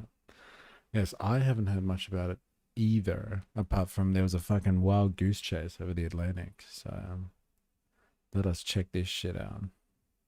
Where they only put the Russian flag on the ship like after they escaped. So, and they were hoping that they would be protected from international law, I guess. We got to watch the latest new Atlas video soon. Oh, okay. What's the latest new Atlas one? Maybe I've missed something. I'm gonna have a look. Yeah, but it's illegal. Like, it's illegal under US sanctions, though, right? Somebody get that boat a paint job. Yeah, I know. Well, I guess they don't treat the Shadow Fleet too well.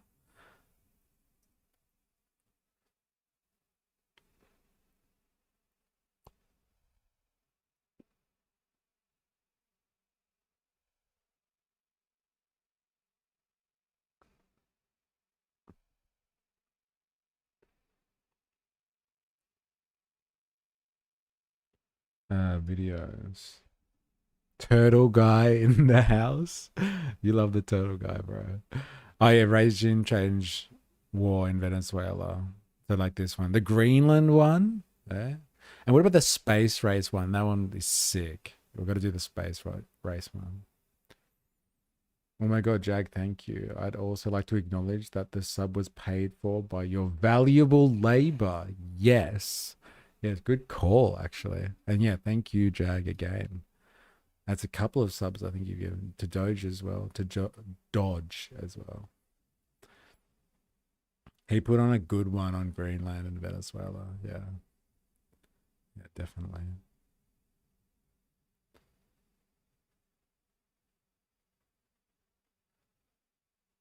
All right. Let's do this. Let's find out about this tanker. Breaking news with a major development just moments ago. sources just confirmed to CNN that the United States has seized an oil tanker that had been linked to Venezuela. Now, Russia is responding to the seizure, saying they are the owners of this vessel.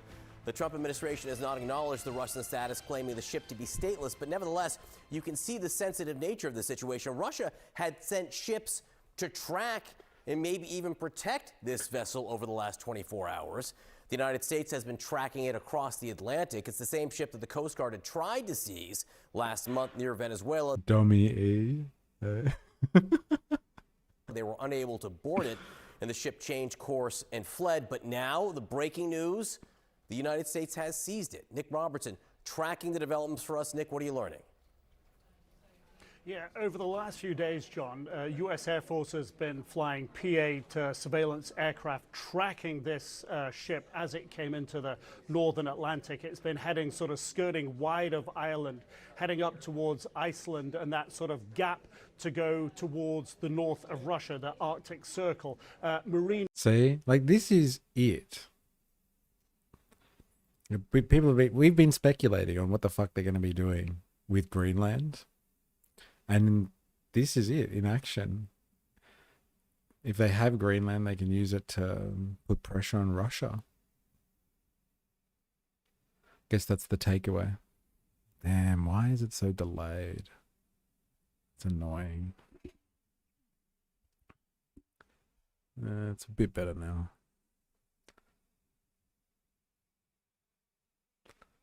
Let's buy it. What do you mean, like buying Greenland? Like, let's just do it. Just make it transactional. Though I don't like Greenland. I'm not a big fan. Well, we could just buy it. Like, this is what it's going to look like. If they're in Greenland, they can use their Coast Guard. The US can use its Coast Guard. And just start trapping Russian ships, I guess. Instead of having to track them around so much. It's like a pinch point kind of thing, I guess. Tracking experts believe a vessel of this size was likely headed towards Murmansk. That was the track that it was on, but that all came to a sudden screeching halt about 2.5 hours ago. Marine trackers noticing that the ship turned direction at that moment, and this really comports with the information we're getting now that the ship has been seized by US military and Coast Guard. It has been tracked closely by them, as we say, since it fled the coast of Venezuela about 2 weeks ago. What makes this even more interesting, if you will, the ship, when it started its journey 2 weeks ago, was called the Bella 1. Halfway along that route, it changed its name to the Marinera and reflagged itself as Russian. Not clear why. Were they trying to get protection from Russia? Was it always Russian? Unclear. The port that it appeared to be headed for in the past couple of days does appear to have been a Russian port. But now that ship has turned around, no longer heading north, for the last couple of hours heading south. Not clear where it will end up. It is believed to be empty, or at least devoid of oil. We don't know what else or who else may be on board of it, but certainly enough for Russia to deploy military assets to try to give it some shadow of some kind of protection, and clearly not enough to deter the US Coast Guard and the US military assets that seized it a few hours ago, John.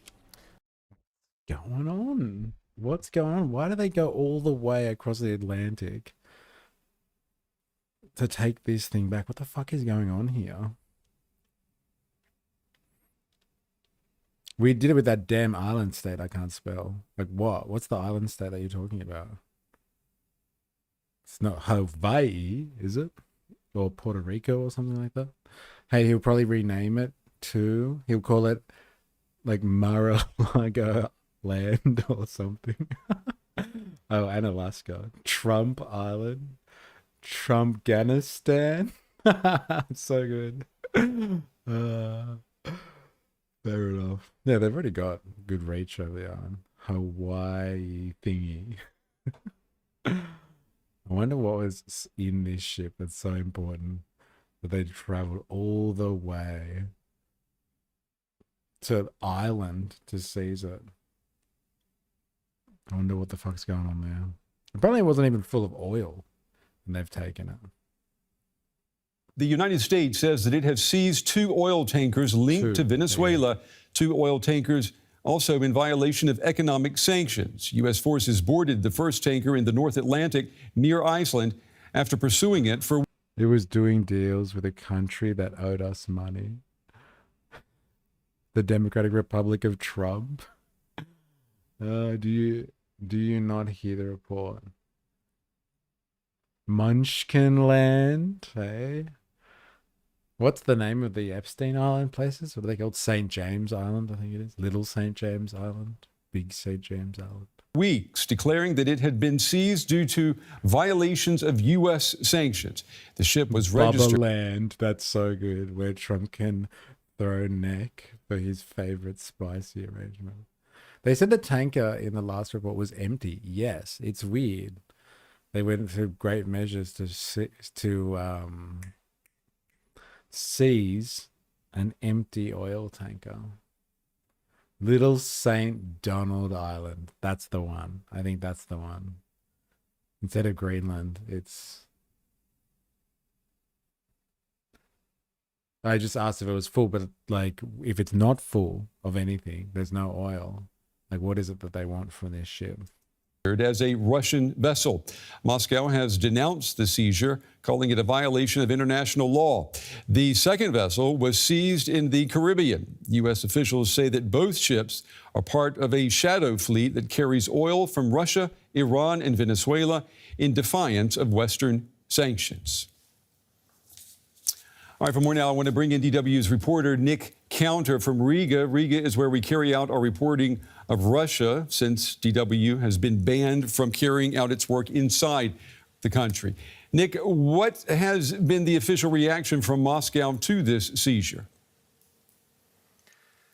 Well, there hasn't been any official statements from key figures in Moscow just yet, because today many Russians are celebrating Christmas. So key figures such as President Vladimir Putin are more preoccupied. Who was on the island? Epstein? Was on Epstein Island? You got 24 minutes? Eh? Occupied with broadcasting their holiday festivities. However, according to Russia's state news agency, the foreign ministry did say that they are demanding humane and... Can I have a bit more time than 24 minutes? I'll do my best. I'll do my best. Dignified treatment and a safe and speedy return of all Russian nationals aboard the ship, while the Russian Transport Ministry has accused the United States of violating international law. And what about the Russian media and military bloggers? How are they reporting on this? Well, as I mentioned, it's Christmas, so accordingly, the big popular propaganda talk shows that air on Russian TV are not broadcasting tonight and will presumably make their statements tomorrow. As for the military bloggers, however, most are expressing outrage that Russia was unable to stop the seizure by the United States. One blogger wrote that this will convince Trump that Russia can be pushed around. So we can really see that in the aftermath of the United States' attack on Venezuela, pro-government Russians are more worried than...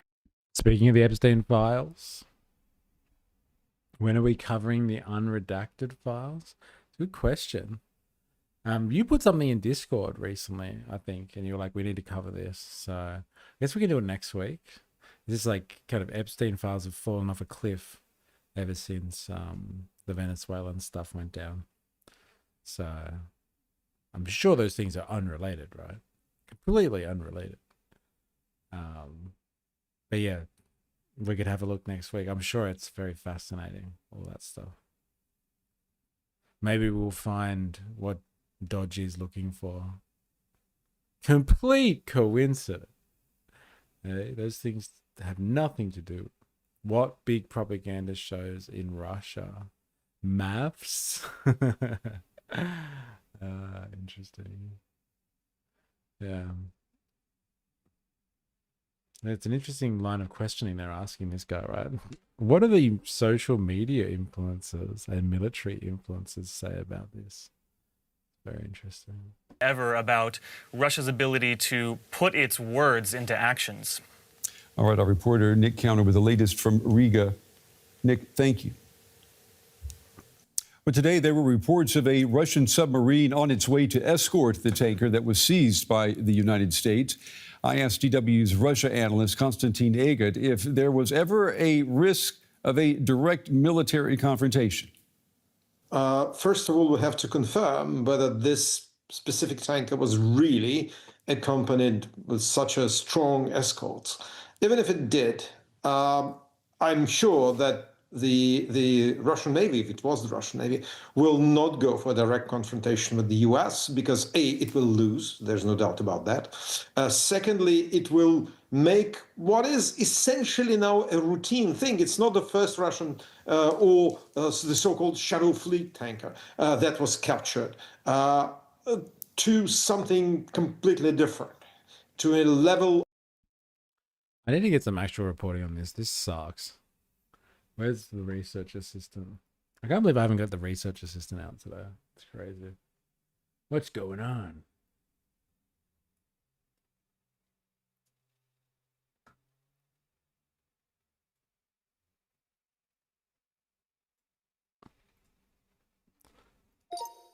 Can you link me an article which gives a specific...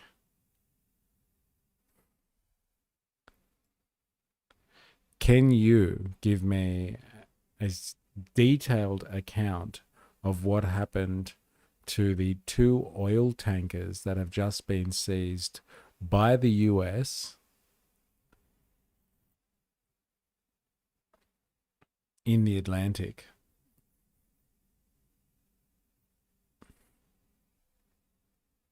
Please provide sources if possible.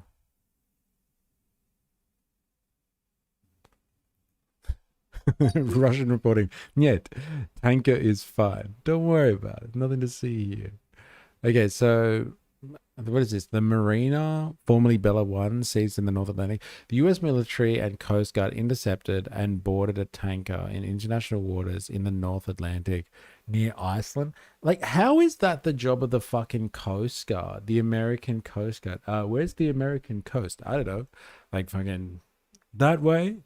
Intercepted and boarded a tanker in international waters in the North Atlantic near Iceland after a weeks-long pursuit following an early attempt to enforce a blockade around Venezuela. The ship was originally named Bella 1 and had been sanctioned by the US for alleged involvement in transporting oil linked to sanctioned actors, e.g. companies tied to Hezbollah and other sanctions networks. While being pursued, the crew changed the name to Marina and reflagged the vessel under a Russian flag, even painting a Russian flag on its side.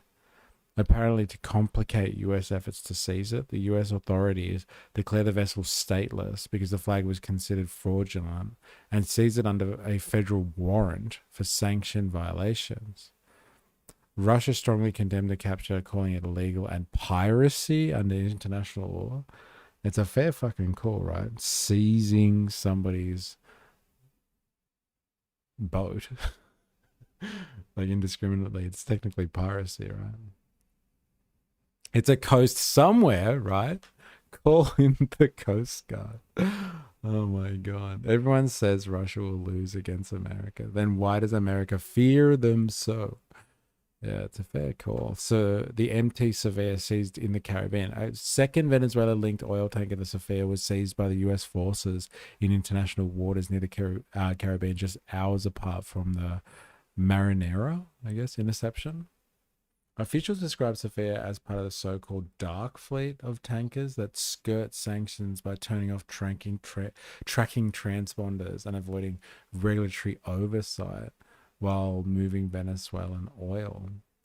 The ship was also either last at Venezuela or en route to it, according to the US. Why this happened? The US has imposed maritime sanctions and de facto blockade on vessels serving Venezuela's oil industry, aiming to choke off the government's primary revenue source. Authorities have claimed many tankers are part of this the shadow dark shipping practices, turning off trafficking, falsifying registrations, or transferring oil illicitly to evade sanctions. These actions come just after days after the U.S. forces captured Venezuelan President Nicolas Maduro. Both vessels are now under U.S. control, with custody transferred to to law enforcement following their military boarding. The U.S. likely intends to sell or otherwise dispose of the oil and the ships as part of enforcing sanctions and potentially offsetting costs. The incident will almost certainly trigger diplomatic protests. I've heard that the Russians were sending part of their navy, including submarines, to protect Bella 1 in the waters around Iceland.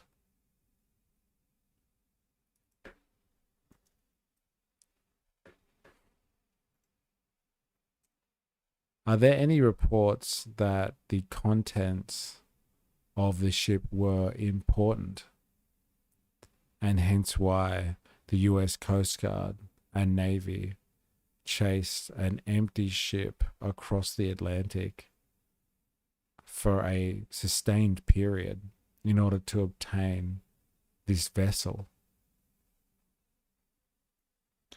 Can you please provide sources for this speculation?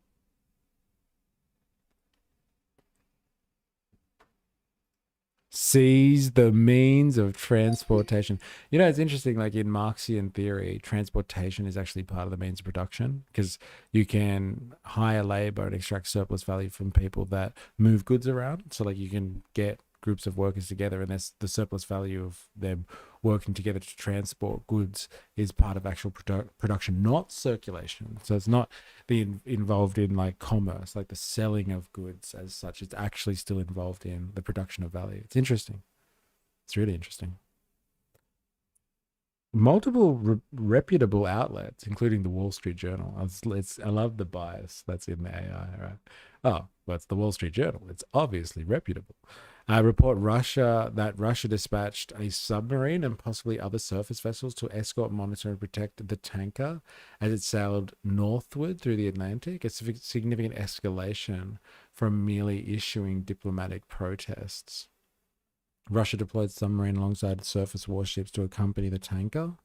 Western defense assessments describe the submarine's role not as aggressive positioning, but as deterrence, surveillance, and situational awareness during the standoff. These reports are supported by tracked movements and surveillance data showing U.S. maritime patrol aircraft, allied forces, and Coast Guard vessels closely shadowing the tanker as it moved towards European waters, consistent with a sustained high-profile pursuit. A pursuit on the high seas. We are entering back into the days of the Pirates of the Caribbean here. That's it. Like, global order is gone. Globalism is gone. It is the time of the pirates. Why the US has chased the tanker even if it was empty. The tanker has been sanctioned by the US in 2024 for its alleged role in transporting oil linked to sanctioned actors, placing it on a shadow fleet list of vessels. Despite apparent reports that it was empty when seized, US authorities continue to chase because the vessel has been sanctioned for past illicit activity, including transporting millions of barrels of Iranian and Venezuelan crude to China. The US government treats vessel involvement in systematic sanction evasion, even if it's not carrying oil at the exact moment, as part of a broader illicit network that must be disrupted. Only Monk D. Luffy can save us. It's the great pirate era. Who's Monkey or Monk D. Luffy? Should I look it up?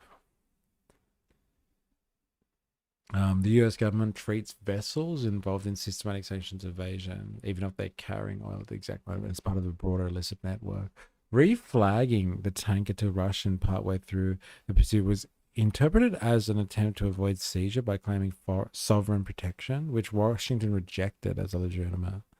Speculation and interpretation. There isn't direct confirmation from the US officials that the contents of the Marinera at the moment of interception was strategically critical. Which one's the Marinera? Is it the one? Oh, yeah, it's Marinera. Yeah.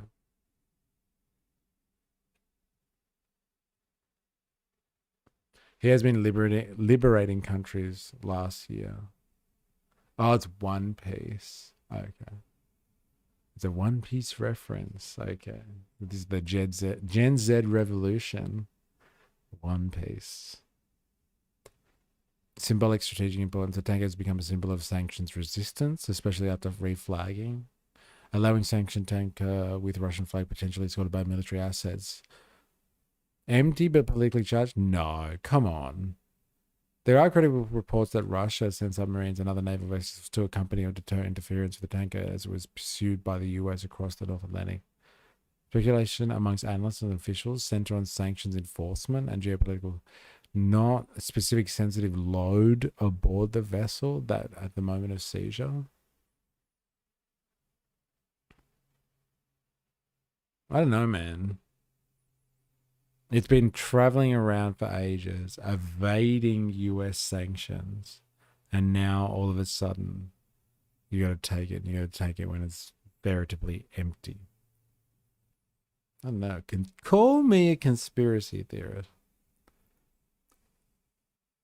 Come on, there must be a source out there that you can find that speculates on what the empty tanker might have in it that's worth chasing it across the planet.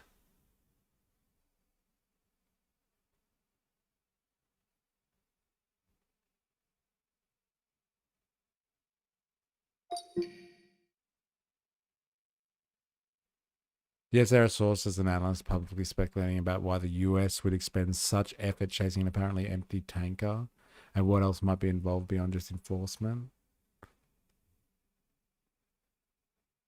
The tanker's past cargo history is what matters. Multiple reputable outlets note that while the Marinera, formerly Bella 1, was empty at the time of capture, its operational history is highly significant. It previously carried millions of barrels. Okay, analysts. Arms or illicit technology.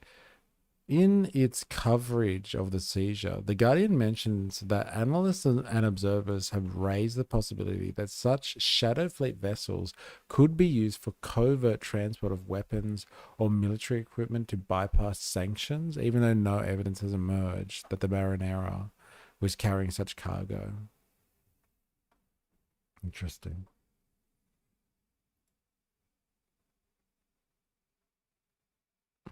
It's the age of pirates. There it is. One Piece. It used to be on Cartoon Network in the 90s. To be fair, season 2 hasn't come out yet. It's UFOs, man. Crashed UFO wreckage.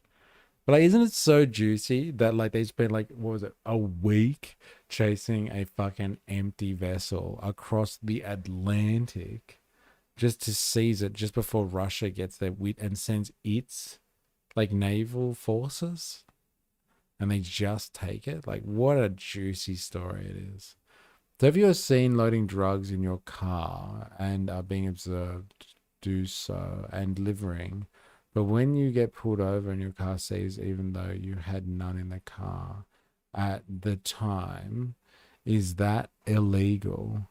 I don't think anyone's questioning your illegal claims here. It's more like, why are they bothering chasing an empty car across the fucking Atlantic? Like, it's no like small mission, especially for the Coast Guard. Like, strap yourselves in, guys. We're going to be on this ship for the next couple of weeks. So like, if your point about whether it's illegal or not, just because the US deems something to be illegal doesn't mean legality is any measure of morality, whether they're justified in sanctioning someone unilaterally. They're like, yeah, I don't think, if you're worried about whether or not it's illegal, obviously they think it's very illegal. Because a ship like that is worth 200K plus. I'm sure it's worth a lot more than $200,000. If not, I might buy myself a cargo ship. Hey, what happened to the UFOs? I mean, didn't that revelation come out when we started talking about the files? Yeah, well, they didn't constant material because people don't give a shit about that. Here's another reference. I'm assuming this is some type of evil pirate leader or something like that. I was being conservative. I don't know what they were. That's a good question. Let's ask.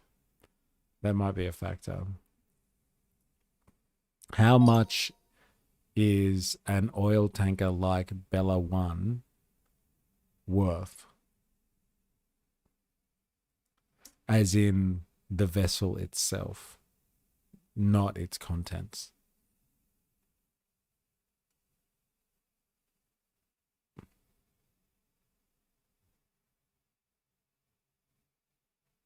Yeah, there's been lots of UFO stuff.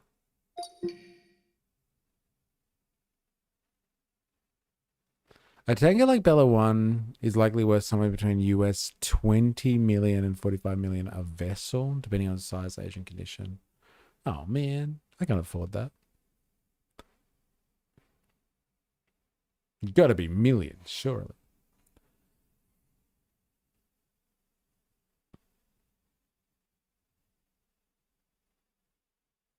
Scrap value for?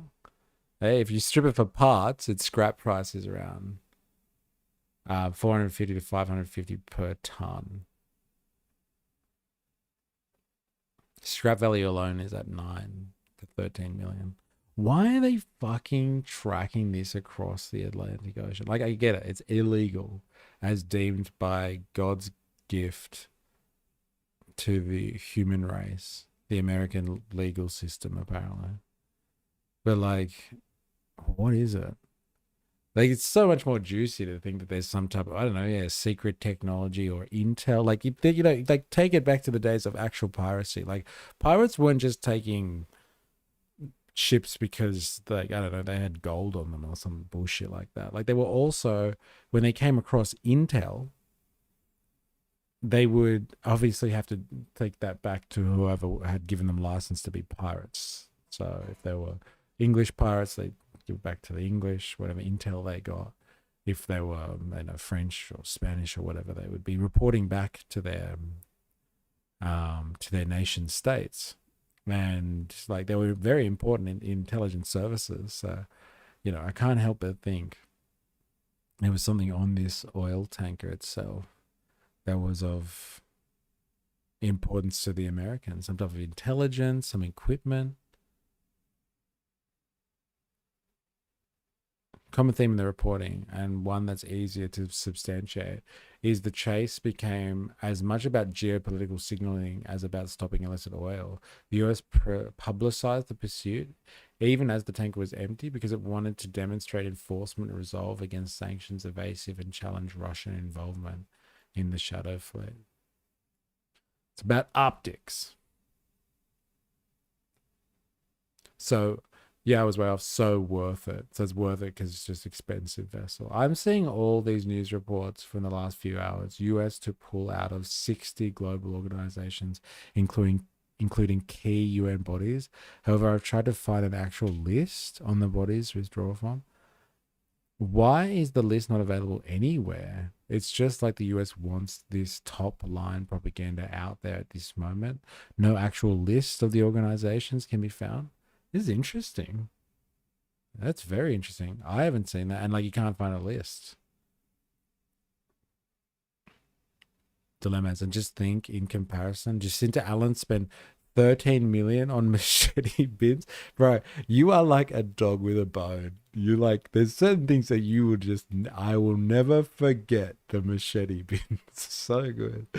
She should have bought a tanker for cheap housing. She should have bought a tanker and threw all the machetes in the tanker, then called up the Americans and been like, hey, this is part of the Russian shadow fleet. They would have come all the way. They would have sent the Coast Guard all the way to Melbourne, and they would have disposed of it for her for scrap metal. So good. I was talking about Russians' involvement the other day, and now this. Hey, so good.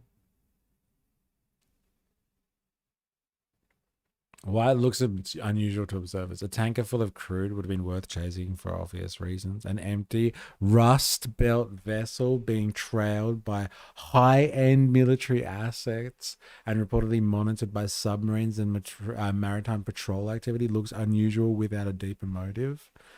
Yeah, thanks. It looks a bit strange, yes.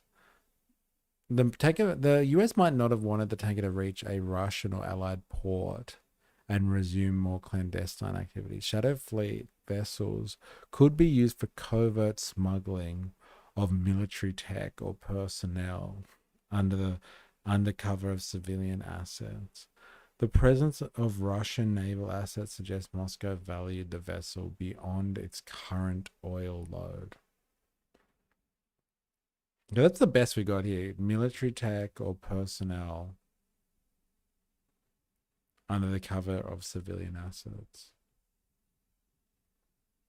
I will never forget this misallocation of taxpayer funds. So good. But I thought Trump was a Russian agent. That's what the Democrats and the mainstream media told us. Yeah, take that, mainstream media. Hey, useless fucks. Yeah, fair enough. I don't think we're going to get much love from the speculations here. Of direct military to military confrontation. I'm certain that neither the Russian commanders on the spot nor the Russian political leadership and military leadership in Moscow would have ordered any kind of action against the US forces. And actually British forces too, because it seems Trump has dementia. He forgets his ally. So good. He forgets when he's an agent for someone as well. Wait, am I helping Russia today? I don't know. It's too hot today. Maybe I'll go play some golf. that the United Kingdom, that's the report that I've seen about an hour ago, lended a hand to the US during this operation. Do you expect more reaction to come from Russia? Because obviously, even if there was no cargo, no oil on this tanker, it had some level of importance to both the Russians as well as to the Americans. No, I don't think it will be any kind of super angry reaction. I think they will stay more or less with the statements by the foreign ministry, and the Ministry of Transport also issued a very, very timid statement. After what happened in Venezuela, after the capture of Maduro and a change of regime in Caracas, the Russians are afraid to voice any kind of emotion because they're afraid they will trigger Donald Trump into some kind of more drastic action. And I think that bearing in mind the difference in basically forces and capabilities, the Kremlin will be very cautious in the coming days and weeks. I mean, we are seeing The tanker was a floating laboratory that had scientists that were aboard MH170. Yeah, Illuminati confirmed. No, wait. The tanker had a T-Rex in it. I've seen that movie before. Yeah, it's worth the US Coast Guard and all of those naval vessels escorting the T-Rex back to whatever island it is in the Caribbean or something like that. So it can go and live with the other T-Rexes in the abandoned Jurassic Park somewhere. It's not empty. It's got precious cargo. Change in the military posture of the United States when we look at what happened in Venezuela at the end of last week. Some are saying that this reflects a new foreign policy doctrine coming from Washington. Do you foresee Russia changing then its foreign policy, its international posture to deal with what appears to be a more assertive, maybe more aggressive America? Well, if you are asking me about whether Russia wants to do to, let's say, Ukraine or Armenia what the US did to Venezuela, the answer is absolutely yes. But can it? No, it cannot. As for the future, I think the Russians will be watching very closely what the US will be doing in spheres, in areas which directly touch upon Putin's biggest interest, and that is his aggression against Ukraine. If the US goes for more sanctions, if they start supplying Ukraine with more weapons, then it's going to be one thing. If the US says, well, essentially, we are only interested in oil, we are only interested in Western Hemisphere, we're only interested in things that directly impact the US population, then probably Putin will try to basically raise the stakes in Ukraine. But frankly speaking, he never needed a pretext from the US to do it. The only question is whether he can. Konstantin, let me ask you this. What do these events, what do they mean for the interpersonal connection between Vladimir Putin and Donald Trump? I mean, Trump's critics have said time and time again that he seems to be too sympathetic to Putin and the agenda of the Kremlin. Has that been blown up? Brock, you see, because Trump is Trump, because he changes every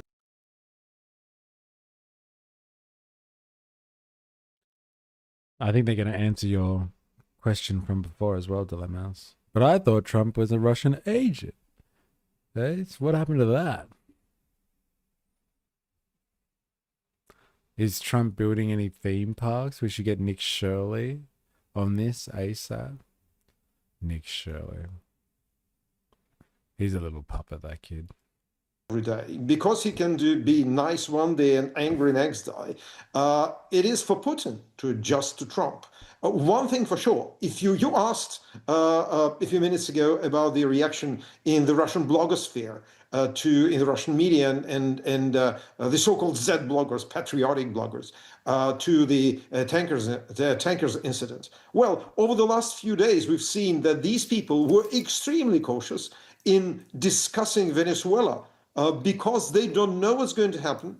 And the Kremlin doesn't know what's going to happen. So they are all hedging their bets. So judge by yourself who is in the strong position here and who is not. I mean, maybe Trump will fall in love with Putin tomorrow. We don't know. I don't think so, though. What I think is important is that it's Putin who is a dependent side here. It's Putin who wants to keep relations with Washington on a certain level and not the US. So it is a very, very much a one-way street.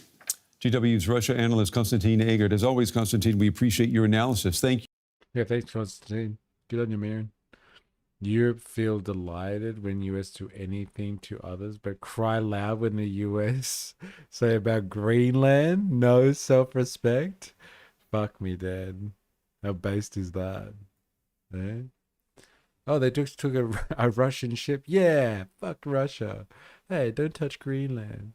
Venezuela won't be an active member of OPEC either. An expert who cannot even sort the papers in his office.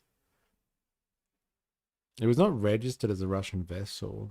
Found guilty of flag hopping, which is against international law.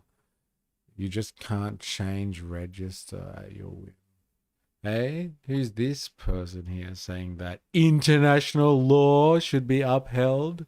Just how international law was upheld in Venezuela? Hey, dun dun dun.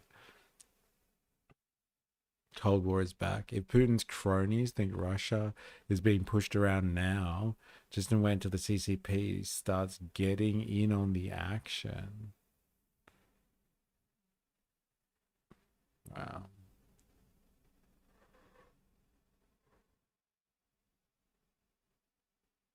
USA is taking over Latin America, Russia and China out. Venezuela oil is going for APAC and Republican countries. My God. Interesting. Thank you. All right, well, let's break this down. And for that, we're speaking tonight with Stephen Blank, non-resident senior fellow in the Foreign Policy Research Institute's Eurasia program. Great to have you. Yeah, he does, doesn't he? Like the way he's speaking and looks like his makeup or his hair or something like that. He does this Deutsche World news presenter feels like a cartoonist parody of a US news presenter. It's funny.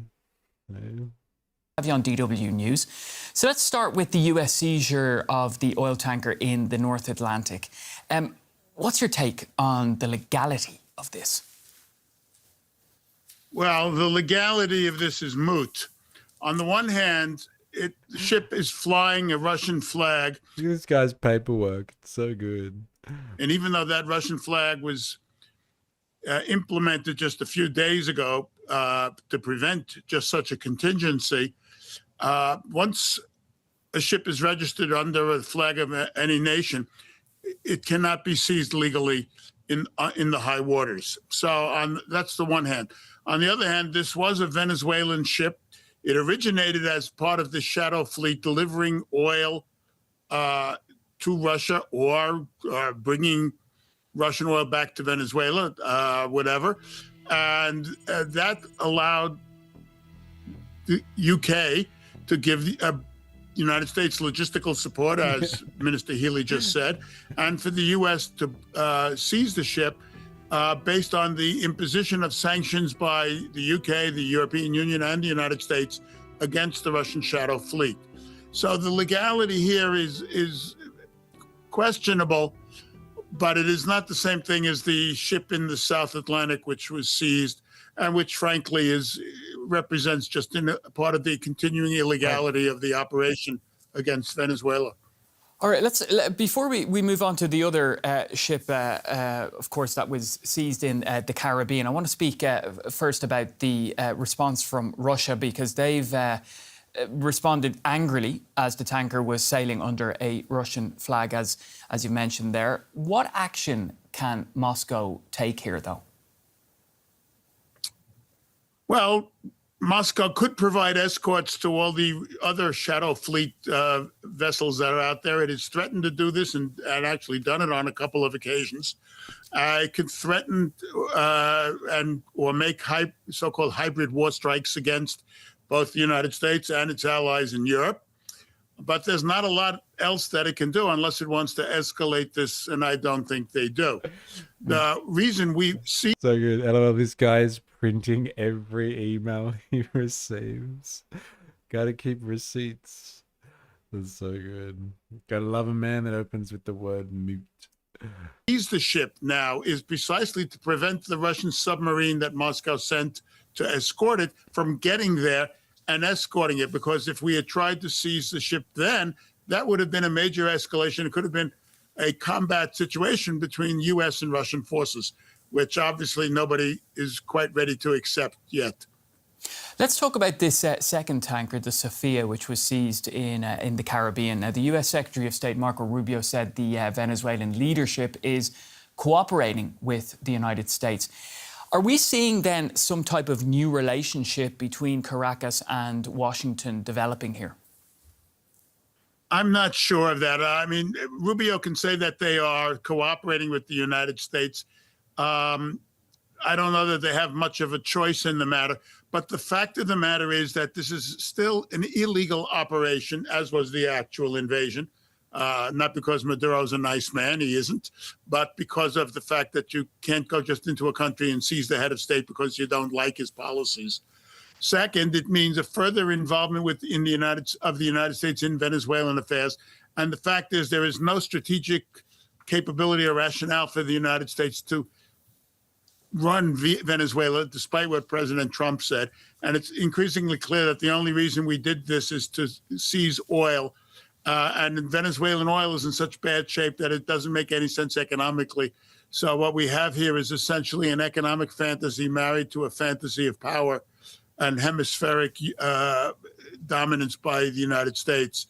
I don't think this is going to end well. And while right now, if I can use a Stalinist phrase, the U.S. is dizzy from success, the further the United States gets involved in Venezuela, the more likely it is that this operation is going to blow up in our face. I want to bring in just one final element tonight. Now, China has condemned the US for its action. How concerned are you of relations between Beijing and Washington worsening as a result? Well, I think everybody should be. We have given China a pretext for doing the same kind of thing in Taiwan. although that would be a much more difficult operation, or in the South China Sea, or for that matter, territories which it disputes with Japan, the Senkaku Islands, for example. Are we giving Russia the same kind of pretext for saying, well, Ukraine is part of our sphere of influence? And in Russia's case, they say Ukraine is Russia. So we have undermined the principles of international order. And to be honest, I don't see what we have gained other than psychological satisfaction. Right, we're going to leave it there. Stephen Blank from the Foreign Policy Research. This guy's the best interviewer they've had yet. Sorry, the best interviewee they've had yet. Oh, far out. When legality is questionable, it's illegal. No one said the possession of pills at a festival is legally is questionable. Office, the legality of these pills are mute. So good. All right, my camera's completely fucked. I don't know why it's so delayed. But like, there you go. There was a bit of a fucking chase on the high seas recently. As this tanker, it's like, it seems to have escaped the blockade, and that's what's pissed the Americans off. It's somehow like they tried to board it, it would seem, when it was still in the Caribbean, and it got out, and so they followed it across the Atlantic, and so like this was like a high speed chase across the Atlantic for like the last week, and then they finally apprehended it in Iceland. And like, you just gotta, maybe they just really wanted that ship. They don't want to be looking like they've been, I don't know, being showed up or something by a Russian Shadow Fleet vessel. Or maybe there's something important on board. Something that's important on board. But like, it's all happening now, and they're just picking out oil tankers. And this obviously it cripples the Russians. Like, if they're just taking ships out of their fleets and they can't move their resources around, this does have a massive effect on their economy. So, it seems that all is fair at the moment in love and war. And they're taking people out. And like, when it suits them, hey, you need to follow international law, you need to follow sanctions and legality. And then when it suits them, international law is meaningless in the face of America's interests. It's pretty interesting stuff. But we covered a lot of territory today, from fucking Minneapolis to Iceland, and in between we went to Greenland and discussed America's foreign policy and what that means for the entirety of the human race. So thank you everyone who's been hanging out today. It's been interesting. I think we've had some new people coming in and out, but I can't go all the way back, so I do apologize if I miss you. But if you've been interacting today, thank you so much. If you've been hanging out online, you've been lurking, if you're watching this after the fact, thank you for your support. If you haven't already and you're watching this on YouTube, go and hit the like button. Smash that like button. But yeah, Tom Jones is back. Thanks for your interactions today. Jag, Ninja Nurse, Indoctrinathan was here earlier. I'm not sure if you're still here. Matt Bond hanging out as well. Voltateur, Gubba Cheesewing was in for a little bit. It's good to see you. Hope you're well. 4IS in the house. Doge was here. Dodge was here. Good to have you, Dodge. Woozle, I didn't know you were in I didn't notice you before. I do apologize. Not sure if you're still watching. Happy New Year to you. I hope you're well. I don't know if I've missed anyone here. Jag, I think I've said you. Voltateur, Dilemmas. Jag, thank you very much for the subs on Twitch as well. Really appreciate it. It helps out a lot. And yeah, thank you everybody. Unionize the like button.